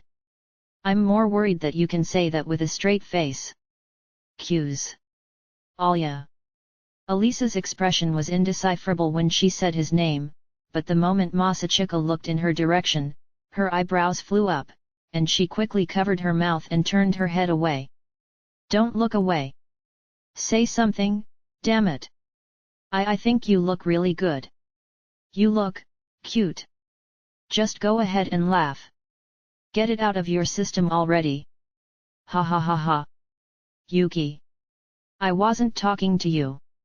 Yuki somehow cackled while maintaining her gentlewoman facade, so Masachika shot her a piercing glare. However, Chisaki began to laugh as well, as if Yuki's laughs were contagious. Even Elisa's shoulders started shaking as she stared at the floor, covering her mouth, so Masachika just gave up. President, cues, look this way. Don't tell me you're going to take our picture. Of course I am. Today's a special day, after all. Tuya whispered to Masachika, whose expression had tensed in fright. Just give it up, cues. We cheated, and we still lost. We don't have any right to refuse. Kill me. Those were the final words of the captured knight as his expression twisted in agony. Only the sounds of the girls' laughter and the window shutters closing echoed throughout the student council room after that, coming to an end when a teacher stopped by to tell them they were locking up. Chapter 7, It's a Promise. Elisa Kyujao. Elisa turned around in response to someone calling her name during lunch the next day. Standing behind her was a girl with perfectly straight, almost shoulder-length black hair who gave off an intellectual vibe. Elisa didn't recognize the voice when she first heard it, and she didn't recognize the girl's face, either, but she could tell she was in the same grade due to the color of the ribbon she was wearing. And yet, despite having never met before, the gaze behind the girl's glasses wasn't the least bit friendly. What? Elisa responded, her guard up. I'm Sayaka Taniyama from Class F. I know this is sudden, and I apologize for that, but do you have a moment to talk? The girl asked in a sharp tone as she firmly resettled her glasses. She gestured with her eyes to the inner court outside the hallway. While her words were polite, there was still nothing friendly about the way she was speaking. Normally, Elisa would ask what exactly she wanted, but there was something about the girl's name that sounded familiar to her, and she furrowed her brow. Sayaka Taniyama? Isn't that the name of the girl who fought against Yuki in the election in middle school? Elisa had heard all about her the other day from Masachika, especially about how she was a candidate Elisa had to watch out for other than Yuki. Sayaka Taniyama. She was the daughter of the CEO of Taniyama Heavy Industries, one of the leading shipbuilding companies in the country, so she came from an extremely wealthy family, making her one of the elites at Siren Academy. Sayaka herself was incredibly talented as well. Her test scores were always within the top 10 in her grade, and she worked as the class officer every year, so all the teachers knew her. What was most impressive, however, was how she'd defeated the candidates for president and vice president from Class 3 at the debate in middle school. She crushed more rivals in the race than anyone else, including Yuki. That was why she was the candidate Masachika was most worried about other than his sister. And that person, a future potential rival, was asking Elisa to meet her outside to talk. There was no way she could say no. Sure. Thank you very much, Sayaka replied without a hint of gratitude in her voice before walking into the inner court from the edge of the hallway. Elisa followed after Sayaka, and they stopped underneath a large tree in the middle of the courtyard. First, I would like to confirm one thing, do you really plan on running with Q's in the election? Yes. Why? Elisa said, although she wondered where Sayaka had heard that. A furrow appeared in Sayaka's brow, and she continued with obvious malice in her voice. How sleazy of you! Are you not ashamed of yourself? Excuse me. Elisa was more dumbfounded than angry by the sudden insult hurled at her. You stole him away because you knew Yuki wanted to run with him. Were you trying to provoke her? What you did was low, even as a joke. Excuse me. Elisa couldn't take the verbal abuse any longer, though. How dare you accuse me of such a thing? Who do you think you are anyway? You don't even know me. Elisa's shouting gathered the eyes of the students in the surrounding buildings, so she fell silent. Sayaka, on the other hand, continued indifferently as though she didn't care in the least.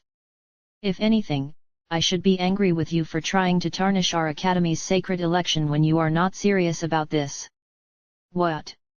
You make it sound like I used some cheap trick to get cues on my side. Are you claiming you didn't? I do not know what you did, but there is only one reason you would pick an imbecile like that to be your partner, to provoke Yuki. No. Alya? Sayaka. Elisa turned around to find Masachika rushing over from the hallway after hearing them arguing. He stood in between them, looking back and forth at them with a worried, alarmed gaze. What's going on? He asked Elisa. I don't know. She suddenly told me she wanted to talk, then she started accusing me of stealing you from Yuki. The hell? Where'd that come from? Masachika asked as he curiously shifted his gaze to Sayaka. Sayaka? I don't know where you heard that, but running with Alya was my decision. She didn't steal me from anyone. Sayaka frowned sternly, then slowly adjusted her glasses and replied. I find that hard to believe. What would make an imbecile like you want to run with a transfer student? Imbecile, yeah, I guess I can't deny that, but it was still my decision. There were no dirty tricks involved. I already told Yuki, and she's fine with it, too. Whatever you thought happened didn't. It's all in your mind. So do you think you could apologize to Alya for the rude things you said? Masachika was trying to solve the situation as peacefully as possible until he suddenly felt a wave of rage coming from Sayaka, who looked at him darkly, and he gulped. I see. So you are the one who needs to be punished, Sayaka grunted in a low voice before stomping over and glaring right up at him. Her eyes were terrifying, brimming with malice and resentment, and Masachika instinctively stepped back. Cues, I challenge you to a debate. What? A clamoring crowd gathered and watched from a distance after Sayaka made her declaration, and Masachika knew exactly how they felt. In regard to what we will debate. Should we include teacher evaluations when accepting new members into the student council? How does that sound? Hold on. Are you being serious? Do you honestly believe I would joke about this? People like you do not belong in the race, or the student council, for that matter. Of course, you aren't going to run away from a debate, right? You are a member of the student council for the time being, after all. Masachika was puzzled and could not process the sudden turn of events, but her eyes made it clear that she was serious about crushing him at the debate, and he knew if he wanted to do anything about it, he was going to have to beat her. All right. But first, I need details on. Not so fast, Elisa interrupted sharply. The debate is for presidential candidates to argue their issues, so I would appreciate it if you didn't make decisions without me. She shot Sayaka a piercing glare, but Sayaka herself didn't even glance in Elisa's direction as she dismissively replied. Stay out of this. I am not interested in candidates whose grades are their only redeeming feature. Excuse me. Look at me when you talk to me. Elisa forced herself in between Sayaka and Masachika, then got right in Sayaka's face. We are a team. If you plan on defeating Qs, then you are going to have to get through me first. Elisa snapped. Sayaka stared back at her, clearly annoyed, and quietly sputtered. I was simply offering you a chance to run away so you could keep your dignity. She then lifted her chin with scorn and continued in a deep, cold tone. Very well. I will crush both of you at the debate. People like you two do not deserve to run. The surrounding students were buzzing with confusion and excitement as rumors of this year's debate spread like wildfire throughout the school before the day was out. Sigh. I was sure there wasn't even going to be a debate this semester. After school in the student council room, Tuya was looking uneasily at an application from Sayaka in hand. I'm sorry. It's right before exam week, too, Masachika said apologetically. It's not your fault she challenged you. Sorry. I was just complaining to myself. I wasn't trying to blame you. Tuya waved his hand at Masachika while lowering his gaze once more at the application. We really can't refuse to debate with all the rumors going around, but this topic is. Yet, she obviously chose it because of me. Right. I guess so. It was the topic Sayaka had brought up during lunch. Should we include teacher evaluations when accepting new members into the student council? In other words, should we make teacher recommendations mandatory for joining the student council? Tuya drew his eyebrows together, since her real reason for choosing this topic was evident. Masachika, on the other hand, simply shrugged and casually remarked. I doubt many teachers know who I am, and if they do, they don't have a good impression of me, so if this bill passes, I'm going to have to quit the student council. Not necessarily. Even if everyone votes to adopt the bill, that doesn't mean the school itself will use it. Are you really going to do this debate, though? Because I honestly don't see how it would benefit you at all. It would benefit us, Elisa clearly stated. Tuya turned to her with a look of deep interest, but the burning flames of battle in her eyes made him shrink back. Defeating her would improve my chances of becoming the next student council president. In fact, if I run away now, then I will have no chance of defeating her during the race. Oh. You really think so? Plus, she insulted both Q's and me, so I am not going to be satisfied until she takes back what she said and apologizes to us. Masachika, who was quietly burning with rage, forced a smile and added. Anyway, it's not all bad. The debate gives us a little exposure before the closing ceremony and provides a chance to appeal to the students while declaring our candidacy. Well, as long as you two are okay with this. Tuya half-heartedly nodded at Masachika while checking the schedule. It is too close to exam week. I know it's a little sudden, but how about having the debate this Friday after school? I'm fine with that. Me too. Perfect. All right, how about we make the announcement today? President, allow me to make the flyer. Suao, are you sure? Yes, leave it to me. Yuki agreeably smiled and nodded from the office table, then shifted in her seat so she was facing Masachika and Elisa. Masachika, Alya, good luck. Thanks. Thank you very much. How does everyone feel about exempting them from their tasks until after the debate? They are going to be extremely busy preparing for it, after all, Yuki suggested as she looked around the room at the other members. Everyone immediately agreed. Sure. Why not? I'm fine with that, too. As you wish, Lady Yuki. Yeah, good idea. Q's, little Q Chao, you two focus on the debate. We'll take care of things here. What? We can't just leave you guys with all this work. You're already busy enough. And things will be a lot busier for me if this bill passes, which is why I need you two to prevent that. There's nothing to feel guilty about, Tuya said humorously. Masachika and Elisa lowered their heads, grateful for his generosity. All right. Thanks a lot really. Thank you very much. We won't let you down. Masachika and Elisa retired from the student council room after expressing their appreciation. All right, then. Want to head back to our classroom and discuss strategy? Yes.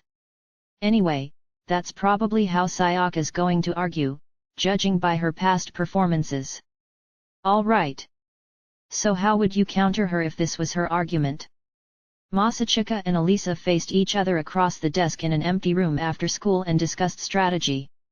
And I think that's what I'd base my counter-argument around. Yeah, that sounds good to me. Very persuasive. We should still probably sort out and summarize the main points, though. They were using a copy of the application submitted to Tuya to predict and prepare for Sayaka's argument. The practice even helped Elisa gradually cool off, since she'd still been pretty irritated by what Sayaka had said earlier, and eventually, she was able to calmly analyze Sayaka's behavior. Hey, Q's. Are you and Taniyama on bad terms? Not really. I mean, I don't think we are. We worked reasonably well together and treated each other with respect when we were in the student council in middle school, at the very least. Oh. She usually doesn't talk like that, just so you know. Like, honestly, I've never seen her be so rude before. He drooped and gave a slightly resigned shrug, causing Elisa's heart to skip a beat. This was the first time she had seen Masachika, who usually goofed around all the time without a worry in the world, show weakness. Unlike Elisa, Masachika had been insulted by someone he knew. There was no way it wouldn't hurt his feelings, regardless of how unreasonable Sayaka was being. Q's. Oh, Elisa wanted to say something to her seemingly worn-out classmate, but she didn't know what. She had never tried to cheer someone up before, and she didn't know what Masachika and Sayaka's relationship was like, so she felt that whatever she said would sound shallow. Why did Taniyama do that, I wonder? A completely different question ended up coming out of her mouth in the end, and she despised herself for not being able to think of a single thing to say to make her partner feel better. Oblivious to her struggles, however, Masachika placed a hand on his chin and looked up. I was wondering about it for a while, but maybe she's under the impression that I'm only doing this because I get off on the idea of messing with the election or something. Hey! I mean, I'm only guessing, of course. But after you told me everything she said, she made it sound like she thought we weren't serious about the election. Why would she think that in the first place, though? Yet. She even said your good grades were your only redeeming feature, too. But, well, I guess if you looked at this objectively, you're still kind of new here and don't have any major accomplishments in the student council. Plus, you don't have the connections that Sayaka has, either. Elisa watched Masachika mumbling quickly, and she confidently grunted. I can't deny that, but what about you, Mr. Goes straight home after school.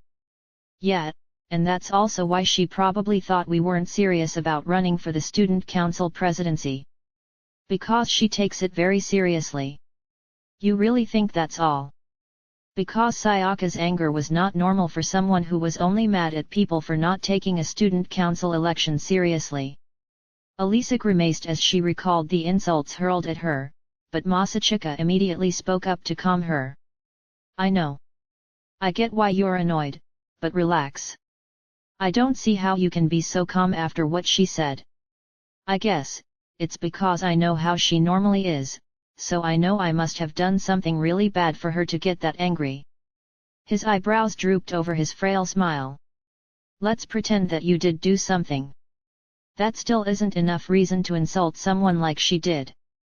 You might be a slacker who doesn't take school seriously enough, but you don't deserve to be treated that way, she protested in a low voice and furrowed her brow.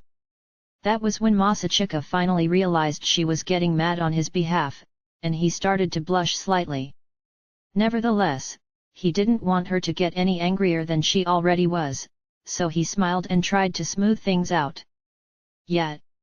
I used to be Yuki's partner, so Sayaka probably can't fathom why I would run with someone else, since Yuki is heavily favored to win. So I don't blame her for thinking I'm just messing around. But that's still ridiculous was what Elisa was going to say before she suddenly realized that this had all happened because she decided to run with Masachika. She also realized that this was not going to be the only clap back to them running together, either. It was obvious when she actually thought about it. His original partner was Yuki, and she and Ayano were his childhood friends. Even though Masachika hadn't mentioned anything, something must have happened between them. Unlike Elisa, who was always alone, Masachika had probably made countless sacrifices so he could run with her. And once she realized this, Alya became very frightened. Masachika had taken her hand as an equal, but the price he'd paid was far from equal. What could she give him? How could she repay him? What in the world could she do when she couldn't even stand on her own 2 feet without his support? Alya? What's wrong? Masachika asked, worried as to why Alya had suddenly fallen silent. Her breathing seemed shallow, and her face had turned pale. Are you okay? If you're feeling sick, then... I'm fine. I'm not feeling sick, okay. If you say so. Still, she didn't look too good. Nevertheless, they had already come up with a basic strategy, so Masachika decided to call it a day, when Alya suddenly spoke up with a somewhat troubled look on her face. Cues. Is there anything you want me to do? Hey? Where'd that come from? He tilted his head quizzically at her sudden proposal, but Alya didn't say another word. She only quietly gazed at him. Something I want you to do, hey. Sensing that she didn't want him to ask any more questions, Masachika scratched his head while racking his brain for a few moments. Oh, how about you make a funny face? Be serious. Okay. But Masachika wasn't the kind of person who could act serious when the mood was as heavy as this. It was also in his nature to say something absurd to lighten the mood when the person he was talking to had such a grave look on their face. Okay. How about you hold me gently, whisper words of love into my ear, and smother me with your overflowing womanly affections? Masachika said with a flirty smirk. Alya's eyebrows jumped up, so he braced himself for the incoming slap because he was sure she'd be at her wit's end. Okay. Hey. And that was why he was taken aback by how she actually responded.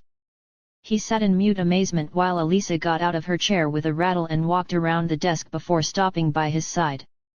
Wait. MMMNNG. As she gazed down at him with those deep blue eyes, he grunted meaningless noises and scooted his chair away from her. Wait. I was kidding, okay. He raised both hands over his shoulders as if to surrender and tried to stop Alya, who was actually holding her arms out wide. She then frowned slightly before lowering them. But Masachika's relief was fleeting, because she briskly slipped behind him, throwing her arms around his shoulder before he could so much as blink. Eeb. The feeling of skin as smooth as silk brushed against his neck. The sensation of something soft pressed against his back. Masachika immediately jumped and squealed, but Alya didn't seem to care in the least. She raised her left hand and awkwardly yet ever so gently caressed his cheek. Alya. He was so nervous that he screamed in falsetto, but he was worried about what would happen if he ran away, so there was nothing he could do. Nevertheless, that still didn't mean he could simply surrender himself to Alya's embrace, and he began to nervously tremble in place. She gently rubbed her cheek against his while whispering into his ear. I'm sorry. Thank you. But he had no idea why he was being apologized to or what he was being thanked for.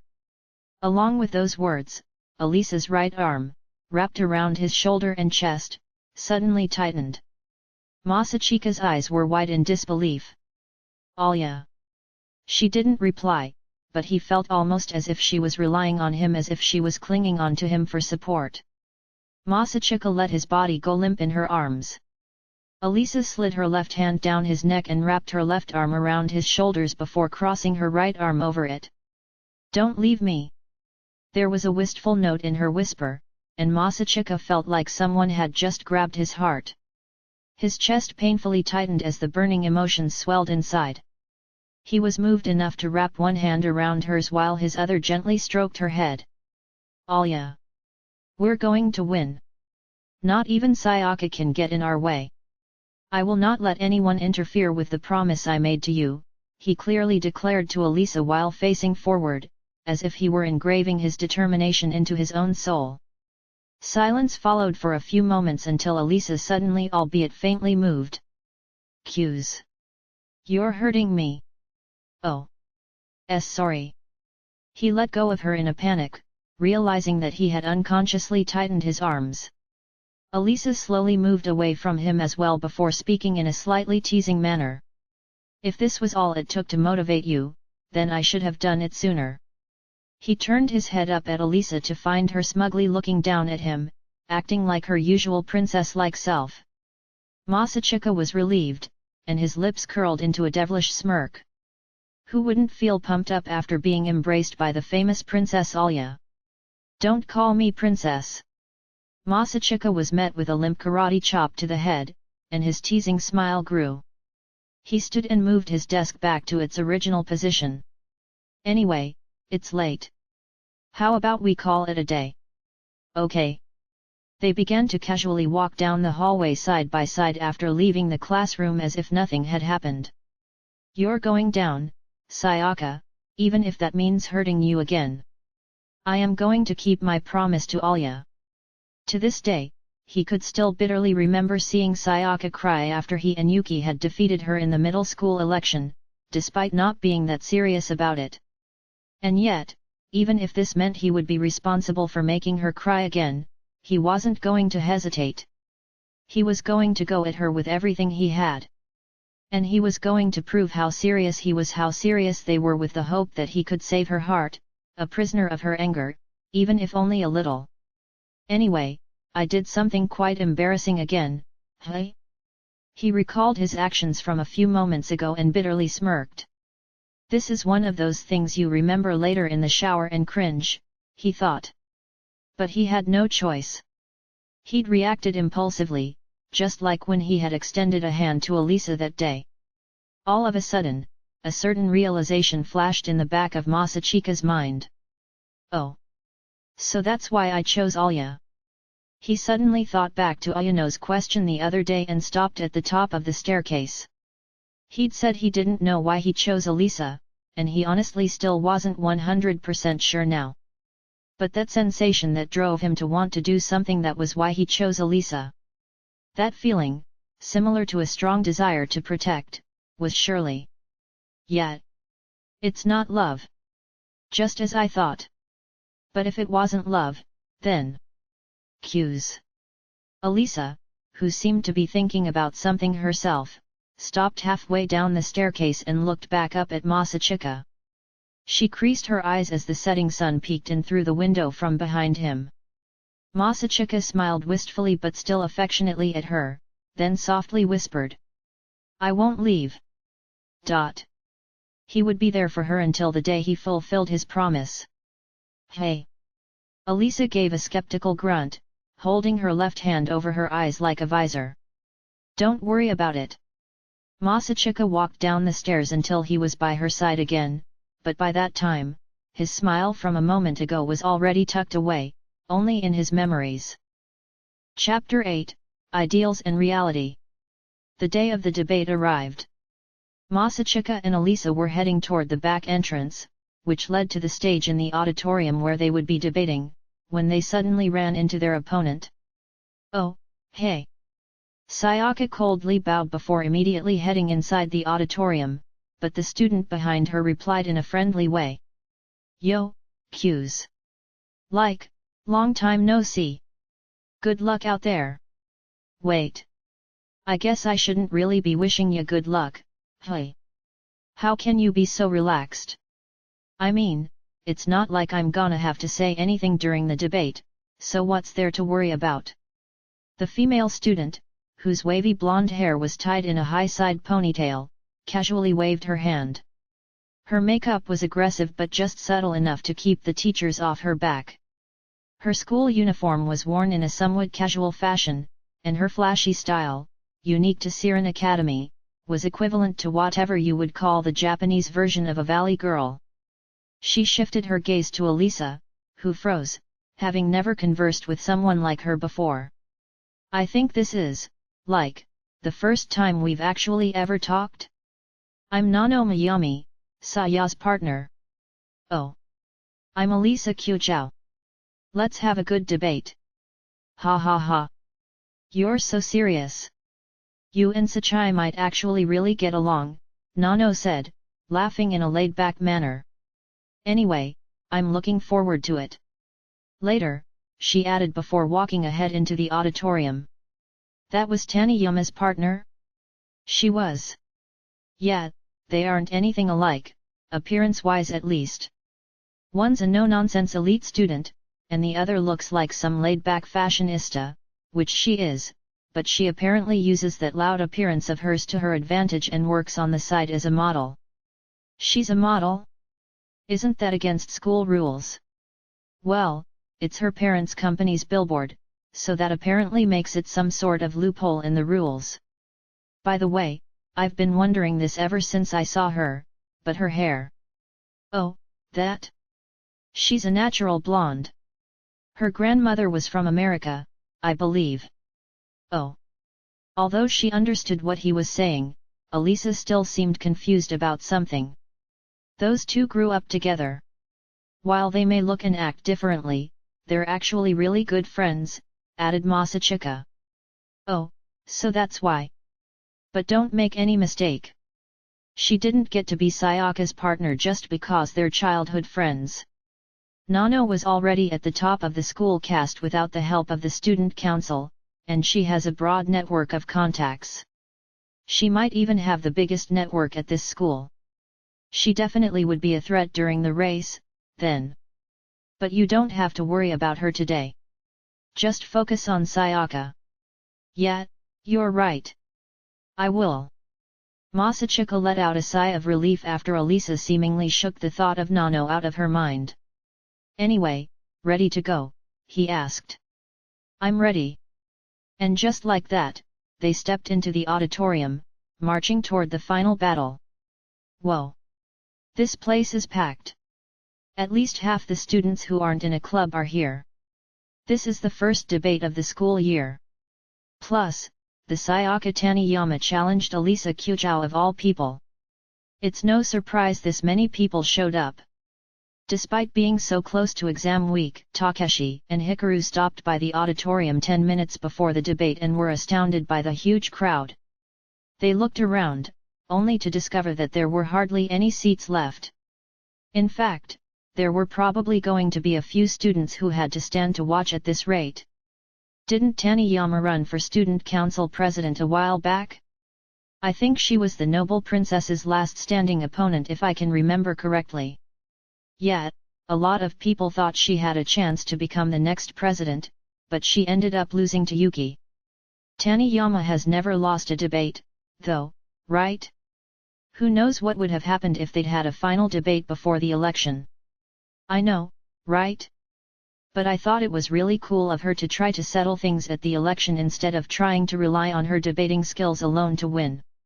You voted for Suao, you know. Doesn't mean I can't admire the enemy. They were walking down the aisle searching for 2 empty seats when they overheard some other students talking. Teenagers from various backgrounds and all different grade levels were speculating who would win and discussing how they felt. What do you think about the topic? It really has nothing to do with most of us, but, well, I'm sure she's come prepared and ready to kill. What do you think about the transfer student? I don't really know much about her. Same here. All I know is that she has good grades. Does she even know how to debate? I feel like I know that Q's guy from somewhere, though.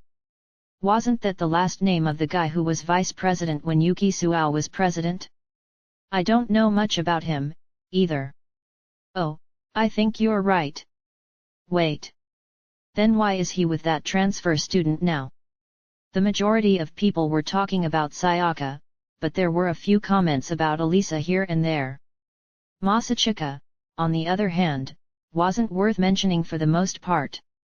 Feels like we're at an away game.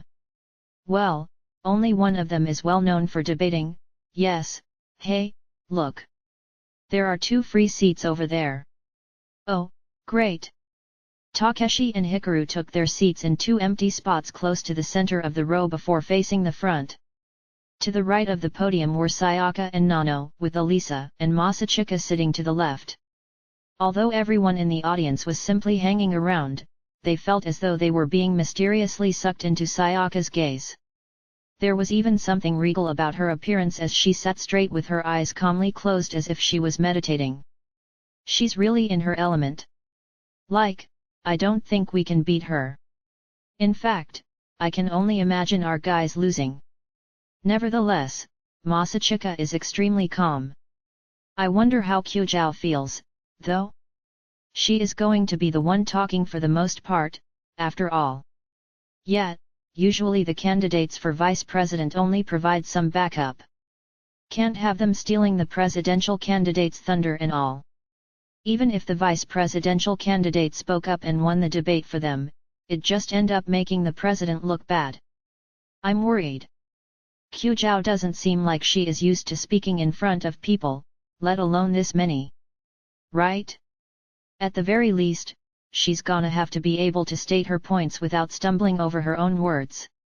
They watched Elisa with concerned gazes, but she kept facing forward, showing no sign that she realized she was being stared at. Her blue eyes were quietly fixed on the deserted podium, without a hint of hesitation or anxiousness. There are so many people. My throat feels so tight. Will I be able to talk? But in reality, she had never been this nervous in her life. Of course, the fact that their future depended on this debate was part of the reason, but this was also the first time she was ever going to express her opinion in front of this many people. While Elisa may have been opinionated, she never really asserted herself. She never expected anything from anyone, so she hardly ever found it necessary to argue her position. She never tried to influence anyone with her opinion, and in turn, she never let anyone's opinion influence her. That was her stance for the most part. Nevertheless, what was required of her right now was the power to move others. The power to convince people to choose to be on her side. It was a skill that she had regarded as unnecessary up until now. Am I going to be able to do this? Or is my opinion going to be ignored yet again? Elisa recalled how, just the other day, the soccer team and baseball team had argued and shot down every idea she had. The tips of her fingers started to go white. She felt sick. Her legs had gone numb. Her feet on the hard stage floor felt like they were stepping on rubber. Alya.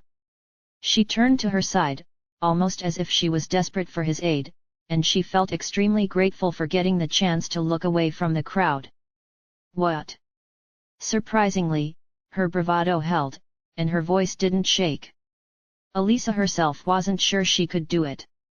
Although she would sometimes turn to him from time to time, even his serious gaze was making her nervous today. Kyuza's really relaxed. I have to pull myself together. I was the one who signed up for this, and I don't want to disappoint him. Relax. Deep breaths. Just keep taking deep breaths. Elisa tried to take a deep breath, but her lungs wouldn't listen to her. She trembled nervously as blood slowly retreated from her hands and feet. Alya. Cues. She wasn't able to put on a bold front any longer. Her desperate voice strained pathetically. She was on the verge of tears, and yet she had to hold back laughter for some reason. She felt like her head was going to explode when. Do you really have E-cups? Hey!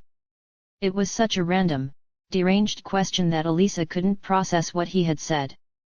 Only when Masachika glanced at her chest did she finally comprehend. She reflexively lifted up her arms to cover herself when she suddenly remembered where she was and stopped. Why, you creep! What is wrong with you? She tried to keep her voice as low as possible when she criticized him, but Masachika immediately turned an extremely serious gaze at the audience. I was thinking, I can't do anything weird in front of all these people.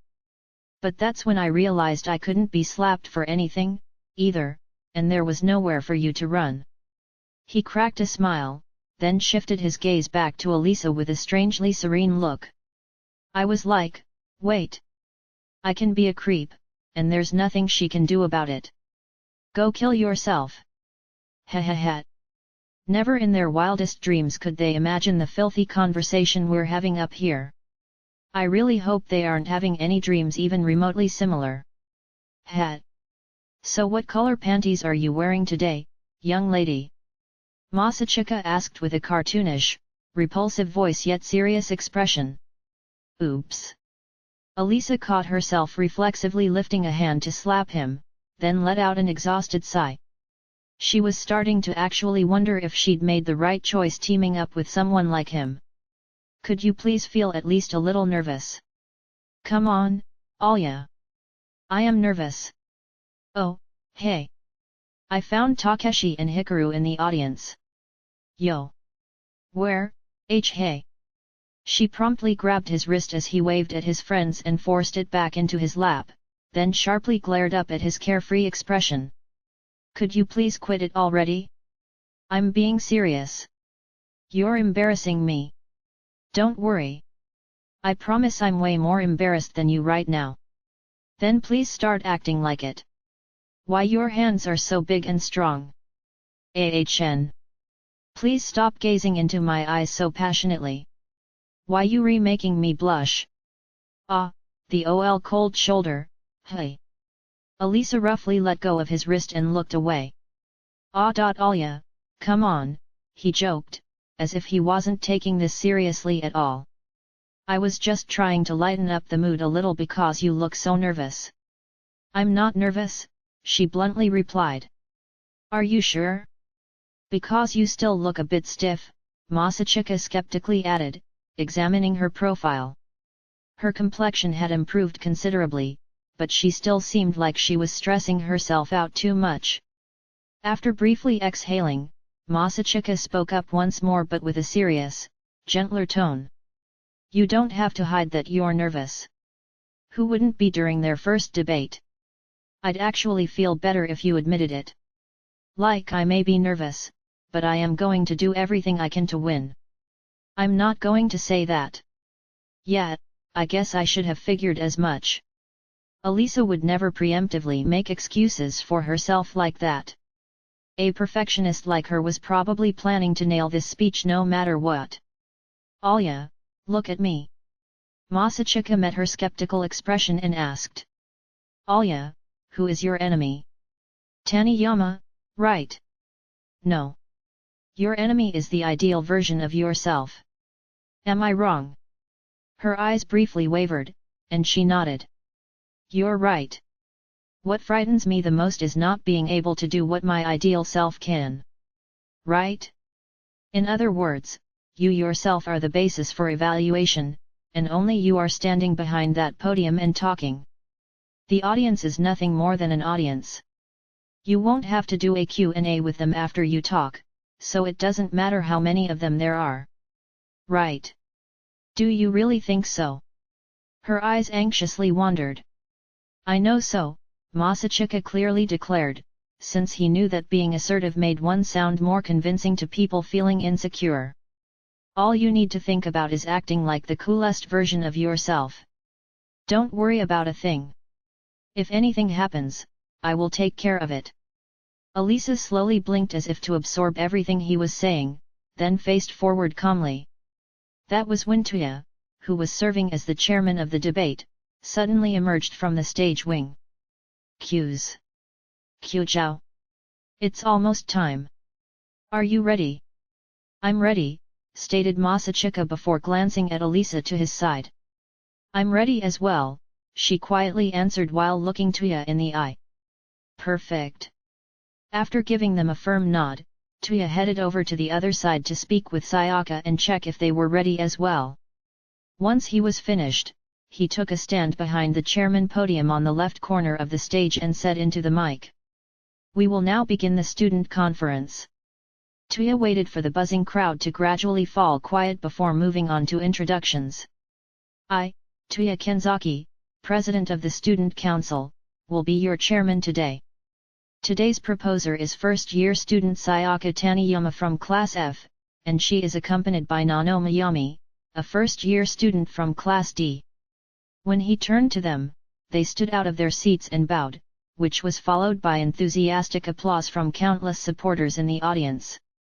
Her opponent today is Alisa Qiuzhao, student council accountant, and she will be accompanied by Masachika Q's, who is a general member of the student council as well. Alisa then gracefully bowed, and Masachika somewhat theatrically bowed, too. While their introduction was followed by applause, it was sparse and far less passionate. Today's topic is: should we include teacher evaluations when accepting new members into the student council? Sayaka Taniyama, please begin. Okay, she replied in a well-projected voice even without a mic. After leaving her seat, she walked over to the podium with no sign of nervousness, but she did stop briefly to bow to Tuya before boldly taking a stand behind the podium. At the same time, her image was projected onto the large screen behind her. Thank you all for taking time out of your busy schedules to gather here today. We will be debating whether or not we should include teachers' evaluations when accepting new members into the student council. In other words, should a teacher recommendation be required for joining the student council? After surveying the audience, Sayaka began to fluently explain her viewpoint. The president and vice president of the student council currently have the right to choose who they want to join, but it is not an exaggeration to say that they allow just anyone. In fact, after surveying previous middle school and high school members, both short and long term, of the student council. You've gotta be kidding me. She prepared data for this? Masachika was astonished by how she could provide numerical data like this in such a short span of time. Wait. This wasn't Sayaka's doing. It was Nano's. He shifted his half-admiring, half-bitter gaze to Nano, only to find her checking her nails as if this debate had nothing to do with her. She was apparently planning on being just a spectator during the debate. I believe you all can now see what this means. Anyone can become a member of the student council as long as they come forward as a candidate. But let us look at this from a different angle for a moment. Siren Academy is a prestigious institution with proud traditions. Is it really okay for the student council, who represents the student body, to accept anyone who asks? Including those with poor conduct. After presenting the objective fact, Sayaka strengthened her tone and said to the audience, I believe that only the gifted should be allowed to join the student council. Surely, you all feel the same. You want someone qualified to represent you and someone who can act as a leader for those of you who are part of a school club. Imagine someone who has worse grades than you and poor conduct joining the student council and immediately becoming a person of higher rank than you. This person is going to be in a position where they can tell you what to do, and they will also be the one to decide whether you have permission to do something or not. Does that not sound awful? Masachika immediately recognized that the audience believed she had a point they had never thought of before. Damn! She's good. She even got those who weren't invested in this topic because they believed it had nothing to do with them to start seeing things her way. The students currently seemed to be leaning toward the idea that they didn't care that much, but they'd prefer someone who excelled if given the choice. It was exactly what Sayaka was going for. That is why we need to take teacher evaluations into consideration. More specifically, students would need to get the signatures of their homeroom teacher, head teacher, guidance counselor, and principal in order to join. That way, only the best of the best will be in the student council. After sweeping her gaze over the audience one more time, Sayaka firmly finished her speech. We must create a better student council with dignity and grace. Because you matter. Thank you all very much for your time today. The audience erupted into applause as she bowed. After raising her hand and nodding at the crowd a few times, she shifted her gaze to Tuya, who recognized the signal and grabbed the mic. We will now begin the question and answer period. Ms. Qiuzhao, do you have any questions? The audience's eyes pursued Tuya's gaze as it shifted toward Elisa. Their eyes were brimming with expectations and intrigue, wondering how the rumored transfer student was going to react to such a powerful argument. Elisa quietly looked back at Tuya, and shook her head. No questions, asked Tuya, like he was caught off guard, but Masachika waved his hand as if to tell him to move on. The audience rippled with disappointment. Everyone thought she had essentially given up, but this was actually something Masachika had talked to Elisa about and decided on from the start. Sayaka, who was a seasoned debater, would never show any weakness during the Q&A+, asking the wrong question and being hit with the perfect response would make Sayaka look even better than she already did. Therefore, it would be better not to ask any questions altogether. Showing confidence and fluently conveying their opinion, especially after hearing what their opponent had to say, would be much more persuasive. That was the decision they had reached. Everything's all going according to plan so far. They had accurately predicted what Sayaka was going to argue for the most part. There was no problem there. The rest was up to Elisa. "Are you ready to go?" "Yes," Elisa quietly replied. "Then the podium is all yours," Tuya said, his voice projecting around the auditorium. "Thank you." Her quiet voice strangely carried across the auditorium as she stood. "Go get M." As Masachika cheered her on from behind, she slowly headed toward the podium while the audience stared curiously, and extremely unkindly at her. "I wonder how she's going to try to come back after that," someone whispered. "She couldn't come up with a single question during Q&A. It's over. Sayaka's got this in the bag. I told you. You'd have to get Yuki Suao if you ever wanted a chance of beating her. Come on. Let's at least hear what the so-called solitary princess has to say. Can she talk after that? She better not start crying. That's all I ask." The audience muttered scornful comments and jeers. It wasn't long until the crowd was wondering how the solitary princess was going to lose, as if she had no chance of winning no matter what she said. Chisaki, standing at the wing, raised her eyebrows as if she couldn't stand back and watch any longer. But right as she tried to take a step forward, Maria grabbed her by the wrist and stopped her. Maria's eyes were grim but loving. They were the eyes of a woman who believed in her sister. Meanwhile, Elisa wasn't aware of the crowd because she was focusing everything she had on herself. The ideal me. The coolest version of me. She replayed Masachika's advice in her mind and imagined the ideal version of herself. Someone cool would be like Sayaka was a few moments ago when she gave her speech. But even more than her. Yet. What was he doing again that day? Try to remember what he was like then. He was cooler than anyone else. Oh, right. That was what he was like. She knew her ideal self. All she had to do now was act the part. Elisa stood at the podium, slowly surveyed the audience, and then, she smiled. Her smile caused a slight commotion within the crowd. Some were caught off guard, some were genuinely surprised, and one surprised observer even recognized the familiar smile of a certain young man in hers. "Good afternoon. I am Elisa Qiuzhao, Student Council Accountant. I will be representing the Student Council today with my counter-argument." She bowed somewhat theatrically. She was confident. She was fearless, as if she was more worried about her opponent than herself. Everyone in the audience immediately realized the real reason she'd kept silent during the Q&A. It wasn't because she couldn't think of a rebuttal or a question to ask. It was because she didn't need to. The audience's opinion of her changed in the blink of an eye, for her provocative greeting was not what one would expect from a solitary princess. "Now, I understand that Ms. Taniyama suggested that we require teacher recommendations in order to improve our student council, but I believe doing so would accomplish the complete opposite. Requiring teacher recommendations would undermine the student council altogether." "Why?"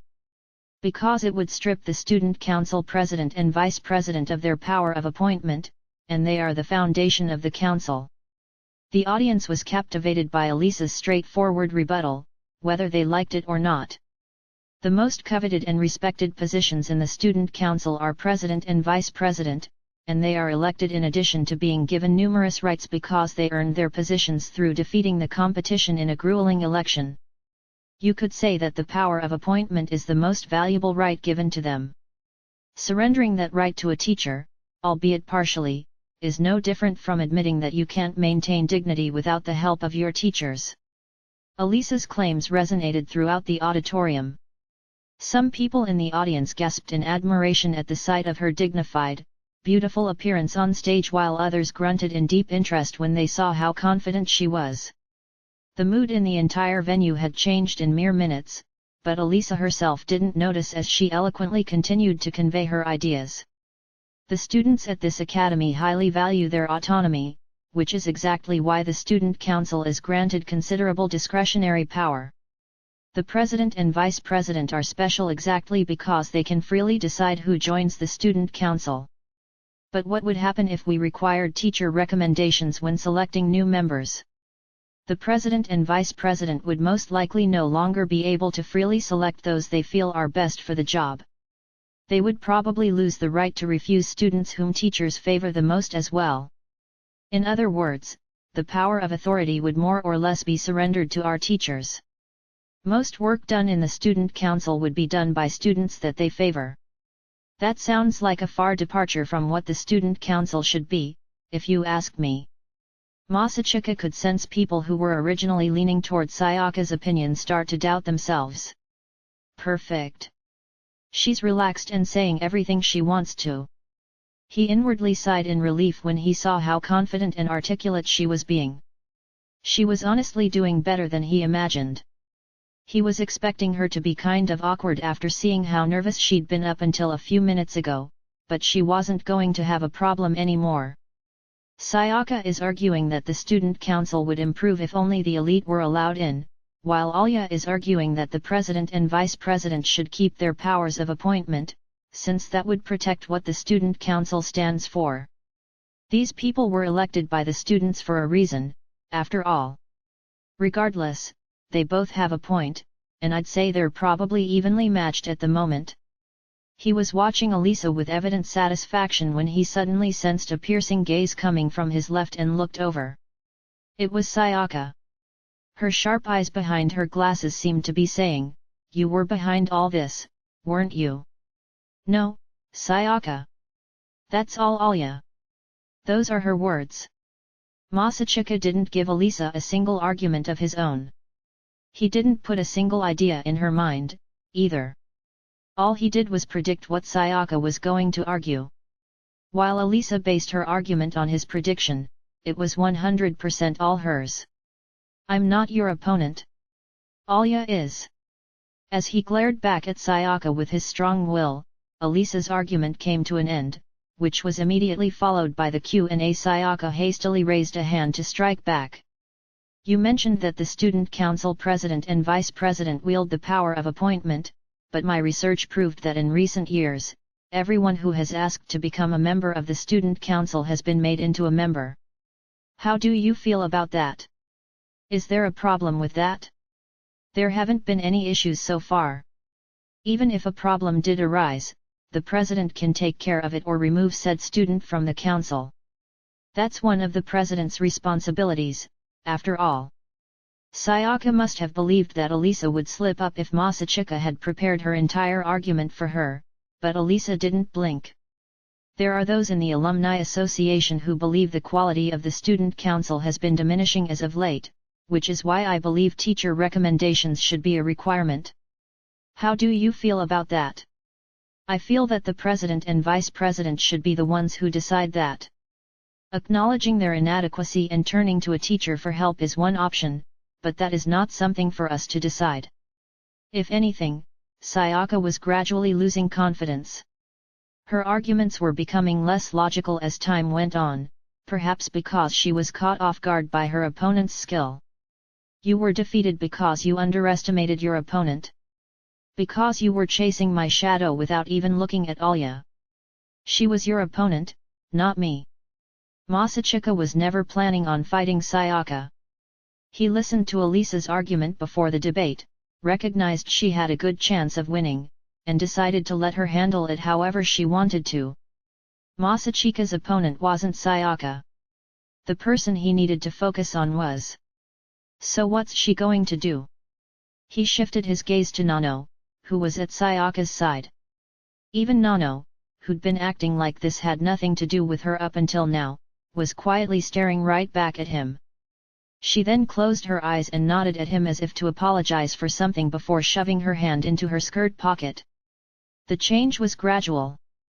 It was a very faint rustling at first, which slowly began to spread throughout the auditorium. It wasn't long before you could hear the words transfer student and outsider if you strained your ears, while cheers and support for Sayaka simultaneously started to come from the audience as well. Tisk! She really did it. Plants? And not the green kind. I'm talking about sleeper cells. She was manipulating the audience. It was a strategy that only someone with a network at school as big as Nano's could pull off. There were more than a few students at school who believed they were better than the rest, perhaps because they had been born into rich families. Therefore, their impression of Sayaka, the daughter to the CEO of a top corporation, was far different from how they viewed a transfer student who came from a middle-class family like Elisa. The backers Nano had planted in the audience were trying to stir those students' frustration, which had a high chance of pushing them to vote for Sayaka based on emotion rather than logic. But there was an even bigger problem than that right now. Elisa had suddenly taken notice of the audience in front of her. She'd only been able to keep a level head until now because she'd been focused solely on herself, and that was now wavering. It was painfully obvious even from behind that her body had suddenly become tense. The rustling in the audience grew louder after Elisa suddenly fell silent. The more she panicked and tried to say something, the harder it was for her to get the words out of her mouth. I have to say something. Wait. What was I going to say again? What was the question? I have to hurry. But what should I? Right as her anxiety was peaking and she was starting to panic, a gentle hand suddenly patted her on the back. Good job. I'll handle the rest. She swung her head around to find the person she could count on more than anyone else in this world. Masachika stood by her side behind the podium and grabbed the mic with a smile. I apologize for interrupting, but I'm going to be taking over from here. My partner has been speaking for so long that it looks like she hurt her throat. Sigh. You wouldn't have strained your voice if you weren't so quiet all the time, he joked while glancing at Elisa. She immediately pouted, and the audience erupted into laughter. After lightening the mood, Masachika decided it was time to pull the ace out of his sleeve. I wish we could have won based on the logic of our arguments, but if they're going to try to use emotion to sway the audience, then I'm going to as well. He didn't want to do it, but he didn't have any other choice. He had made a promise to Elisa. He'd told her he would handle things if she ever found herself in trouble, and that was why he was going to destroy it all, smiling every second of the way. So anyway, I really want to start wrapping things up, since I don't want my partner to have a sore throat tomorrow. I mean, is there really anything else we need to discuss?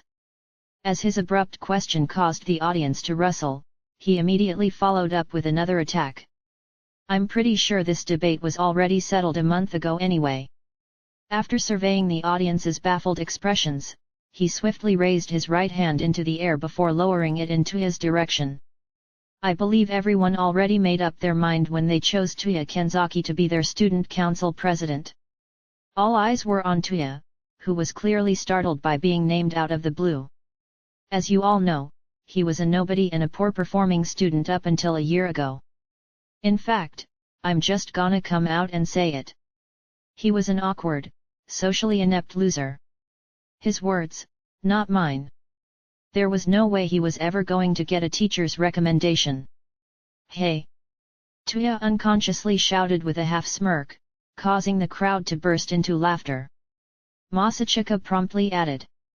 But he worked hard. He worked as hard as he could to be a part of the student council. His grades improved, he became a better man, and he even ended up sweeping the famous Donna off her feet. Surely, there isn't a single person here who wasn't inspired by his story. A poor-performing, socially inept student has turned himself into the charismatic president of the student council you all know today. How could you not root for a man like that? Masachika feverishly spoke with his hands and body before taking a brief pause to view his audience, and once all eyes were on him, he calmly concluded. Tuya Kenzaki was able to become the president of the student council because of the system we have in place.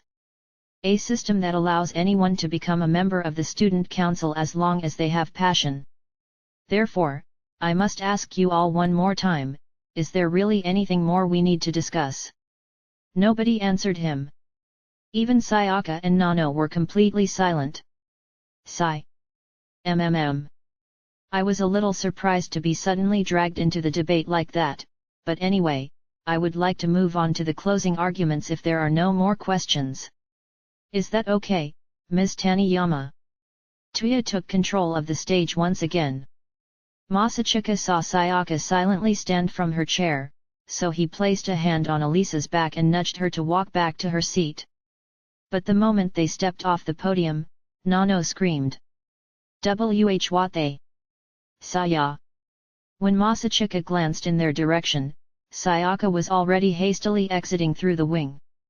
It had taken him completely by surprise, and the brief glimpse of her expression caused him to freeze. It was Elisa who ended up chasing after her, disappearing into the wing herself. A commotion erupted. Never had both debaters ever made an exit halfway through like this before. In the midst of the confusion and chaos, Nano scratched her head, then stood up before briskly walking toward the center of the stage. "Sorry about all this," she told Masachika before taking a stand at the podium. "We give up," she declared while raising both hands into the air. The unprecedented surrender was followed by brief silence, then confused whispers began to spread throughout the auditorium. Before long, Tuya managed to speak up and react, although in a somewhat puzzled state. Are you saying you wish to withdraw Ms. Taniyama's proposal?" "Oh, yeah. Sure. That's, totally cool with me. I'm really sorry about my girl Saya." After Nano bowed apologetically, Tuya cleared his throat and declared. "Then it is official. The proposal has been rejected. Thank you all for coming today." The student conference came to its conclusion, enveloped in bewilderment. "Thank you, Masachika. You can count on me, Yuki. I thought they were the ideal pair when I saw them that day. A woman of personal magnetism and overwhelming charisma. And a man of merit who handled things behind the scenes to support her. They had complete confidence in each other and a committed relationship. Yes. They trusted each other more than anyone else in the world. Their bond was unbreakable. Of course they would win. That was why I felt admiration, wonderment, and only slightly envious when I allowed myself to give up. And that was why I felt betrayed when I saw those two.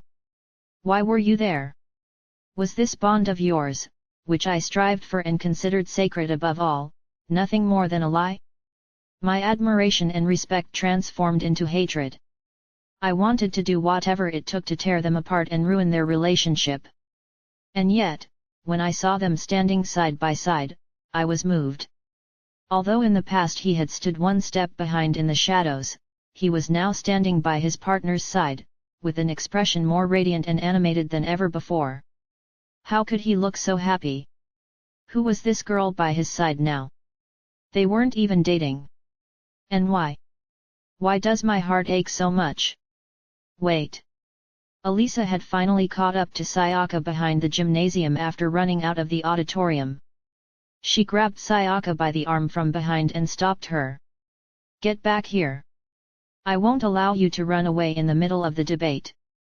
Elisa's eyebrows were arched in fury, but Sayaka didn't reply, let alone turn around. "Say something."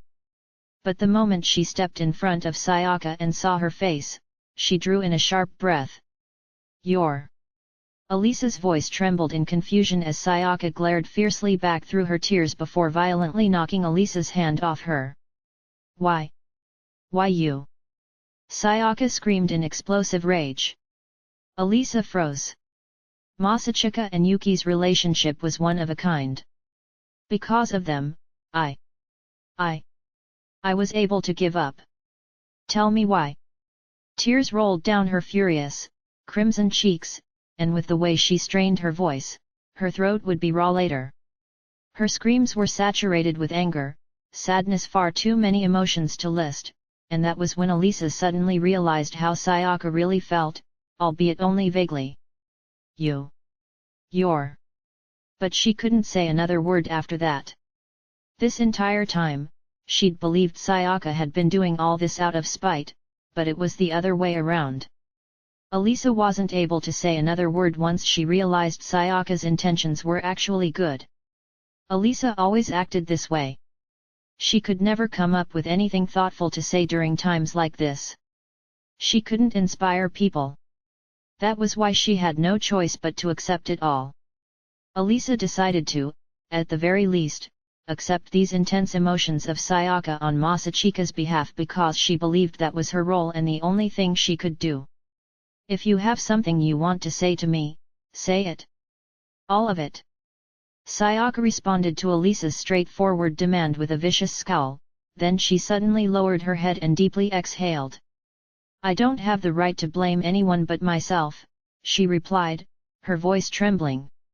When she lifted her head back up, she smiled an empty smile through her tears.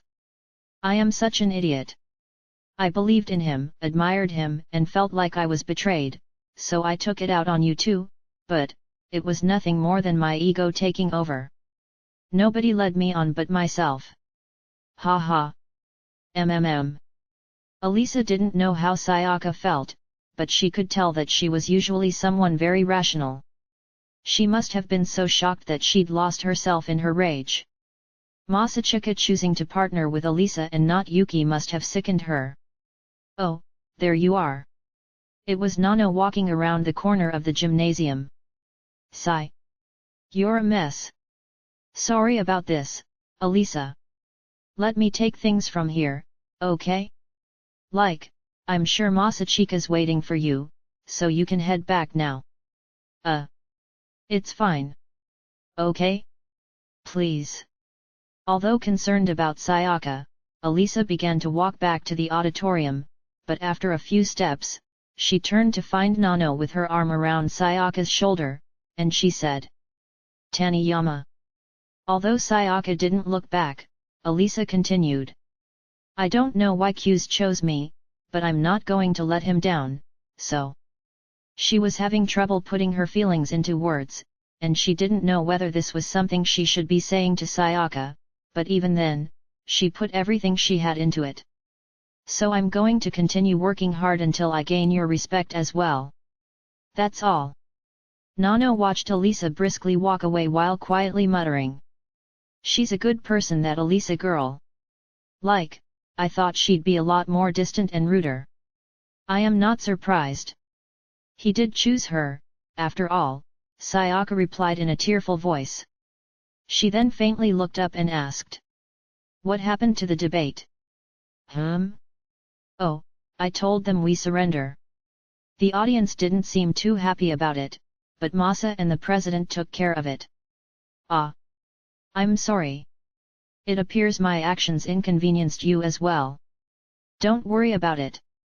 You're my bestie, and this is what besties do, Nano replied with a faint smirk as she took off Sayaka's glasses, faced her, and then tightly held her in her arms. Plus, it's not like this is the first time. I'm used to seeing you suddenly crying, screaming, and storming off already. Haha. I don't. You totally do. Do you want me to count off all the temper tantrums of yours I've endured? But contrary to her harsh words, Nano was gently rubbing Sayaka's back. Let's go apologize to Masa and Alisa once everything calms down. I'll go with you, okay? Nano added as though she was trying to persuade herself as well. Sayaka silently nodded back as Nano continued to comfort her friend. Epilogue, a reason. Two shadowy figures watched the students form a line and exit the auditorium just as Tuya and Masachika had instructed. My brother is still going far too easy on them. Yuki leisurely smirked with a cup of tea in hand as she sat in the projection room built above the audience seats. She observed Masachika watching the students leave from the stage while leaning back in her chair, confidently crossing her legs. He could have ended this entire charade in mere minutes if he wanted to. Was he trying to give his partner an opportunity to grow? Or was he simply going easy on his opponent, since he felt bad for her? She swirled the tea in her cup and coldly looked down at him. I suppose it doesn't matter. He isn't going to stand a chance against me at this rate, though. He's too soft, and it's going to be the end of him before long. Wouldn't you agree? Yuki asked without looking back. Ayano, who was standing diagonally behind her, tilted her head as she pondered. I am not so sure. I believe both Masachika and Elisa did an incredible job. Yuki placed her teacup down, frowned, and looked back as if she was offended by Ayano's skeptical tone. Ayano. Yes. You don't get it. You don't get it at all. You need to smugly and audaciously evaluate your opponent after each battle while a shadow conceals your eyes. This is one of the most important parts of acting like a villain, barked Yuki as she banged her fist against her chair's armrest. You have my deepest apologies. I still have so much to learn. Ayano bowed sincerely. Tisk, get it together, Ayano. Why the hell do you think I agreed to handle sound and lighting during the debate? Do you think I like uncomfortably hot rooms?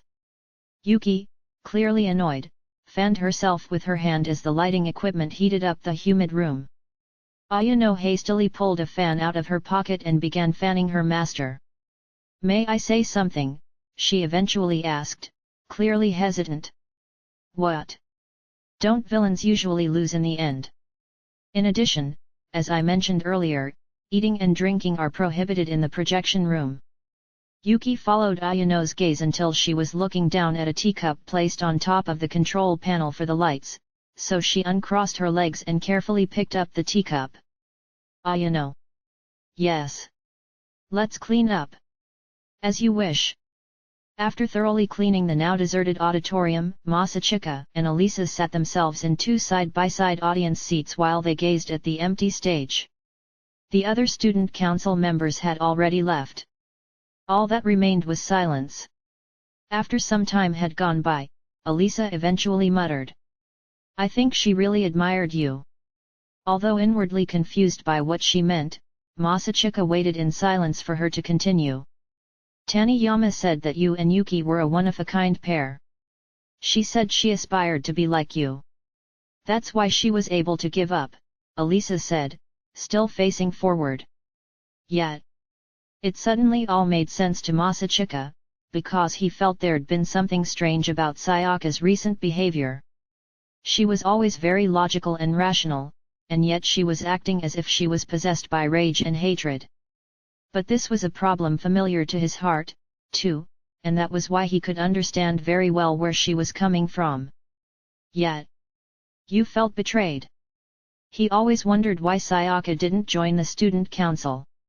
Usually, you'd want to become a member during your first year of high school if you were serious about becoming the student council president.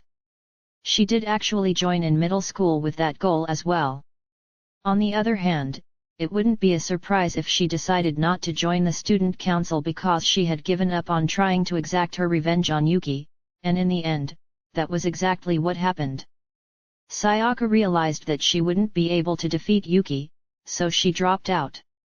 She most likely recognized Masachika's achievements and skills as well. That was why she'd assumed that he would run with Yuki again this year. She never even doubted it.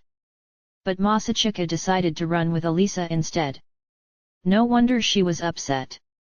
I wonder how she sees me. I wonder what made her feel like she lost. I wonder how it felt to have her decision trampled on like this. Masachika was painfully aware of how it felt to believe and trust someone, only to feel like you were betrayed. And when he thought about how he was the reason she was in pain, he was overcome with incredible guilt. I'm not going to give up, Elisa announced. He stopped grinding his teeth and lifted his head up. I'm going to prove that you didn't make a mistake choosing to run with me, and I am going to gain Taniyama's respect. He was extremely envious of how honest her words were and how optimistic her thinking was. Unlike Masachika, who had his head down as he drowned in his guilt, Elisa was looking straight ahead and trying to move forward. She was like a radiant star in a pitch-black sky, and it tore at his heart. But at the same time, he was glad that she was being positive, because he realized that staring at the ground wasn't going to get him anywhere. He realized that if he had to choose, then why not keep his chin up and move forward? I'm not going to give up, either. I'm going to prove to Sayaka that we aren't messing around, and next year, she is going to want to vote for us. I'm glad to hear that. They nodded at each other, fortifying their resolve. They weren't in this fight alone anymore. Failure wasn't an option anymore, not after they'd hurt Sayaka and used her as a stepping stone for their own success. It was her tears that moved me once again. Masachika recalled seeing Sayaka crying 2 years ago and smiled bitterly. Hey, can I ask you something? Elisa said hesitantly after seeing the look on his face, interrupting his flow of thoughts. He turned toward Elisa, but she was looking forward with a troubled expression as if she was having a hard time finishing what she wanted to say. However, after a few moments of silence, she eventually faced Masachika and asked. What made you choose me over Yuki?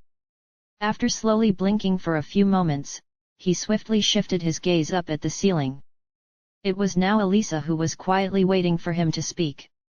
I only joined the student council with her because I couldn't say no to her. The muttered words that finally slipped off his tongue sounded more like a monologue than an answer, but Elisa listened quietly and attentively to what he had to say. Without so much as checking to see how she was reacting, he continued. I wanted to support her dream as well, but I guess I mainly helped her because I felt guilty. Guilty? Elisa repeated unconsciously. Masachika kept staring ahead and didn't say another word. Elisa, however, could tell that he was confronting his inner self right now, so she swallowed her curiosity and faced forward once more.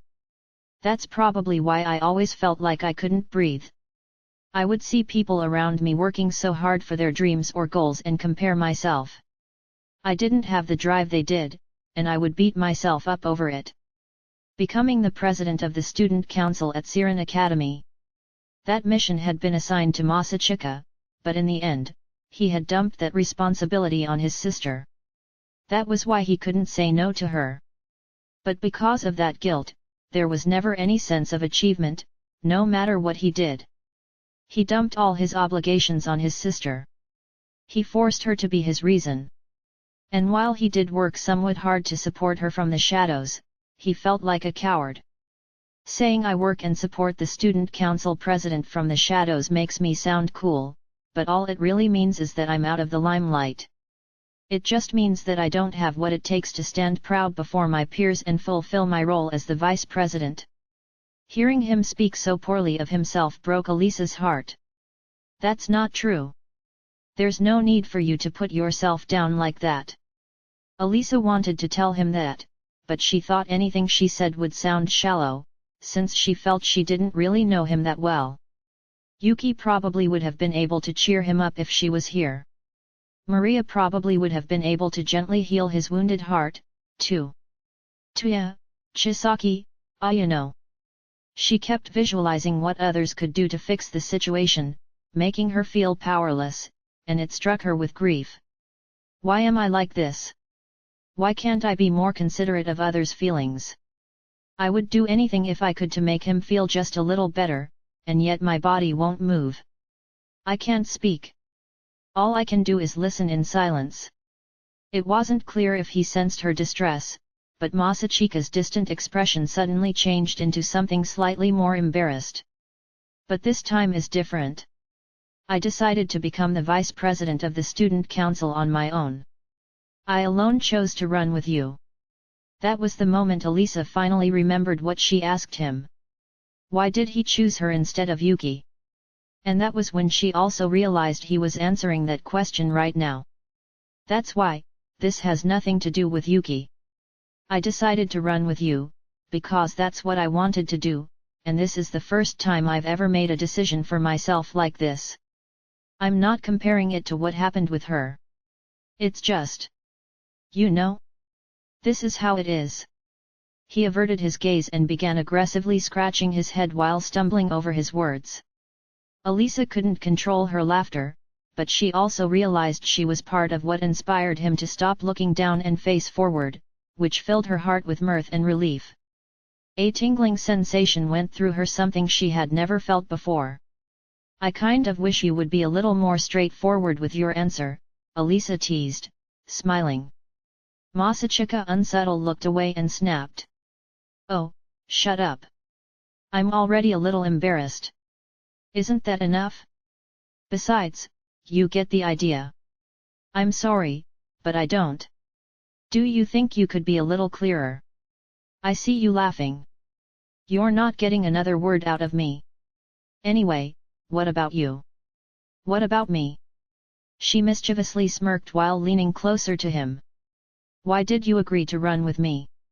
Do you think you could tell me and be as clear as possible? He promptly asked, almost out of desperation. Oh, that's simple, she said as if it was the most obvious thing in the world, and she confidently grinned. Epilogue, a reason. Epilogue, a reason. Her easily comprehensible, concise reply almost made Masachika's cheek twitch. Seriously? But he managed to hold back his surprise. Alya must have thought he was replying to the fact that she'd answered in Russian, smugly smirking while flicking her hair over her shoulder. About ready to go. She stood. Yeah, whatever. Masachika stood as well, putting on his poker face while stretching his back to conceal his inner excitement. Damn! That might be even more effective than Sayaka's tears. Now he had to start getting serious, he thought, bitterly smirking at what a simple man he was. But, well, this isn't that bad. Not bad at all. At the very least, it was way better than being driven by guilt. That thought alone put Masachika in a wonderful mood as he followed Alya to the entrance. Oh, I almost forgot. She suddenly stopped ahead of him and looked back with a distant gaze. Cues, care to explain? Explain what? He wondered, tilting his head. A hint of crimson tinted Alya's cheeks as her eyes narrowed grimly. You know what I'm talking about. You mentioned something about my chest, I believe. Oh, that? That was, Masachika was suddenly reminded of what he'd said before the debate, and his eyes began to wander. Like, a girl I know said something like that the other day, and... Don't worry about it. I won't tell anyone else. Plus, it was just a guess. Seriously. The topic came out of nowhere. We were just having an ordinary conversation. Like, there was this anime on TV where the girl had these E-cups, and I was like, there's no way real E-cups are this big, and she was like, if you want to know what real E-cups look like, check out Alya. His voice gradually fizzled out as the excuse grew more pathetic. Alya's absolute zero stare peered into his soul, until she suddenly let out a humph and turned away. He immediately sighed in relief, believing she was going to give him a pass this one time, when she suddenly whispered. Close enough. He couldn't process what she said at first, but the instant he realized she was answering his question from before the debate, he fell into a pit of utter confusion. Close enough? Going which way? Is she slightly bigger? Slightly smaller? Are they FS close to the E side? Or are they DS but on the bigger side? Which is it? The suddenly disclosed information caused this pubescent boy's teenage brain to explode, but Alya didn't have time to worry about how he was reacting, as she rushed out of the auditorium in an attempt to hide her face, burning red ears and all. After the door was slammed shut, a deep silence reigned over the spacious theater. Until eventually... Which is it? The screams of a teenage boy filled the empty auditorium.